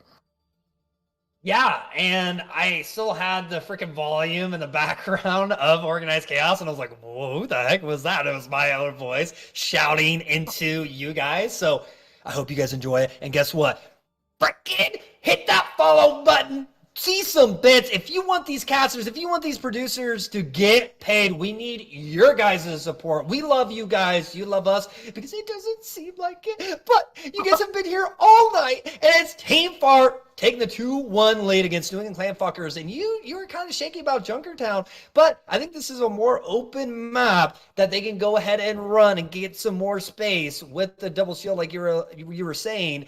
And do you think New England Clam Fucker got some juice? Because their backs are on the wall right now. Their backs are on the wall right now. And like you said, the space, it's a lot more open. And I think that a lot of different compositions will be able to use that. The disruption, the double shield. I don't know if we want to see dive again. Dive into the brawl. Not the greatest idea for a lot of that. So I don't think we want to see dive in there. But it's viable, and I really hope that New England can show us some of that fire that they have left there, because it was kind of a wipe when we came to Busan, which last map, and I want to see them come alive once again. I don't want this to go down without a fight, really. Yeah, and we're still waiting for ours here, and we do get it. Junkertown, Team Fart, New England Clam Fuckers. You know, these teams have just been battling throughout this whole entire saga of today, and it can be grueling playing Overwatch. So most of these teams, besides the New England Clam Fuckers, Team Fart have been playing Overwatch for 4.5 hours plus straight. Yup. That does take a while. That does take a lot out of you. I mean, it's just staring at your screen, yelling at your team, like, heal me, this is what's going on. It's a lot of focus. You got to pay attention to a lot of different things. Yeah. And talking about paying attention to a lot of things, the lineups are kind of showing there for 1 second. The game didn't start exactly yet, so now they're kind of scared showing up their lineups.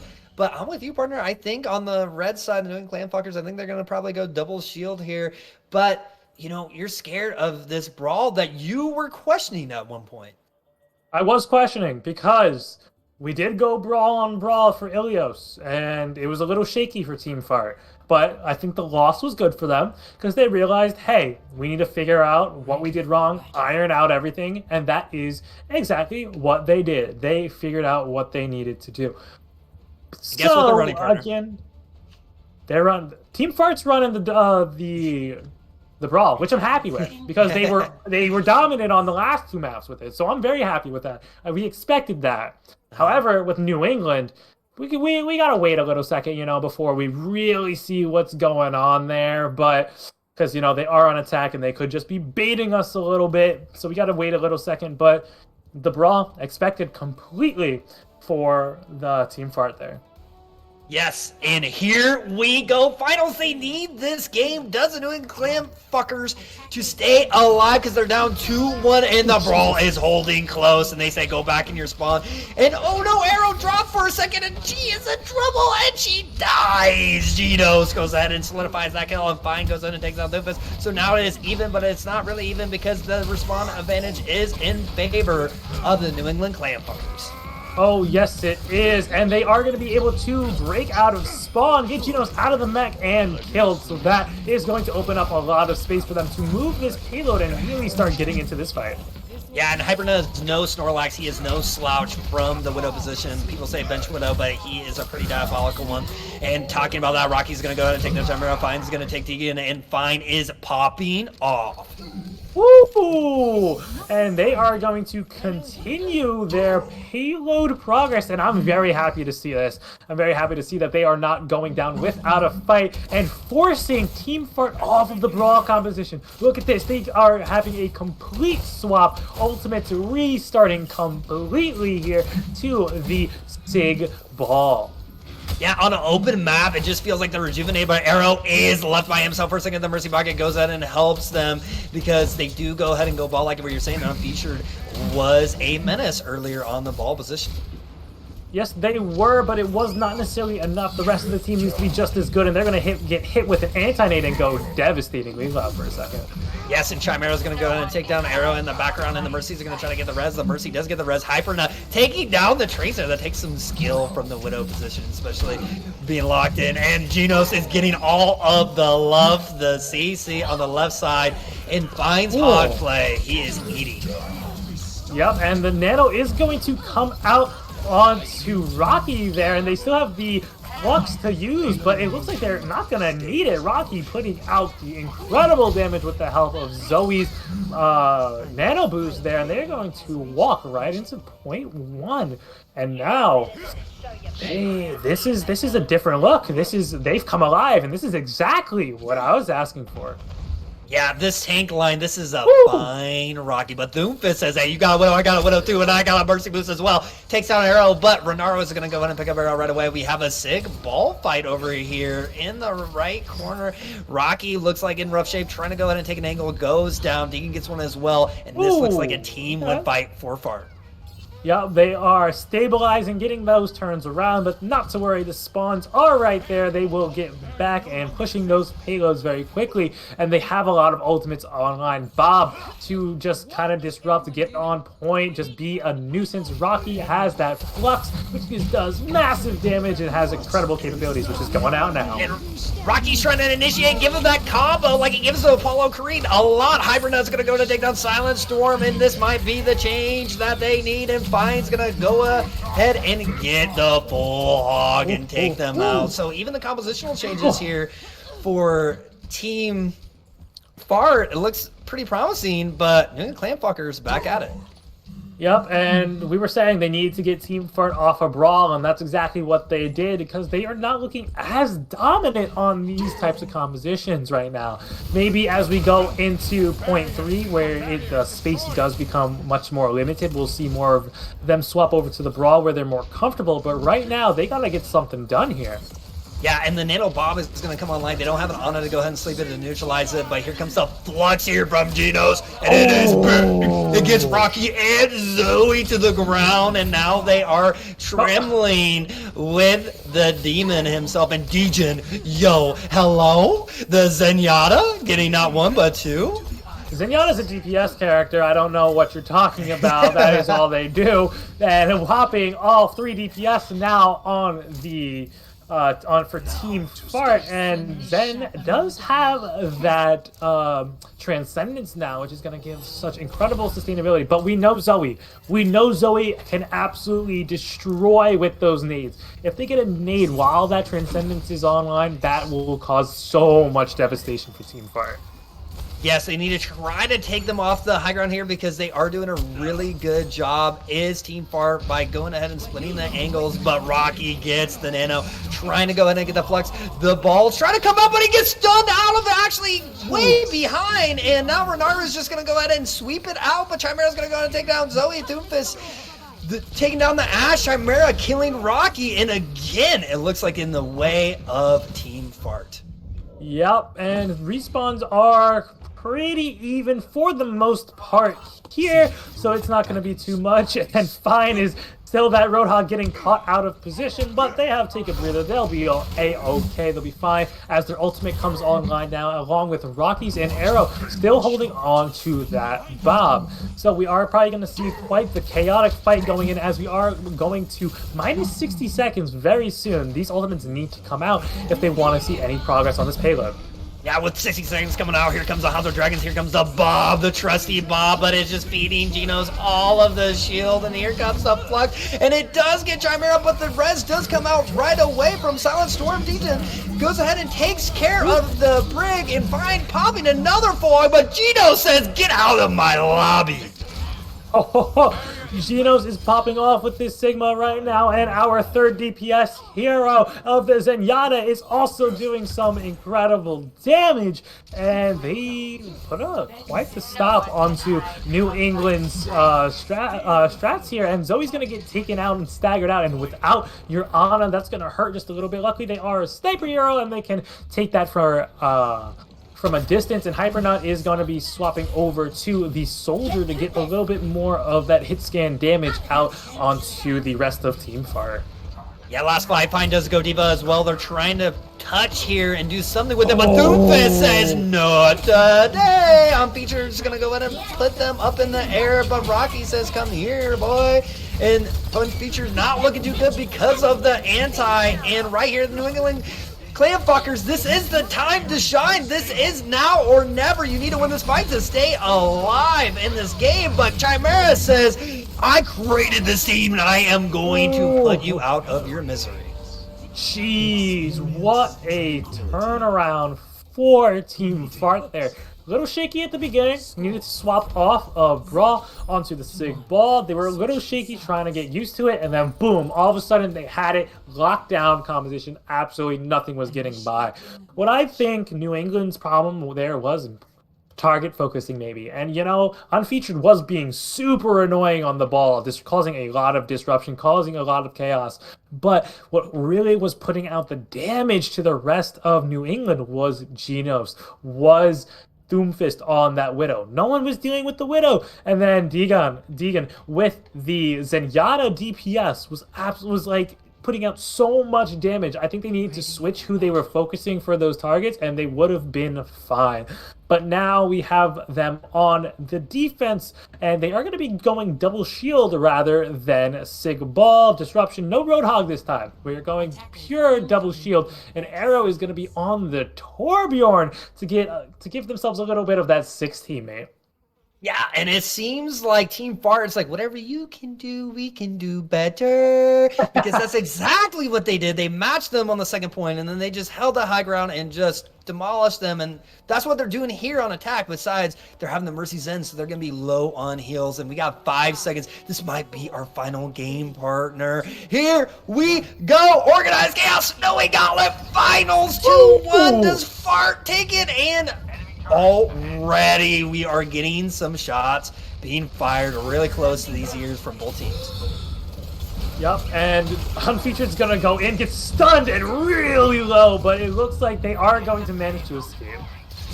Unfeatured has some balls going into the heart of the team. Like, again, they are going to, but he's on. He lives through everything, right? Nope, not today, because he runs into a Torbjorn. Arrows goes out and takes Unfeatured, and it doesn't look like Silent Storm can go ahead and get that res. So now they're 5v6. And do you like how they're holding here? Renaro getting the pick on this.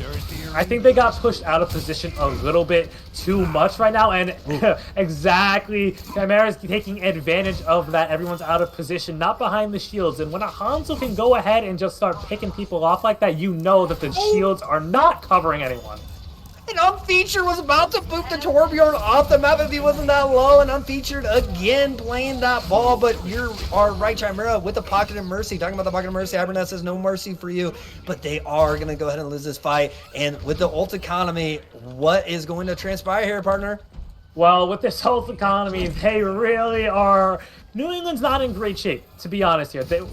Team Fart's going to roll into point 1 as the Dragons come out. I don't know if they're going to catch anybody, but it is going to stall everyone so that they can make sure they get Team point 1 here without any problems.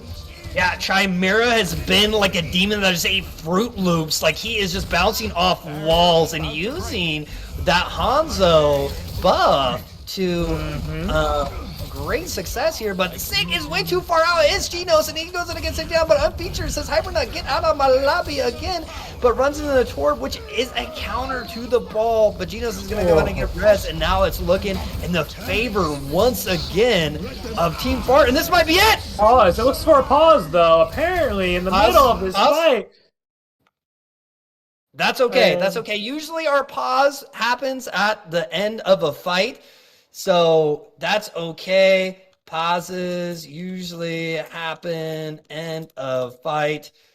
So, partner, it is not looking good here for Team New England Clamfuckers. This might be it.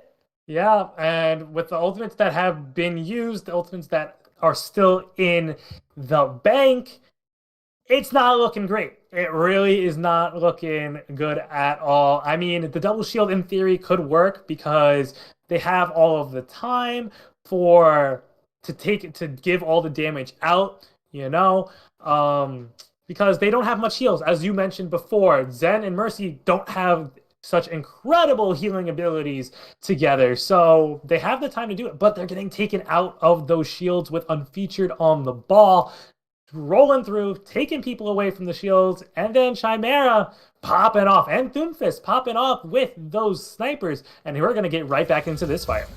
Yes, we are, and it doesn't look like anybody is remotely close to going in and touch it. And for Snowy Gauntlet Part 1, Organized Chaos 17, Team Fart might take a button. Clamfucker said Rocky's going to barely touch it, but Genos and Unfeatured say, get off of our point, and Unfeatured does it, and then there is Team Fart combust everywhere, and it is like rotten egg smell. Team Fart takes the Snowy Gauntlet Part 1. You and your fart jokes need to be stopped. Someone needs to stop Sailor. Please, someone come get this man. It needs to be stopped. But besides that, Team Fart absolutely popping off with some incredible plays from their DPS, incredible management and spatial management from their tanks, and some incredible heals and DPS actually from the support line. So just overall great job coming in for Team Fart. Definitely a well-deserved win, racking in those points for those prizes. At least 7+, and we're gonna get to the MVP voting here shortly. Go ahead and put in who you think the MVP should be. I will go ahead and DM, and so should you, Celestial, on McCann for your MVP voting. So let's see if we can go ahead and coincide. We are going to go on a BRB real quick, but I do want to say right there, that play of the game, Chimera was just showing that you can't get pink eye from getting farted on, and that's exactly what he did. He made them feel the wrath of pink eye right there. He literally just farted in their eyes and said, hey, go ahead and take this out. We're going to go ahead and take this chip, and this is an easy 8 points for Team Fart. And with that, I just broke Celestial off stream live. Gotta love it. We love it here. I hope you guys enjoyed yourself. Don't go anywhere. We're going to be right back so we can go ahead and get the MVP voting up here for you guys. It's going to be in the predictions, so don't go anywhere. Hopefully Celestial will revive himself. Hopefully.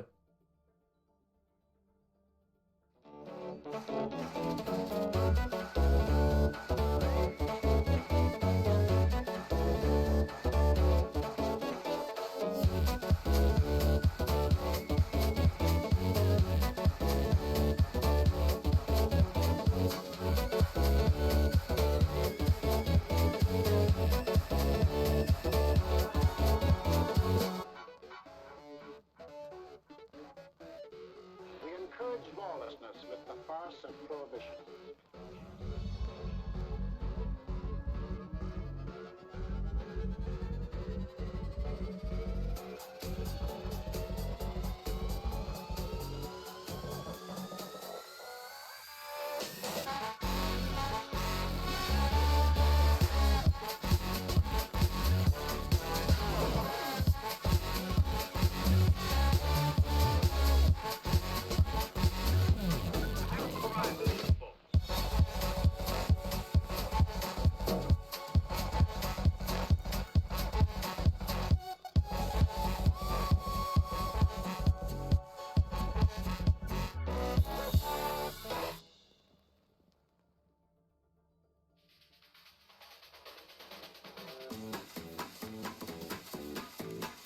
What do you expect after 25 years? Go on in, and make yourself at home.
And here we are at the top of the mountain, kind of halfway through the mountain, since this is our first part of our Snowy Gauntlet event.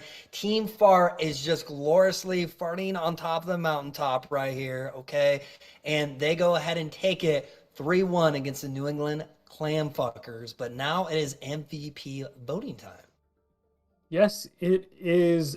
So make sure you go ahead, vote for whoever. We'll be waiting for those votes to come in because there is the delay. So we are just, a little bit ahead of where everyone else is right now. It is what it is, it happens. So we will be waiting for all of those votes to be coming in. But Sailor, who were you looking at as your MVP?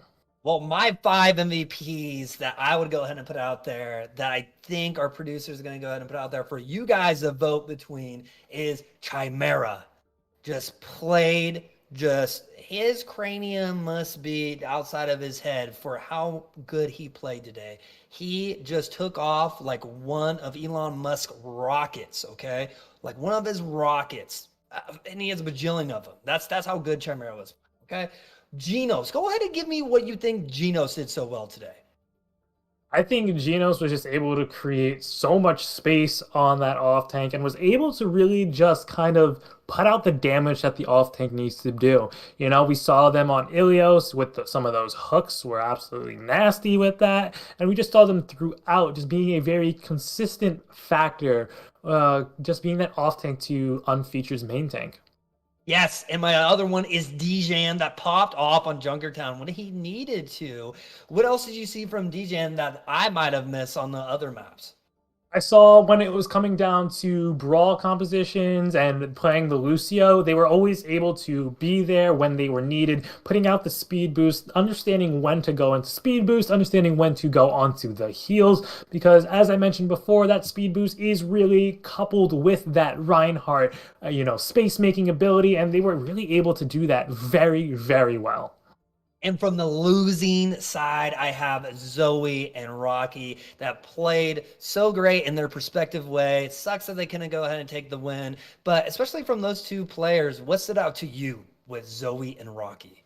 with Zoe, when it came down to playing the Ana, those nades tended to hit more times than not, and they usually hit more than one person. So they were massive, making sure that no one can get healed, and then the follow-up was huge, and that was really apparent on Ilios well, when we kept seeing that over and over again. When Zoe was on that Baptiste, we saw her get those amplification matrix over and over and over, and even in the 5v5 Chad is Sombra, when there's one less person to heal, they still got it up. So that just goes to show you how much healing, how much damage they are putting out as Baptiste. And when it comes to Rocky, they were just solid the entire time. We saw them with the Roadhog being able to just absolutely pull everyone, and it was just, Rocky was just a very solid tank player when it came down to it. They were reliable, and that's what you need in a tank player. You need someone who is reliable.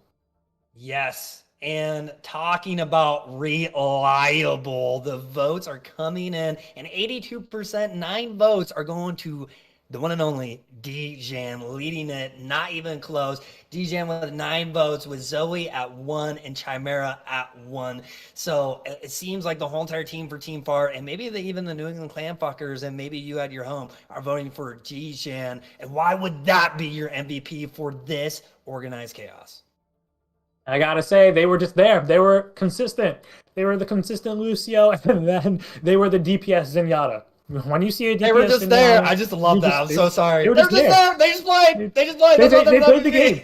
They played the game to what they needed to play the game. And you know, sometimes in Overwatch, when everyone's playing comp and you get your randoms, they don't know how to play the game. They're there, but they don't know how to play the game. They know how to play the game because they were there, they were present and active, and they knew what they were doing. And so that is why they are most likely going to be our MVP. And yep, our votes are finalized, and Deegan is going to be our MVP.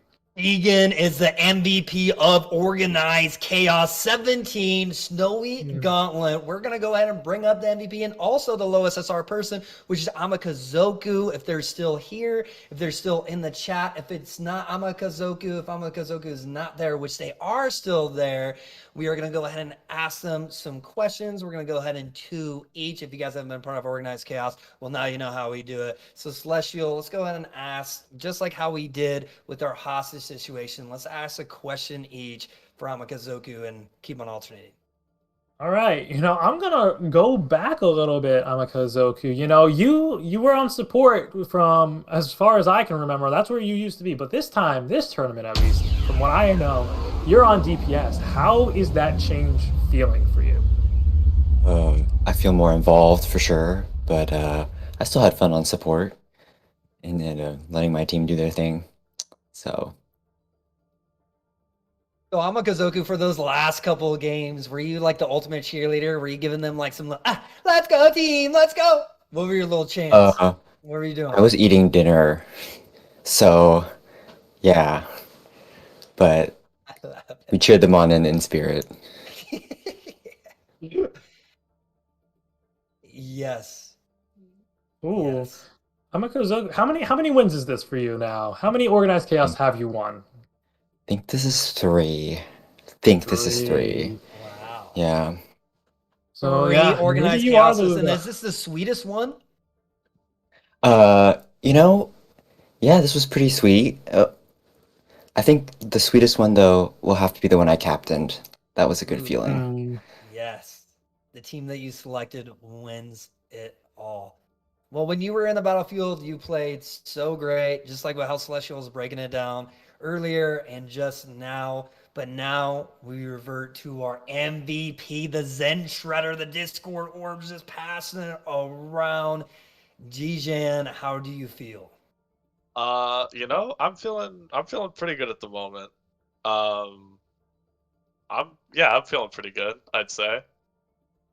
That's great. I mean, you should be feeling good. You were popping off no matter what map we seem to be on. But my first question for you is, what happened after that first loss on Ilios? What changed from the map before against Ethan's team to the loss and then afterwards. So I was actually kind of worried about that because like we hadn't dropped a map yet. We had really good team morale, and I was like, I was worried about like maybe dropping that. But like the team environment we had was just so chill. We just like laughed it off for like Lamau. We got the funny haha spawn boop, and then we just kind of moved on. We like all moved on. We said, you know what, whatever. We don't play control, and so we went on and we just played Kings Row. We felt comfortable. We got in the groove again, and we kept on trucking. So it's really strong mentals all around. You alluded to the King of the Hill, but then you went to Busan, and then you took Busan as well. But I'm going to go ahead and ask you the two-part question. So that's one question. Then my second question to you, this is actually your first organized chaos, right? Yeah. What would you say to the people that are viewing about organized chaos in your experience? I gotta say, it was really fun. I was a little nervous at first, but I hit up my friend 13, DM'd and was like, yo, I'm gonna show up and I'm gonna win. And that's exactly like it is possible. It can happen to all of you. And like I'm sure even the people who didn't win had a great experience, like meeting new people, getting to like play on a team. A lot of people got to learn a lot from like the games. Like we had some really good shot callers who were like smarter than me, who like kind of helped guide me through the experience, like all of these like high level strats that like I would never be exposed to otherwise, even in like pugs and stuff. So highly recommend. That is great to hear that organized chaos is working, that the community that we are trying to make really is flourishing and doing so. Sailor, Mikon, all of our admins, producers, it's working, people. It's working. You're doing a great job. And you know what's hilarious is that a lot of top 500 players that I try to go ahead and get into our realm of organized chaos, they said, how's that going to work? That's not going to work. Top 500 to bronze? We're just going to stampede on bronze. So Guess what? Top 500 player didn't even win this week, correct? So it's happened multiple times where top 500 players come in and they feel like they have to carry, and actually team morale and team cohesion takes over. And SR sometimes, especially within the ladder, is just a number and how lucky you can get. I believe in that. Do you two players believe in that statement? I'm gonna say absolutely. Like, I'm currently I've always played main support for teams, and I've noticed that even though my SR has never been high, my mechanical skills never been high, I've still been fairly successful, like finding teams and getting into that team environment. Because Overwatch is a lot more than just a number. There's a lot of like complexity and strategy, and so much of like so many skills that comp doesn't test you for. Like, there's not like a 10 SR gain every time you ult track in a game or every time you make a fight plan. There's so much more complexity to the game of Overwatch that rank doesn't really test. So I'd say that like the true test is like team play, especially if that team is kind of a little bit more improvised. I think that adds a lot to the experience of the game as a whole. Let's go. Okay. And that is going to be it. I'm going to go ahead. Do you have anything else to say, players? And then I'll My go favorite song in my my discography, see how he hands feels down. about what transpired today. Go ahead and put the cherry on top, and then I'll go ahead and end it. Do you have anything else on Kazoku and Dijan? No, I think just thank y'all for putting this on. It's as a lower SR person, it's just nice to have an environment where we can compete without worrying about Smurfs or anything like that. And that opportunity is pretty special. Yeah, I want to say thank you guys for putting on the event, and thank you for my team. You made it like a really cool experience, like to just play some games and have some fun in Overwatch. Like, I really appreciate all of you. So thank you so much, and good night. Well, you heard it here first, people, and absolutely incredible organized chaos tournament we had. And again, thank you to our sponsors. Again, thank you to our players. Thank you to our producers and everyone who helped put this together. We had such an incredible tournament. This Saturday, Team Fart is going to be the ones who take home the victory and all of the prize points. So again, just an incredible overall tournament, and I cannot wait to see how our next one goes. And Sailor, I'm going to give it over to you to help us bring this home. Yes, and I'll go ahead and home run it, pop some steroids like Barry Bonds, and take it to the fences right here, right now, because the next Organized Chaos, the second part of the event will be the 22nd of January. That's going to be Snowy Gauntlet Part 2. Do not miss out, okay? Do not miss out. You have to sign up again, okay? And the signups will go ahead and open up Monday. Also, what will be Monday is the point totals from this previous one, from Snowy Gauntlet Part 1, Organized Chaos 17. That'll be released to you guys Monday. So all of the producer team, and can we go ahead and get some love for McCann? And all of our hardworking casters. I played to you guys. I cried to you guys to please go ahead and sub and throw bits. And I don't know if we saw any producer. Did we see any? I didn't see any in the chat that got thrown out, which I'm crying deeply. Please hit those primes. Please hit those subs. We want to pay these casters because the casters deserve it. The likes of Celestial, Juggle God, Lord Thethan, Zoe, every Portal Man, everybody that came out tonight, Newbie, everybody deserves something. So we love you guys. That's why we put this out. Nobody gets paid here right now. So we love you guys. Don't go anywhere. We'll be back here in 2 weeks. Rest up and embrace yourself next time for the chaos. My name's Taylor Nips. That is Celestial.